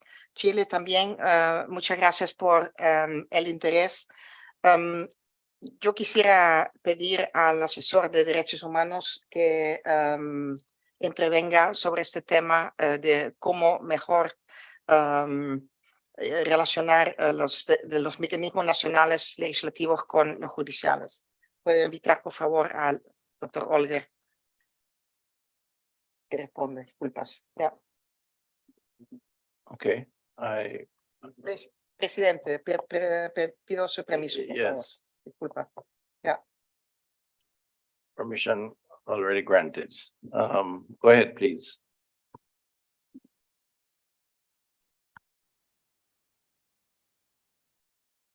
You have to turn it right. Go now. Thank you very much. Thank you very much, Mr. President, and thank you, dear Director. Thank you very much for the question. Muchas gracias. La pregunta de Chile, muy importante, y nos permite aclarar algo bien importante. Creo que el entendimiento que se tiene en el Departamento de la transversalización de los derechos humanos tiene que ver con un control a nivel de los países, a niveles nacionales. No es un entendimiento de derechos humanos desde lo internacional, sino una integración en los trabajos de los diferentes poderes del Estado en cada uno de los países, y eso lo vemos como una lógica de promoción, por un lado, prevención por otro, y en ese sentido con uno de los poderes. Cuando hay algún problema en temas de salud, entonces la lógica ahí sí es el control que ejercen los poderes judiciales, los mecanismos alternativos de resolución de conflictos, de temas de justicia. Entonces, la lógica es aprovechar los trabajos que realizan los Estados miembros, trabajar con ellos de la mano en cada una de las etapas de promoción, prevención, protección, y cuando hay algún problema en temas de salud, también, por supuesto, colaborar para que los poderes judiciales, los mecanismos de control, mantengan la perspectiva de derechos humanos en la decisión de los temas relacionados con la salud. Ese sería básicamente el entendimiento que quiere proponer las medidas, tanto las C como las que conectamos con las medidas alternativas de solución de conflictos. Espero si eso satisface la pregunta de la estimada representante de Chile, si no, por supuesto, ahondamos. Muchas gracias, señor presidente. Gracias, director. Thank you very much. And I think Chile has indicated that they'd like a follow-on question. So please. Sí, muchas gracias por la respuesta, pero me gustaría complementar mi pregunta diciendo, ustedes ven y su propuesta en la práctica, ¿cómo ven esta vinculación? O sea, ¿la ven desde una estructura especial en el Ministerio de Salud a nivel de los diferentes servicios? ¿Cómo ven la implementación? Porque no puedo estar más de acuerdo con el punto C, digamos, con la redacción. Sin embargo, el concepto de vincular, ¿dónde se aplica? Gracias. Señor presidente, pido nuevamente que Yes, la of asesora de course. derechos humanos. Go ahead. Thank you. Gracias, señor presidente. Sí, el verbo vincular, que en inglés lo vemos como link, pero en realidad es una lógica de trabajo conjunto. No lo vemos como un tema de vincular, suena incluso un término vinculante obligatorio. No es esa la lógica, sino la lógica es traerlos y trabajar en conjunto. ¿Cuáles serían las medidas de implementación concretas que podemos visualizar? Podemos ya visto experiencias muy exitosas de compartir buenas prácticas entre los poderes judiciales de la región. Por ejemplo, en materia de recursos de amparo, es algo que está contenido en el informe, donde en temas cuando llega ya el problema y se presenta, entonces los poderes judiciales responden efectivamente si tienen una perspectiva adecuada del concepto del derecho a la salud o derechos humanos relacionados con la salud. Entonces la vinculación, lo que queremos decir con este término es un trabajo de promoción, de capacitación, incluso con autoridades judiciales, con autoridades de los ministerios de salud y con otras autoridades relacionadas con la salud.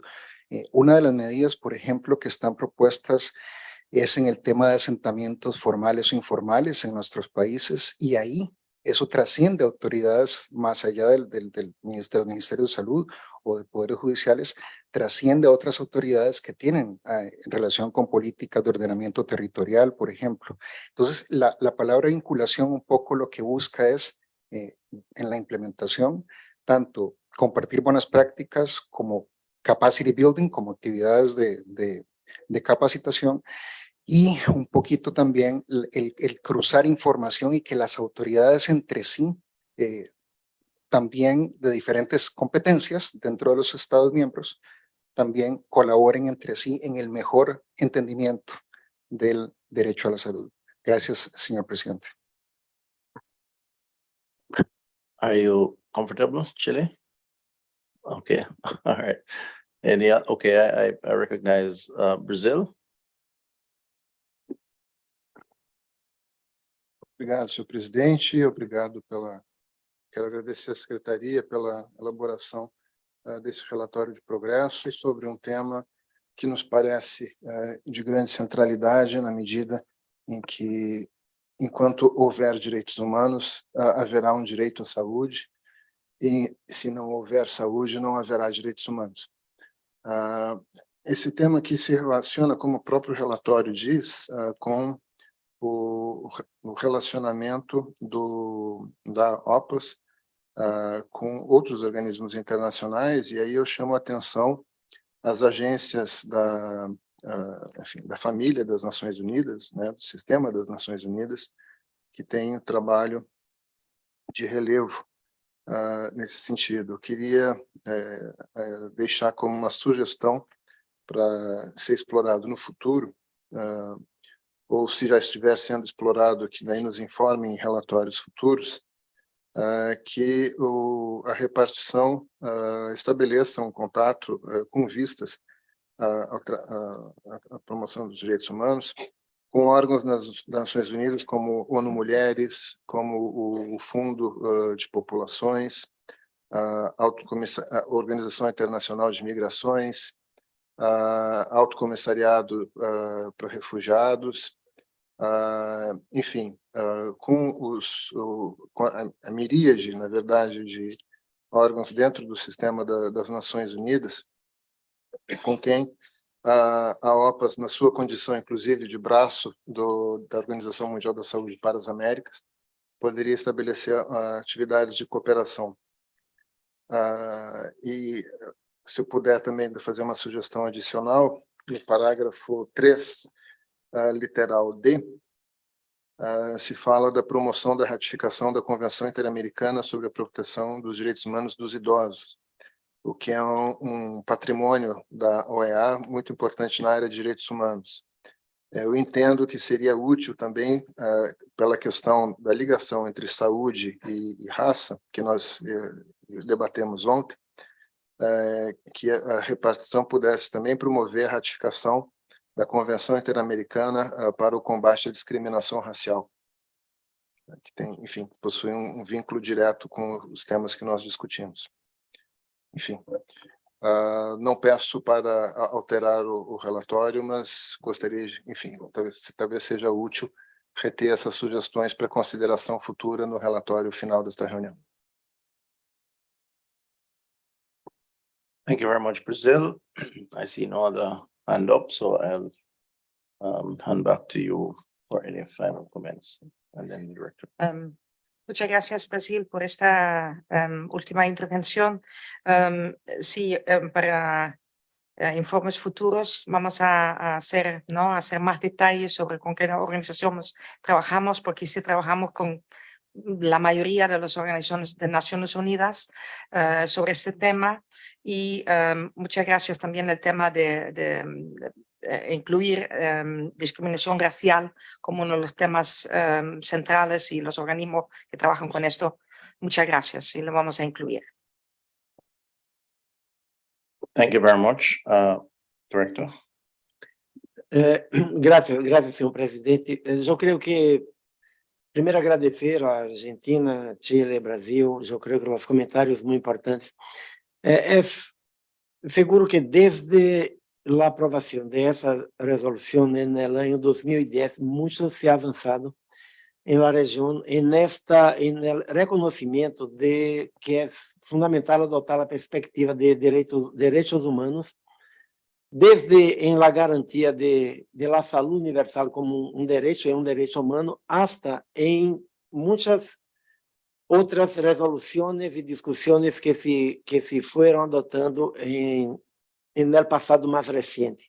Eu creio que desde a discussão de migrantes, que começamos na região no ano 2018, só para trazer um exemplo importante, o enfoque de direitos humanos sempre foi uma parte muito importante da discussão de como garantizar os direitos humanos de los migrantes e refugiados da região. Também na discussão sobre etnicidade e saúde, do ano 2019, se a memória agora já não me traz, também a perspectiva o enfoque de direitos humanos também é parte muito importante, de como buscar garantizar os direitos humanos quando o setor saúde necessita desenvolver iniciativas específicas para garantizar que todos pueblos indígenas, os afrodescendentes, os romanos, as outras populações possam se sentir acolhida de uma maneira respeitosa e que tenha essa mirada de direitos humanos. E mais recentemente no próprio informe final de nossa comissão de alto nível de saúde mental, onde todo o tema das principais recomendações estão exatamente também ao redor de garantizar os direitos humanos das pessoas com saúde mental que durante tantas décadas tiveram violações graves de direitos humanos em nossa região, desafortunadamente. Então, eu creio que, apesar de todos esses progressos, o informe, todavia, sublinha alguns desafios importantes que temos, e essa mirada e esse comentário que aí é tanto Chile, de como poder transformar mais em ações concretas algumas recomendações, respeitando os marcos constitucionais, jurídicos, a separação de poderes que temos em nossa região, pero como nosso assessor e a diretora aclararam, vemos mais como uma invitação à colaboração entre todos os atores que podem ter rol importante, e a Brasil por essa invitação também a que nos sempre recordemos de ter esse processo de coordenação com nossas agências, fundos e programas do sistema de Nações Unidas, además de outros atores externos que são também importantes. Así que muitas graças, senhor presidente. Thank you very much, Director. And again, committee member, the discussions will be reflected in the final report. Move now to sub-item H of progress reports on technical matters. This sub-item H is radiation protection and safety of radiation sources, international basic safety standards, progress report, and Dr. Castro, Interim Director of the Department of Innovation, Access to Medicines and Health Technologies of the Pan American Sanitary Bureau, will deliver that item. Dr. Castro.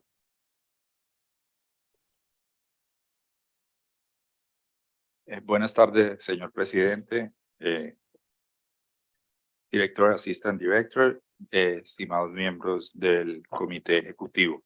Las normas de protección radiológica y seguridad de las fuentes de radiación, normas básicas internacionales de seguridad, fueron endosadas por la 28ª Conferencia Sanitaria Panamericana de la Organización Panamericana de la Salud en 2012, mediante la resolución CSP 28R15. Como varios sabemos, la radiación y los materiales radioactivos tienen aplicaciones en medicina, la industria y la agricultura. Pero a pesar de estos beneficios, existen riesgos no solo para la salud de las personas, sino para el medio ambiente.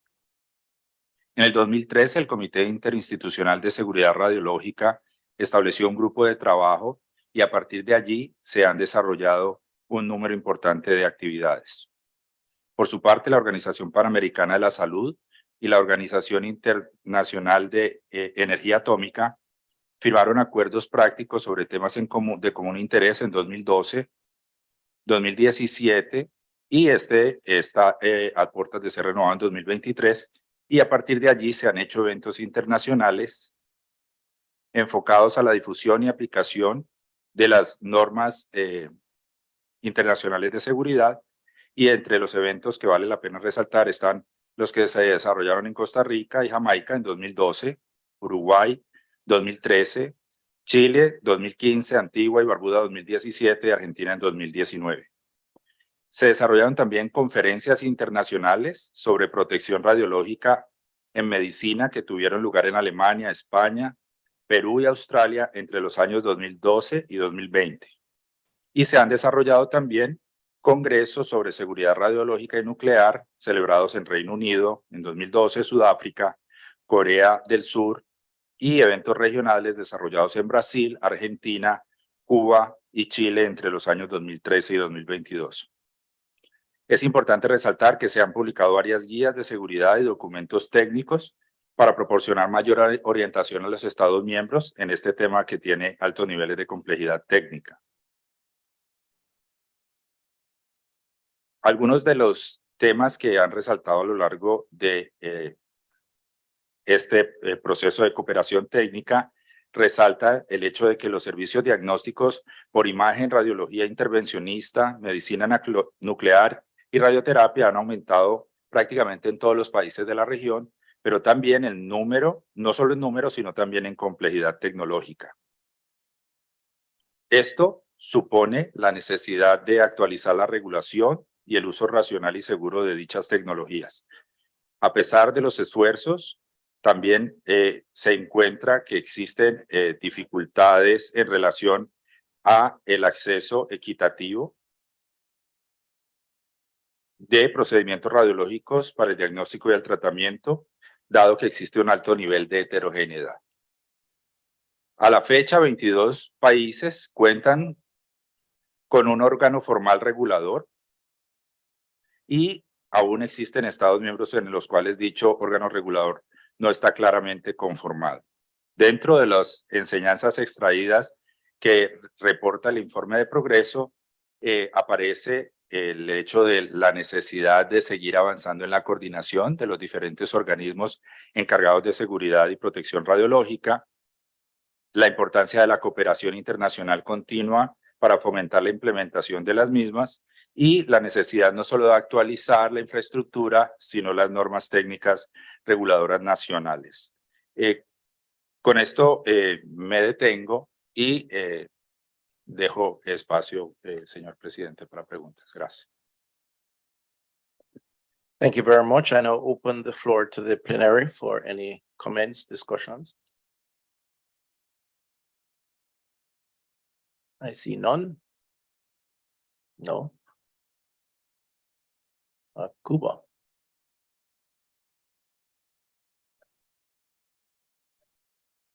Gracias, señor presidente. Cuba agradece por el informe presentado que aprobamos, concordamos con él íntegramente. Pero quisiera acotar, en primer lugar, el reconocimiento del trabajo y esfuerzo que ha venido realizando la OPS en la región en temas relacionados con la implementación de estas normas y guías de seguridad, organizando y patrocinando principalmente eventos, proyectos, iniciativas regionales y promocionando el trabajo conjunto con otras organizaciones internacionales como la OEA. Cuba se encuentra actualizando su marco regulatorio nacional y estructurando la base legal y de infraestructura de sus autoridades reguladoras nacionales, incluidas las áreas de seguridad radiológica, seguridad del paciente, salud ocupacional, entre otras de relevancia para las aplicaciones médicas que emplean radiaciones ionizantes. El trabajo en las Américas realmente es heterogéneo. Aún el nivel de desarrollo de implementación de las normas no avanza en algunos países. Cuba participa activamente en el desarrollo de proyectos y actividades reguladoras, sobre todo en el tema de la seguridad radiológica. No obstante, nos queda mucho por realizar, principalmente en el área de aplicaciones médicas, que es la práctica más amplia en el país, y debe incrementarse la capacidad de acción de nuestro ministerio en estos temas. Las aplicaciones que aún requieren un mayor nivel son las de radiología diagnóstica e intervencionista. Ratifico nuestra concordancia con el informe presentado. Muchas gracias. Thank you very much, Cuba. And I see no other indication of interest to speak. So, Dr. Castro, do you want to comment on Cuba's? Sí, señor presidente. Muchas gracias a Cuba por sus comentarios y felicitaciones por el avance continuo y decidido en la implementación de las normas correspondientes. Muchas gracias. Assistant Director. Thank you, Mr. President. I just want to add that this is a topic that is very complex and where alliances and partnerships are very important for this region. And this is why the Bureau has a strong relationship with two of them, actually, the International Agency Atomic Energy and also the International Labor Work Organization. So the most important aspect of this is how we advise countries to regulate these issues, because if we're talking about an increasing number of equipment devices that are coming at daily basis on these radiation issues for medical devices and for better diagnostics. So important to continue the work and the advice that we can give to the countries, and important also stimulating the countries to ensure that regulatory bodies are present in all the countries of the region at some point. Thank you. Thank you very much, Assistant Director. And again, discussions will be reflected in the final report. We move now to item 7.11, which is resolutions and other actions of intergovernmental organizations of interest to PAHO. Sub-item A, 76th World Health Assembly. I'd like to bring document CE 172/INF/11A to the attention of the committee and invite Mr. Nicholas Lagomorsino. Okay. Lagomorsino. Okay. Senior advisor of the governing body's office of the Pan American Sanitary Bureau too. Well, he's here to the table. Oh, right.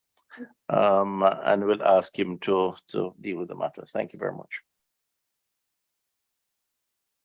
Thank you, President. I am pleased to present item 7.11A on the 76th World Health Assembly, which was held from the 21st to the 30th of May 2023 in Geneva, Switzerland. The assembly was attended by representatives and delegates of 194 member states. The president of the World Health Assembly was Malta, represented by Dr. Christopher Fern, and Ecuador served as one of the 5 vice presidents of the assembly. The region of the Americas was also represented by El Salvador, who served as chair of Committee B.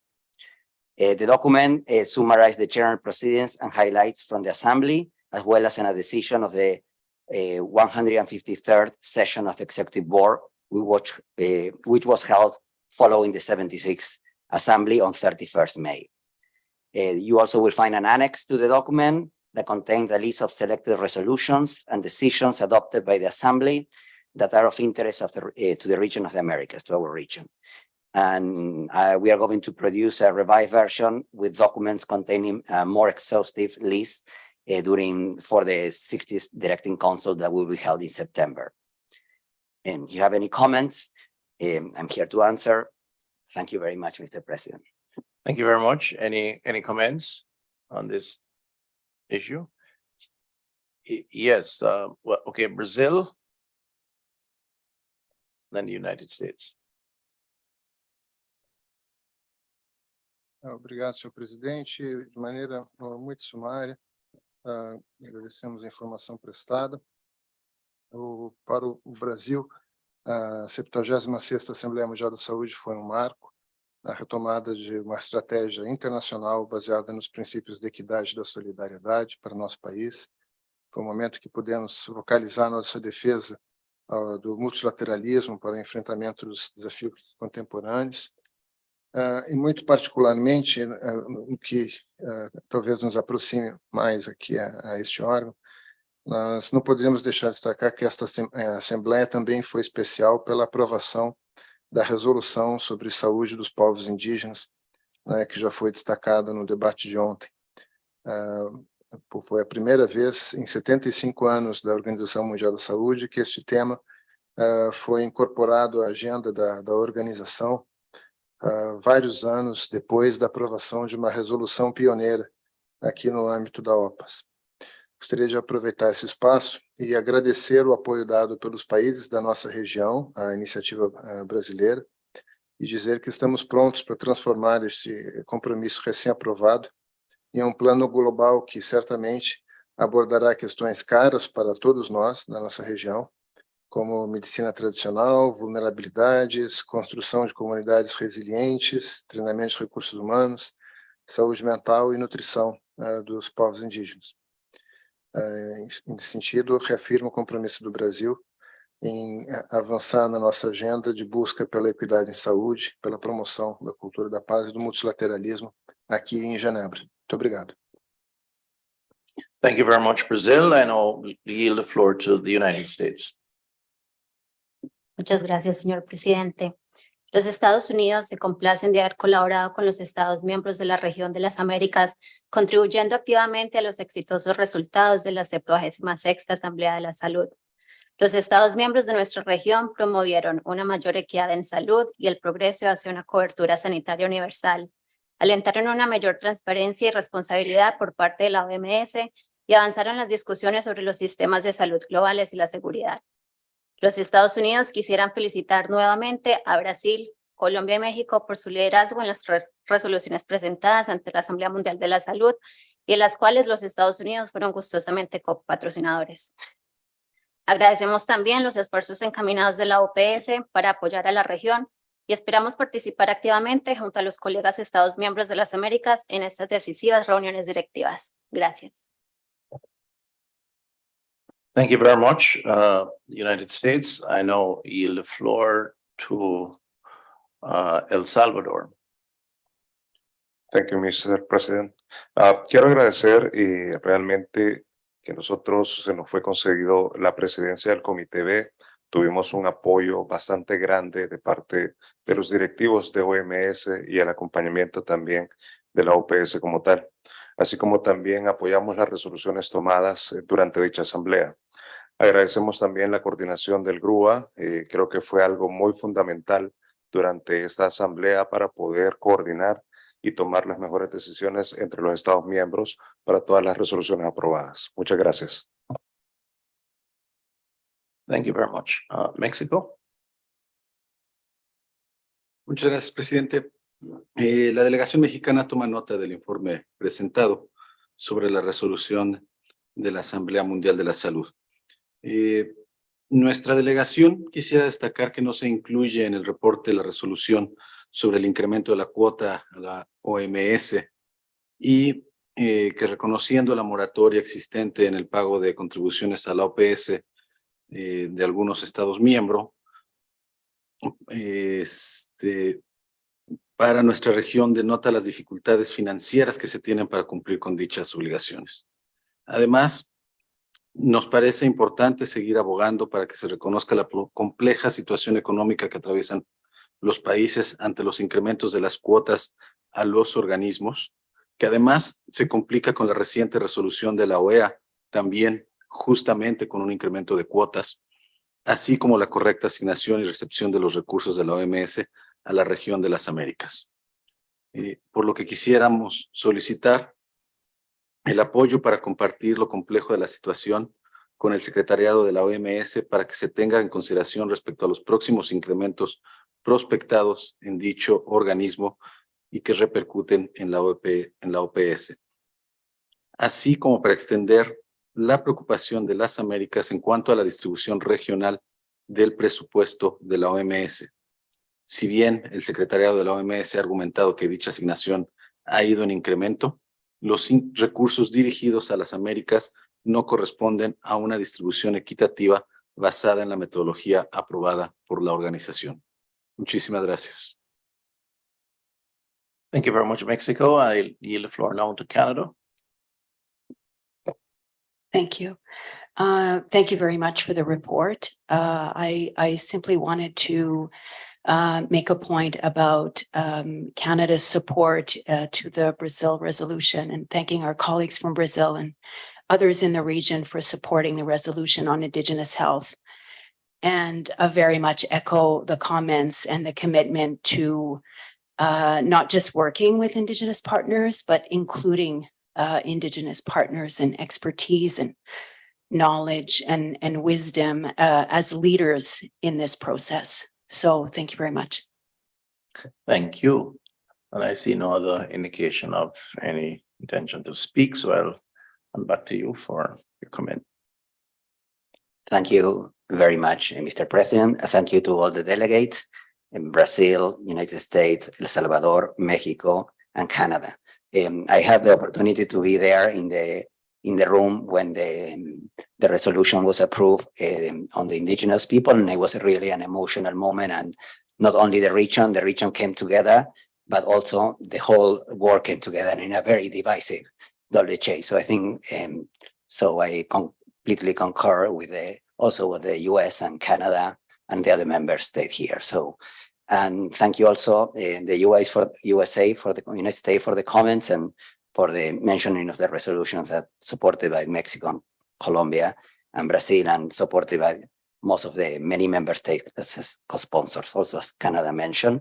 And para El Salvador también fue un gusto trabajar con el viceministro en la preparación. Hizo un excelente trabajo como vicepresidente del Comité B, que no fue fácil. Hizo excelente trabajo representando también a la región.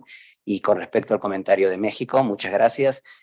Tratamos de incluir la referencia al aumento en el apéndice, pero por supuesto vamos a revisarlo para el Consejo Directivo y agregar cualquier otra más explícitos referente al aumento. Muchas gracias a todos y, Presidente, muchas gracias.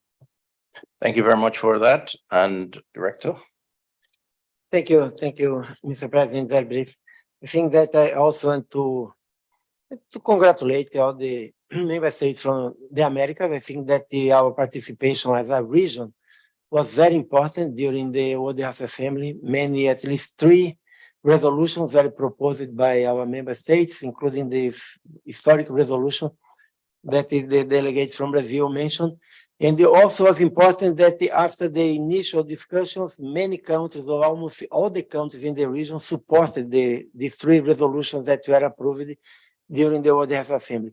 We also had the opportunity to convene, working with GRUA, the information meetings in order to share information with member states about what was happening in the behind the scenes, and some information to support your participation in the debates, because many of the countries, they don't have a strong, or they don't have a mission in Geneva, so sometimes they need more support in order to facilitate their participation. I Also had the opportunity to be in many sessions of the General Assembly, the Committee A, B, and the technical briefings, and the participation of our member states was really very, very important. And I think that we need to keep this good collaboration and good coordination, good dialogue. I want also to congratulate Mexico, because after the Haiti was the GRUA coordinator, and I want to also thank Haiti. We worked very well with your mission in Geneva and the representative from the Ministry of Foreign Affairs, and we congratulate Mexico. And also with Mexico, we certainly will have a very good collaboration in order to have the countries in America coming together in this discussion. So it was a very important World Health Assembly, some sensitive issues as we saw during the debates, but this is part of the process. We are facing complex times. I think that's very good discussion about the new instrument, about the international health regulation, about many other relevant topics, and it was really, I want also to congratulate Ecuador, that was the vice president of the Assembly, and El Salvador, that was the president of Committee B. I think that it was very important to have this presentation of our region there. And thank you. And let's prepare for the next one. That will be a challenge, because we will have to reach an agreement about many important things related to the new instrument and the international health regulation. It will be an historical World Health Assembly. I will need the opportunity to have a world better prepared, and I am very confident that the countries in the Americas will be a very important part of the process to guarantee consensus in the world about these very relevant instruments. Thank you, Mr. President. Thank you very much, Dr. Barbosa. Again, we inform you that the discussions will be reflected in the final report. Okay, thank you very much. We move now to item 711, continue resolutions and other actions on intergovernmental organizations of interest to PAHO sub item B, sub-regional organizations. And this is document CE 172/INF/11B. And I bring this to the committee's attention, read by Ms. Huerta. Huerta, okay. This is a class for me, so please. I know I've failed the test already. Head of the Country and Sub-Regional Coordination Office of the Pan American Sanitary Bureau. And she will now take the item for us. Thank you. Thank you, Mr. President. Voy a hacer una muy breve reseña de lo que incluye el informe, aunque ustedes lo tuvieron a tiempo. Este informe proporciona un resumen de las actividades y compromisos entre la Organización Panamericana de la Salud y las organizaciones de integración subregional en el Caribe, América Central y América del Sur. El propósito de la cooperación técnica subregional por parte de la organización es fortalecer la cooperación precisamente entre la OPS y los procesos de integración en cada subregión, posicionando las prioridades de salud pública según son determinadas por nuestros Estados miembros, que son los mismos Estados miembros de dichas organizaciones, al más alto nivel de las agendas políticas. En el Caribe, la OPS trabaja en estrecha colaboración con la Comunidad del Caribe, CARICOM, que consta de 20 países. Nuestra Oficina de Coordinación Subregional en el Caribe sirve como principal punto de contacto con CARICOM. Reuniones como la Conferencia de Jefes de Gobierno y el Consejo para el Desarrollo Humano y Social de CARICOM han abordado temas importantes como el tema de la COVID, de la pandemia por COVID, los sistemas agroalimentarios, el cambio climático, la crisis de recursos humanos en salud, entre otros. Las discusiones destacaron la necesidad de asistencia técnica y financiera, sistemas de salud fortalecidos para el Caribe, colaboración entre países y la importancia de la agricultura sostenible y la resiliencia climática. En Centroamérica, el Sistema de Integración Centroamericana, SICA, sirve como el mecanismo de integración subregional. La OPS colabora con varias iniciativas y con la Secretaría del SICA, especialmente con el Consejo de Ministros de Salud para Centroamérica y la República Dominicana, COMISCA. En las reuniones periódicas de COMISCA se han abordado temas como el acceso a métodos anticonceptivos, la infección por VIH, el etiquetado frontal y la estrategia sobre medicamentos y tecnologías sanitarias. La OPS apoya el proyecto de integración y desarrollo de Mesoamérica también, que se centra en el desarrollo económico y social, incluidas las iniciativas de salud pública. En la comunidad andina, la Agencia Andina de Salud, Convenio Hipólito Unanue, Horas CONU, actúa como Secretaría Ejecutiva de la reunión de ministros de salud del área andina. La OPS participa en estas reuniones y apoya el desarrollo e implementación del Plan Estratégico para la Integración de la Salud. Las reuniones de ministros de salud han dado como resultado acuerdos relacionados a la prevención del cáncer, la salud sexual y reproductiva, la colaboración para abordar la salud de las y los migrantes y la armonización de regulaciones. También tenemos una estrecha relación con el Mercado Común del Sur, Mercosur, especialmente con el subgrupo de trabajo 11 de salud, SGT 11, que se enfoca en armonizar políticas estratégicas y desarrollar planes y programas de acción conjuntos para mejorar la salud de sus poblaciones.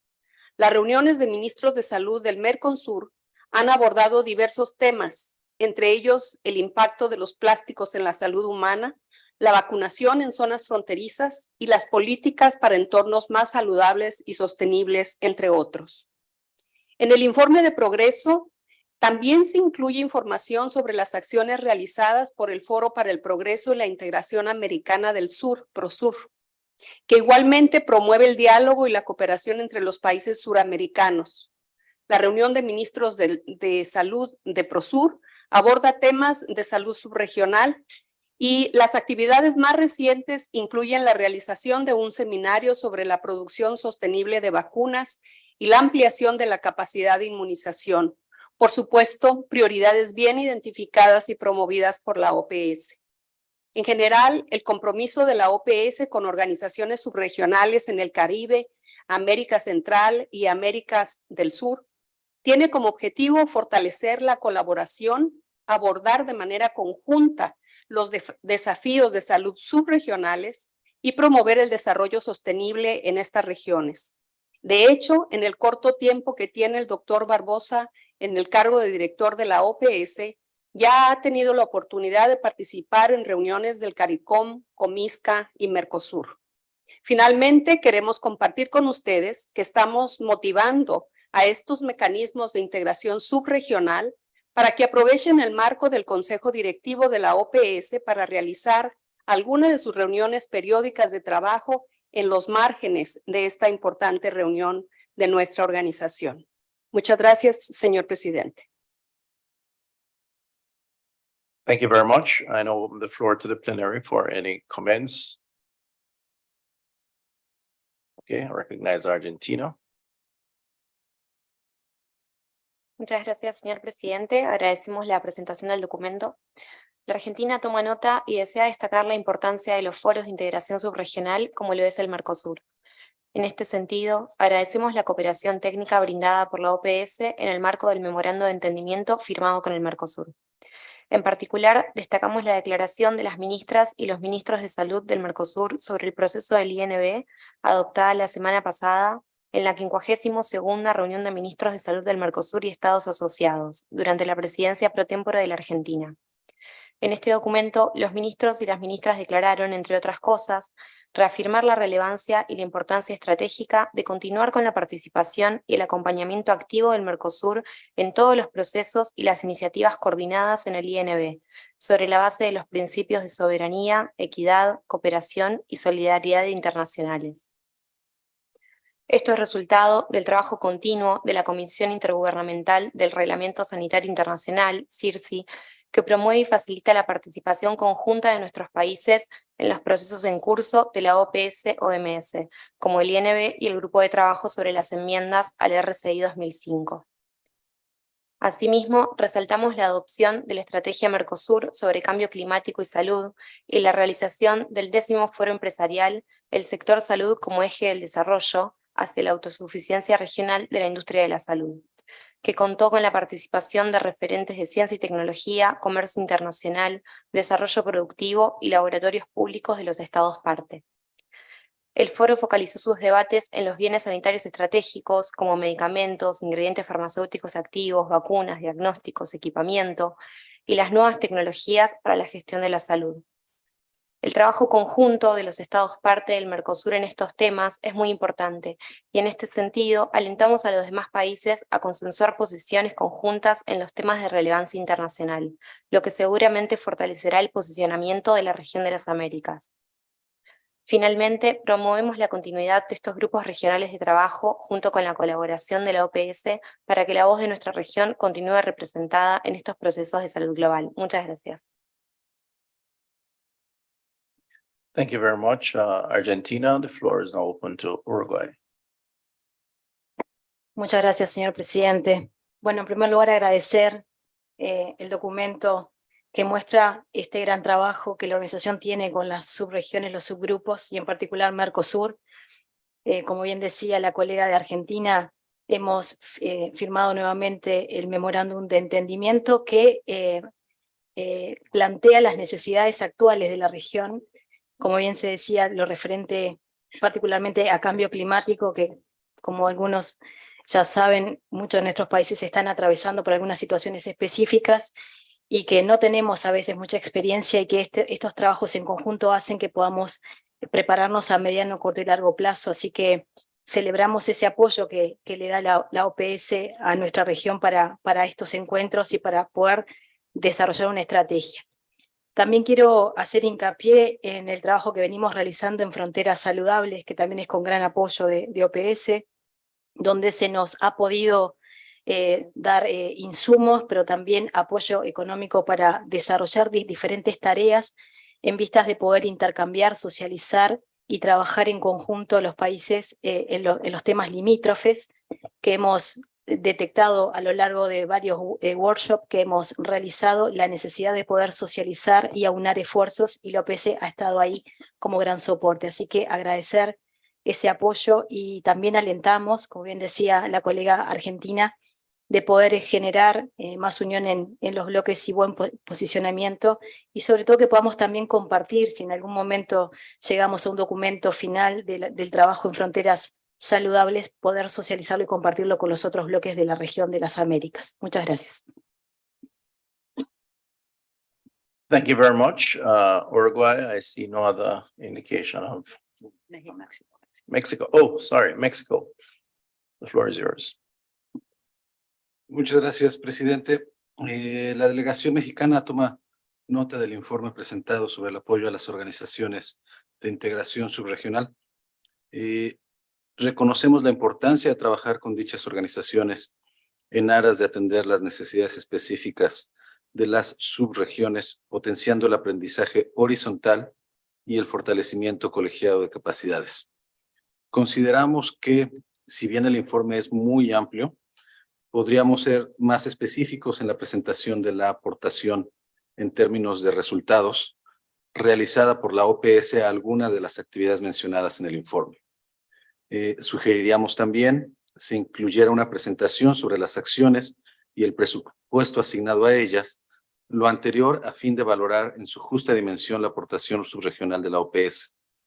Finalmente, sumándonos a Argentina y Uruguay, identificamos varios temas comunes en las agendas de estas organizaciones y tendríamos interés de que en el reporte se presentara si existe o si hay oportunidades para un aprendizaje entre subregiones. Consideramos que este enfoque podría ayudar a compartir éxitos y también lecciones aprendidas. Muchísimas gracias. Thank you very much, Mexico. Okay, so I will now ask for a response, if you will. Thank you. Thank you. Agradecemos los comentarios de Argentina, Uruguay y México. Tomamos nota de las recomendaciones. El informe presentado incluye resoluciones y acciones llevadas a cabo hasta aproximadamente el mes de marzo de este año. El informe a ser presentado en el Consejo Directivo ampliará las resoluciones y acciones que se hayan concretado en reuniones realizadas por estos mecanismos de integración subregional hasta aproximadamente principios de julio, que es donde nos da tiempo de alcanzar a incorporar antes de presentar el documento para la revisión de todo el proceso de documentos para el Consejo Directivo. Pero ahí incluiremos otras acciones y resoluciones tomadas por ustedes. Como bien lo han mencionado, los mecanismos de integración subregional son precisamente mecanismos que permiten este intercambio horizontal entre países de una misma subregión. Pero más aún, lo que comenta México es de mucha importancia porque más y más nos damos cuenta de estos temas que se convierten casi en un tema transversal a toda la región de las Américas, como el tema de cambio climático, el tema de migración, el tema de el decremento en las coberturas de vacunación, por ejemplo, la necesidad de agilizar la producción de medicamentos y tecnologías sanitarias, entre otros. Esta temática va muy de la mano con una temática que presentamos ayer, que es la de cooperación sur-sur. Y por supuesto que hay manera de organizar algunos foros o algunos seminarios que permitan hacer este intercambio de experiencias de trabajo subregional entre subregiones y cómo no compartir mejores prácticas que se están dando hacia adentro de los mecanismos de integración subregional para compartir. Con gusto acogemos las recomendaciones que nos hacen para enriquecer el documento en futuras emisiones del mismo. Muchas gracias y señor presidente.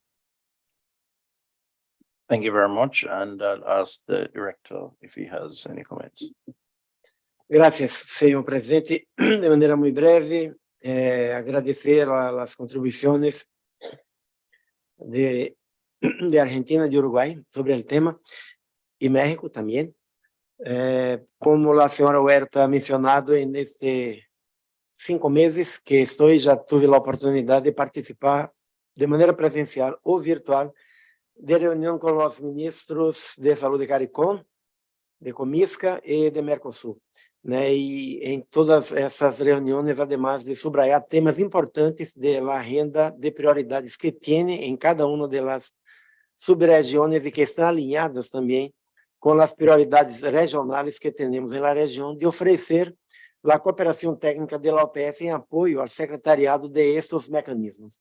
Estos mecanismos tienen un rol insubstituible porque pueden lograr acuerdos en temas que sin tener acuerdos subregionales los países van a tener dificultad. Por ejemplo, los países de Caribe que están buscando maneras de coordinar-se para temas importantes sobre controle de tabaco, de etiquetado frontal, assim como os países de Centroamérica também, em lo mesmo que buscar esses mecanismos. Em Mercosul, o tema da saúde das fronteiras, que sempre é um tema muito importante para países de América do Sul. Então, o que gostaria de reafirmar esse nosso compromisso de trabalhar de maneira bem coordenada com os mecanismos, não só acompanhando-los, mas também oferecendo a possibilidade de que puedan utilizar os recursos disponíveis na organização, que é propriedade de los Estados-membros, para que se pueda avançar com esses mecanismos de integração subregional em temas tão importantes. Muitas graças, senhor presidente. Thank you very much, Director. And again, committee, the discussion will be reflected in the final report. Okay, so we're doing very well, I think, both in the content as well as the timing. And so I'm being advised and recommending to you that we take a very short coffee break, short when compared to other breaks. So 10 minutes, is that good? And then we get back here. We have 4 agenda items in keeping with what was announced earlier. And we should be able to complete hopefully this evening. So a coffee or tea break. Thank you very much.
Ser la última, o puede llegar a, ojalá sea la última sesión, si podemos terminar. Y bueno, le paso la palabra, tenemos quórum, tenemos al menos cinco Estados miembros, así que le paso la palabra al presidente para comenzar con la sesión.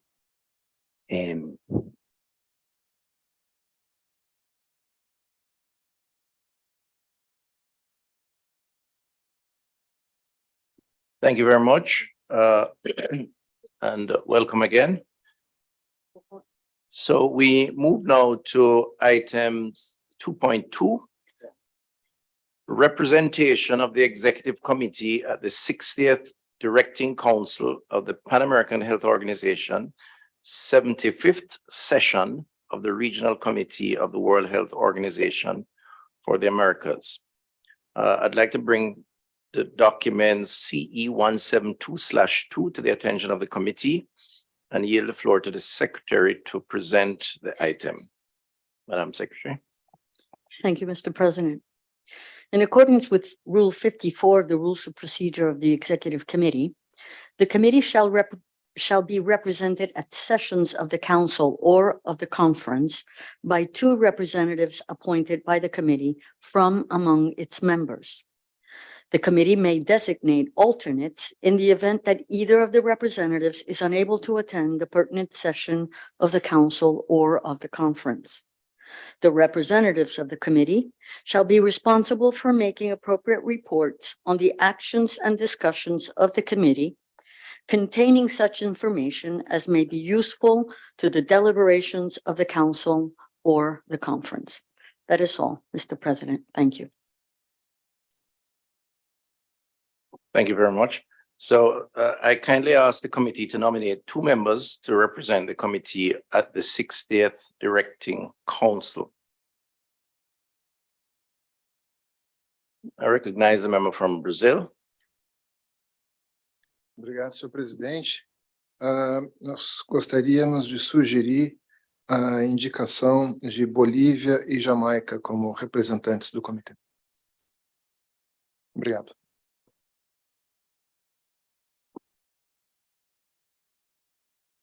Thank you very much.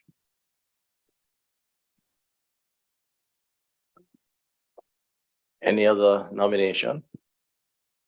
Or any other comments? No? Okay, so it's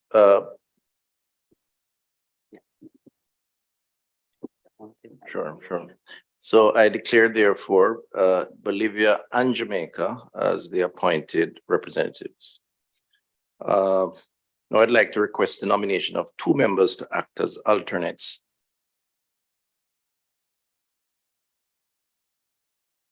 I recognize Argentina. Gracias, señor presidente.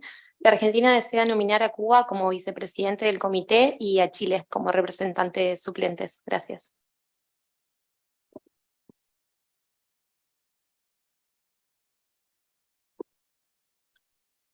Okay, so there are 2 nominations and I see no indication of any other. So we declare therefore Cuba and Chile as the 2 alternates.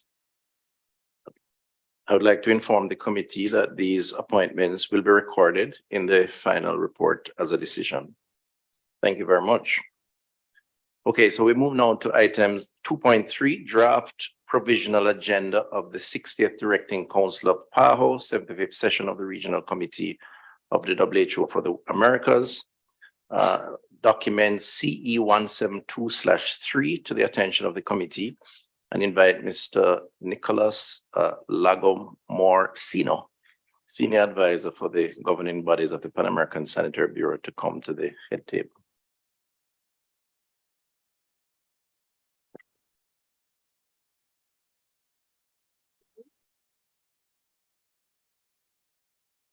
I yield the floor to the Secretary to read the statutory provisions concerning this item.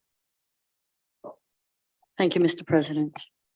In accordance with Article 12C of the PAHO Constitution and Rule 7 of the Rules of Procedure of the Directing Council, The provisional agenda of the council shall be prepared by the director of the Bureau and submitted to the Executive Committee for approval.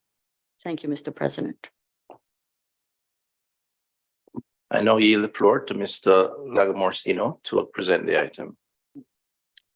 Thank you, Mr. President. According to the rule of procedure just read by the Secretary, the Director submits for the consideration of the Executive Committee the provisional agenda that he has prepared for the 60th Directing Council, 75th session of the Regional Committee of WHO for the Americas. The draft agenda can be found in Annex A. The provisional agenda before you presents the customary agenda items for the Council, which includes procedural matters such as the appointment of committees and the adoption of the agenda, constitutional matters such as the annual report of the Director and the election of 3 member states to the Executive Committee. Also includes administrative and financial matters discussed this week by the Executive Committee and that require approval by the Council, such as the appointment of the external auditor of PAHO for 24, 25, 26, and 27 that you just discussed. And the Council will also review all the programs and policy matters and the final and progress report discussed by the Executive Committee in this session. If you have any comments in here to address, and I'm also, if you deem pertinent, to approve the proposed resolution contained in Annex B. Thank you very much, Mr. President. Thank you. I open the floor to the plenary for any comments on the matter. Okay, I see no comments, and therefore there's nothing to comment on. So I'll ask the director if he would like to add anything to what has been said. No. No? Okay. So if there are no objections, can I then declare the resolution adopted? The rapporteur, sorry. I think I had too much coffee at the break. Sorry about that. Rapporteur, can you please?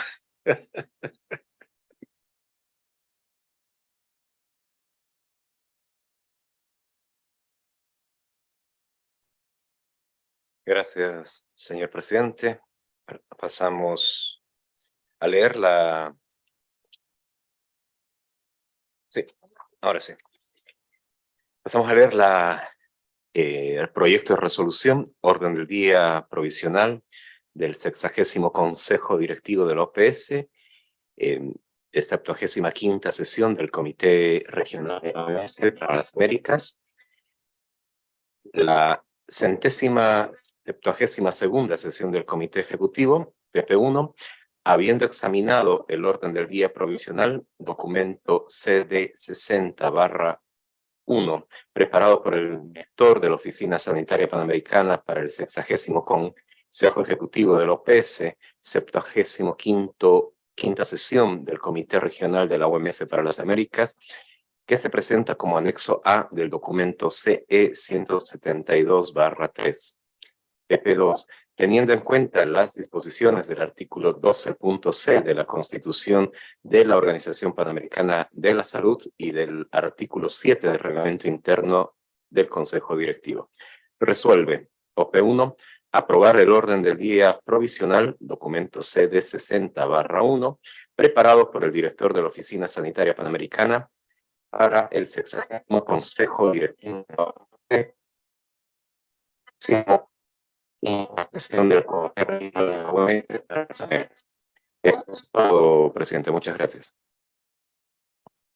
Thank you very much. I now yield the floor to the plenary for any comments on the resolution.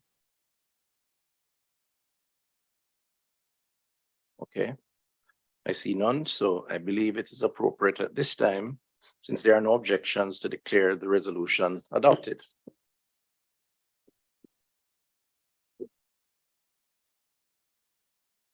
Okay, so we're now at item 8, and this is titled Other Matters. I'd like to invite Dr. Hennis, Director of the Department of Non-Communicable Disease and Mental Health of the Pan American Sanitary Bureau to come to the head table to make some brief remarks regarding the Ministerial Conference of Small Island Developing States on Non-Communicable Diseases and Mental Health, which was held from the 14th through to the 16th of June, 2023 in Bridgetown, Barbados. I attended that discussion.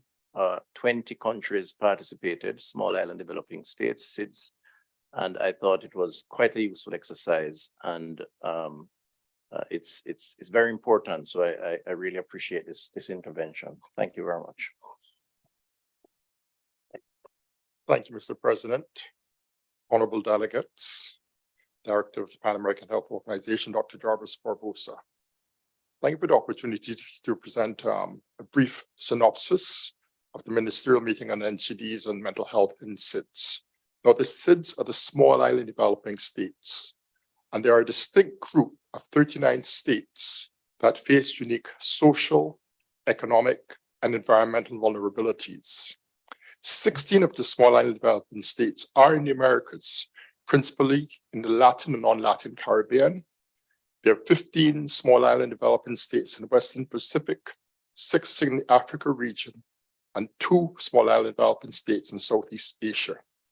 Now, they have particular peculiarities which make them a special case for sustainable development with their vulnerabilities and challenges as noted. They are geographically remote, they have small domestic markets and limited economies. They suffered from the aggravated effects of climate change and natural disasters such as storms and hurricanes, and in some cases, rising tides, progressively rendering some of these countries uninhabitable. They're highly dependent on international relationships and trade. They have high burdens of nutrition-related conditions such as obesity, linked to high dependency on importing poor quality food products, coupled with high risk of food insecurity. They suffer negatively from the impact of the commercial determinants of health. They have limited health system capacity, for example, in the workforce. And these vulnerabilities have all been exacerbated by the COVID-19 pandemic. SIDS countries are therefore overrepresented among countries with the highest likelihood of persons dying prematurely from non-communicable diseases. So there was a high-level technical meeting as a precursor to the ministerial meeting, which was convened by the Government of Barbados, the World Health Organization, and the Pan American Health Organization on the 17th to 18th of January of this year, which resulted in a technical outcome report that then fed into the high-level ministerial meeting, which took place in Bridgetown, Barbados, from the 13th to the 16th of June. This again was convened by the WHO, PAHO, with the Government of Barbados, and united the SIDS countries to discuss unique challenges of NCDs, mental health, and climate change. The outcome was a political declaration, the Barbados Declaration, which was aimed at reinforcing the Port of Spain Declaration and the Samoa Pathway for Health. 31 SIDS countries participated, 20 ministers of health, and about 150 people attended the meeting in person. There was also virtual online participation. The Honorable Prime Minister of Barbados, Mayor Amor Motley, opened the conference, urging us all to take stock and to define what success looks like to reduce NCDs and mental health. Director General Dr. Tedros of the WHO spoke about this unique opportunity to share our learnings and chart a bold path forward to reduce NCD premature mortality, and committed the WHO to provide additional technical assistance. The PAHO Director, Dr. Barbosa, spoke about the political leadership on NCDs and mental health in the region. He stressed the importance of increased access to screening, diagnosis, and treatment for NCDs and mental health, integrated within the primary health care, and the need to improve multi-sector policies for NCD prevention and health promotion. Persons of lived experience and youth representatives gave compelling statements urging government and civil society groups to collaborate to strengthen access to NCD and mental health services.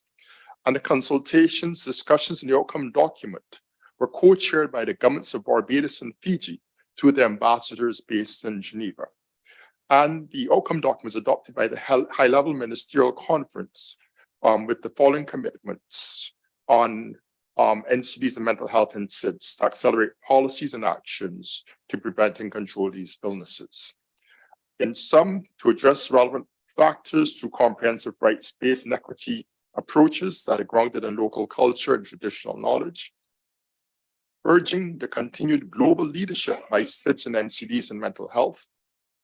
The document urged SIDS to act in unity and called on the global community to support SIDS through coherent political action, partnerships, resource mobilization, and innovations, to follow actions that can address NCDs and mental health conditions as an integral part of climate change resiliency and pandemic preparedness response, and called on all countries to provide financial and capacity building assistance to SIDS. Thank you, Mr. President. Thank you very much, Dr. Ennis, for that intervention. Colleagues, members, I would like to make an intervention at this point on this issue as a member of a SIDS country. So in the capacity as head of delegation of Jamaica, I would like to ask the prerogative of the plenary to allow me to make this intervention. So not as chairman, but as Jamaica's rep, because I think it's important. Thank you. So firstly, I want to congratulate the WHO, PAHO, and the Ministry of Health and Wellness, Barbados, for the execution of this meeting, where 20 ministers of health from SIDS were present. Unfortunately, I was a bit concerned that ministers did not get a chance to caucus to determine joint SIDS-specific NCD policy priorities after the declaration, or certainly leading up to the declaration at the particular event. In the context of the Bridgetown Declaration, we wish therefore to call attention and urgent action on these few recommended priorities. NCDs and SIDS must be declared a global emergency, and we recommend that strong consideration be given to that.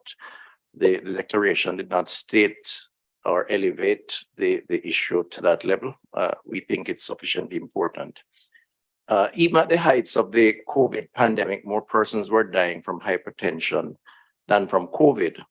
Worldwide, raised blood pressure is estimated to cause 7.5 million deaths each year, compared to the global COVID deaths of 1.9, 3.5, and 1.2 million deaths in 2020, 2021, and 2022, respectively. The second point is the reform of food systems. SIDS, NCD vulnerabilities and burdens are driven in part by the lack of food sovereignty. The World Trade Organization facilitates and encourages through discussions and agreements, rather than discourages, that we accept unhealthy food imports that fuel unhealthy diets, which is one of the 4 major risk factors for NCDs. NCDs are debilitating, with a higher burden on people with fewer resources, thus worsening poverty and inequality and compromising their productivity and quality of life. Thirdly, both the WHO and PAHO and individual countries have developed innovative, evidence-based, informed actions and best practices to tackle NCDs and their risk factors. For example, from the Caribbean, there has been a program that encourages physical activity and better nutrition, started in Jamaica. Jamaica Moves, elevated over time to Caribbean Moves. There's the Replace Action Package for Trans Fat Elimination, including engaging with the private sector and legislation. There's a school nutrition policy, again, in our country, Jamaica, but also in others, including limits on unhealthy foods in schools and curriculum revision for primary and secondary schools. And the sickle cell newborn screening program, again in my country, for early detection and treatment to reduce morbidity and mortality. There needs to be more mechanisms for the countries to develop initiatives, particularly to their needs, and be supported in initiating and sustaining these interventions. Fourthly, ministers of health are central to driving the NCD response. There is need for an institutional SIDS NCD driver, not just a declaration, perhaps an expansion of COSAD or PAHO/WHO supported, where SIDS ministers of health come together to discuss progress on this specific matter. This mechanism must continue the Barbados meeting framework, be driven by SIDS with support from WHO PAHO, and should include civil society and persons living with NCDs. The private sector should be engaged in the implementation phase after priority policies have been determined by governments and their agencies. Fifthly, SIDS spend a disproportionate amount of their limited resources recovering from climate-related disasters. There's urgent need for the implementation of the multidimensional vulnerability index in accessing concessionary finance. While the World Health Organization does have process and outcome accountability measures, and there exists the overarching sustainable development goals, there is also a need for accountability measures from other multilateral agencies, including the IDB and the World Bank, key development agencies. In human development planning, this is my 6th point, human capital development must have health as a centerpiece. I believe COVID has demonstrated that it is the great equalizer and it undermines even economic development and growth, which means that those who plan regional or global economic modeling must see health indicators as a critical component of that. Multilaterals, including the World Bank, must prioritize health for capacity building, and particularly with respect of SIDS that are critical components of the global economy. Given not only that SIDS are among the countries with the highest risk of premature death associated with NCDs, but also having regard to their particular vulnerabilities to the triple planetary crisis of climate change, pollution, and ecosystems loss. I thank you very much for indulging me in making this presentation on behalf of SIDS. Thank you. The floor is now open for plenary for any discussion, any comments that you may want to make. I recognize Suriname. Thank you, Mr. President. Suriname is so far fortunate for not having directly the disastrous effects of hurricanes, but we do deal with other climate change issues such as flooding, heavy rains, too warm days, and not to forget its impact on the health of our people. We do also take part in all the SIDS meetings. Multilateral cooperation is needed towards building and pursuing a collective vision and course of action for accelerating progress towards the focus areas of SIDS, such as mental health, NCD, and climate change. Therefore, Suriname supports this resolution of Jamaica. Thank you, Mr. President. Thank you very much. Any other comment? No? Okay, so at this point, I'll ask Dr. Ennis to respond to Suriname and to me. Maybe. Thank you, Mr. President. Yes, and certainly Suriname is included among the SIDS, and certainly the issues are specific to countries, so they may not experience the hurricanes, but they also have climate consequences such as heavy floods. And I take the point also made by you, Mr. President, about the urgency of this situation. This is actually an emergency within the context of SIDS, and the response must also be urgent in terms of its timeliness, and also it must have a proportional scope of response. So I think we stand ready to accompany the member states who are directly affected by climate, NCDs, mental health issues, which are SIDS countries, as we find a way forward to address this triple threat. Thank you, Mr. President. Thank you very much. And a comment from the director, perhaps. Thank you, Mr. President. I think that, and I want to thank you, Mr. President, to bring this very important topic to the attention of our executive committee. I had the opportunity to participate in the meeting. I was in the opening ceremony, I presented closing remarks, and our team was there working with our colleagues from Geneva, supporting this very important meeting. I think that we had a very important participation from the SIDS countries. not only the Ministry of Health, but also academic institutions and NGOs, people with living experience of non-communicable diseases and mental health issues. So I think that it was a very important meeting. But I really agree, and I listened very carefully, Minister Stoughton, for your remarks, very important remarks. Minister Stoughton is a leader and a champion on health promotion, non-communicable disease and mental health. I really agree that sometimes we need to provide mechanisms to follow up and to guarantee the implementation of the recommendations presented in the declaration.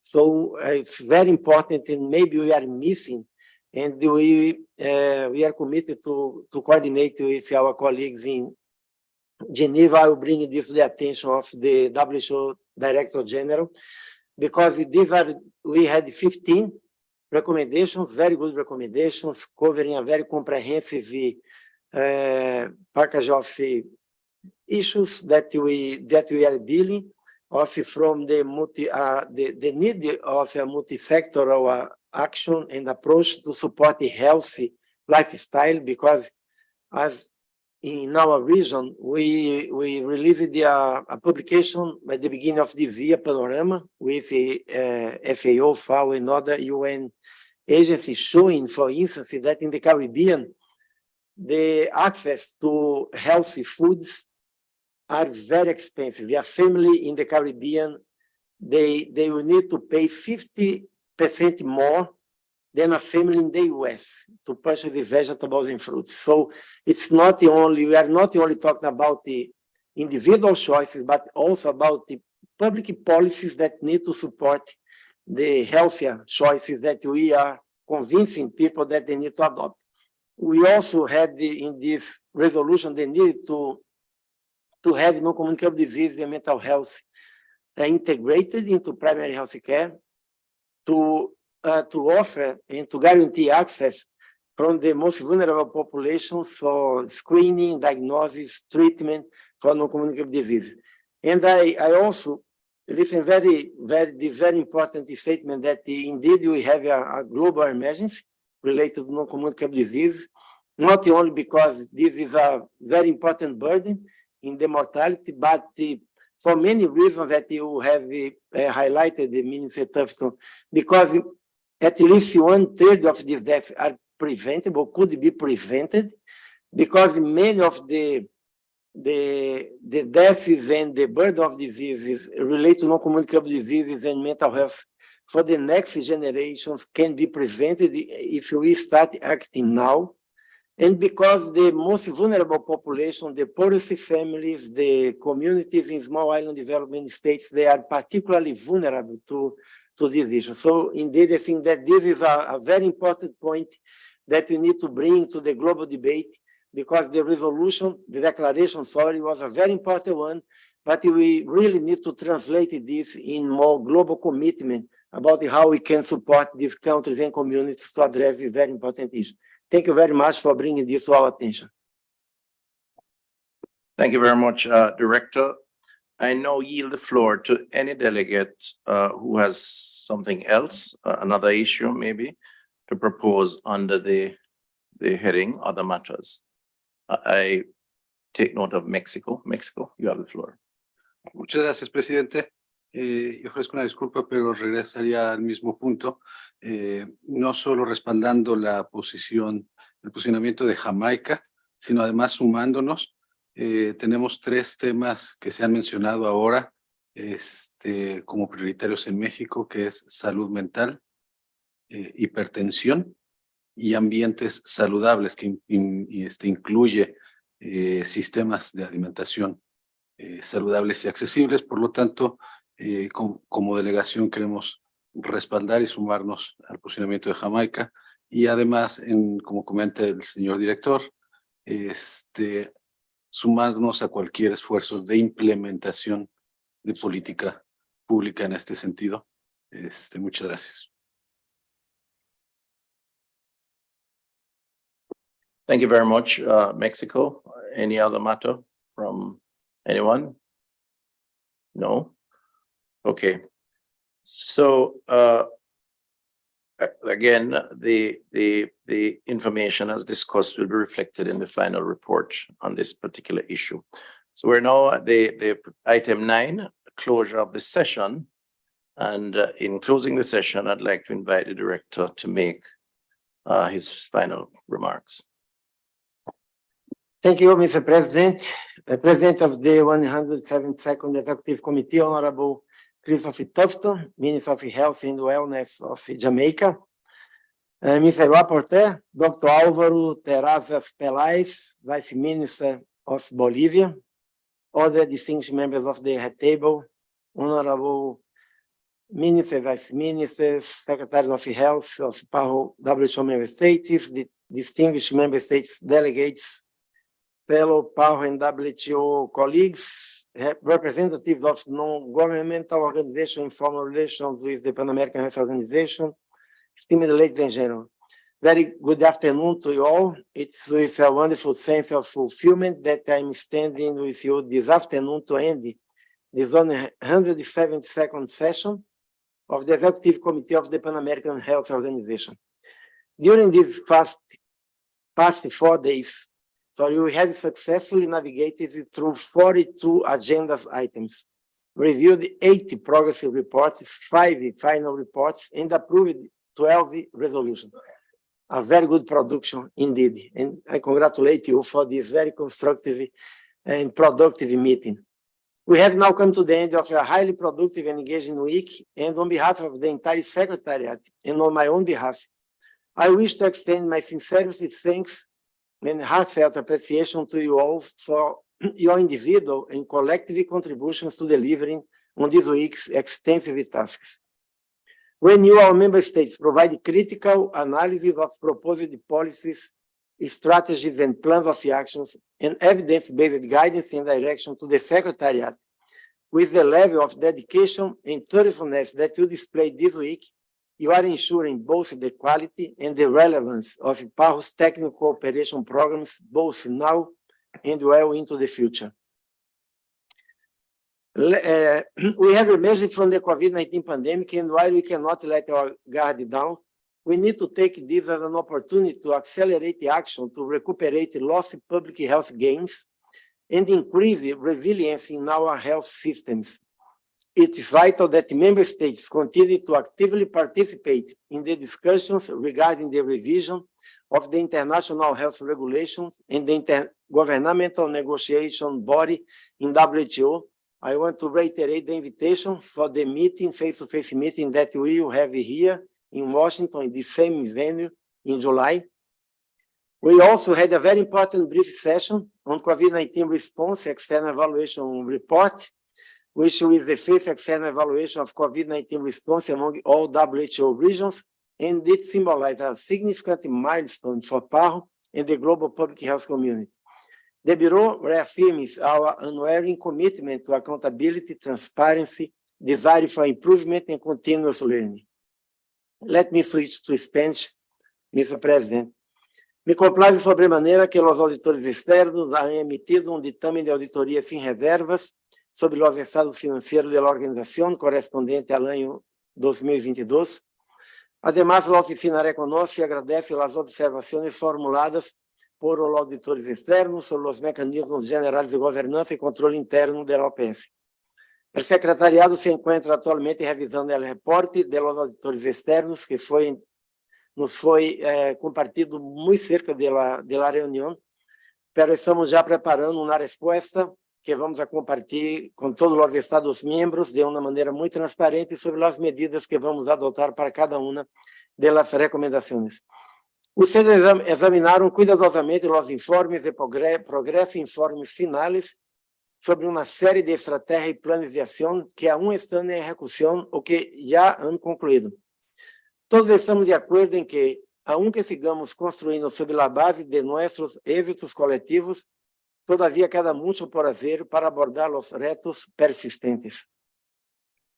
Desejo transmitir um especial agradecimento e profundo reconhecimento a nosso presidente, ao honorável ministro Christopher Tufton, de Jamaica, a nosso relator, el viceministro doctor Álvaro Terrazas Peláez, nuestro vicepresidente, doctor Néstor Marimón Torres, de Cuba, por la firmeza, la colaboración con que han presidido y reportado con gran eficacia esta 172º Comité Ejecutivo de la OPS. Graças a los três, nos mantuvimos em curso para completar a agenda da semana com respeito, cortesia e sensibilidade. Também quisera expressar nosso mais sinceros agradecimentos ao presidente do Subcomitê de Planificação, Presupuesto e Administração, o vice-ministro de República Dominicana, assim como a los relatores. Também desejo agradecer a nossa diretora adjunta, senhora Mary Lu Valdez, por sua dedicada labor como secretária do Comitê Executivo. Mary Lu Valdez teve que ausentar-se no dia de hoje por um problema de saúde em sua família. Está tudo bem, mas ela tinha que apoiar a seu esposo. E a todo o nosso personal, incluído o da oficina de corpos diretivos, por seus incansáveis esforços e excelentes contribuições, tanto durante a reunião dessa semana, como nas muitas semanas anteriores. Também quero expressar meus mais sinceros agradecimentos a nossos talentosos intérpretes, sem os quais não poderíamos realizar nosso trabalho de uma maneira tão fluida, e também a nossos tradutores, que han hecho possível que todos os documentos dessa reunião estén em los idiomas de los miembros del comité. Hoy, al despedirnos, quisiera pedir-lhe respeituosamente que volvamos a comprometer-nos com os valores pan-americanos de equidade, excelência, solidariedade, respeito e integridade. Uma vez mais, los felicito a todos por um trabalho bem hecho. Tenham um bom viaje de regresso a seus respectivos hogares. Muchísimas gracias.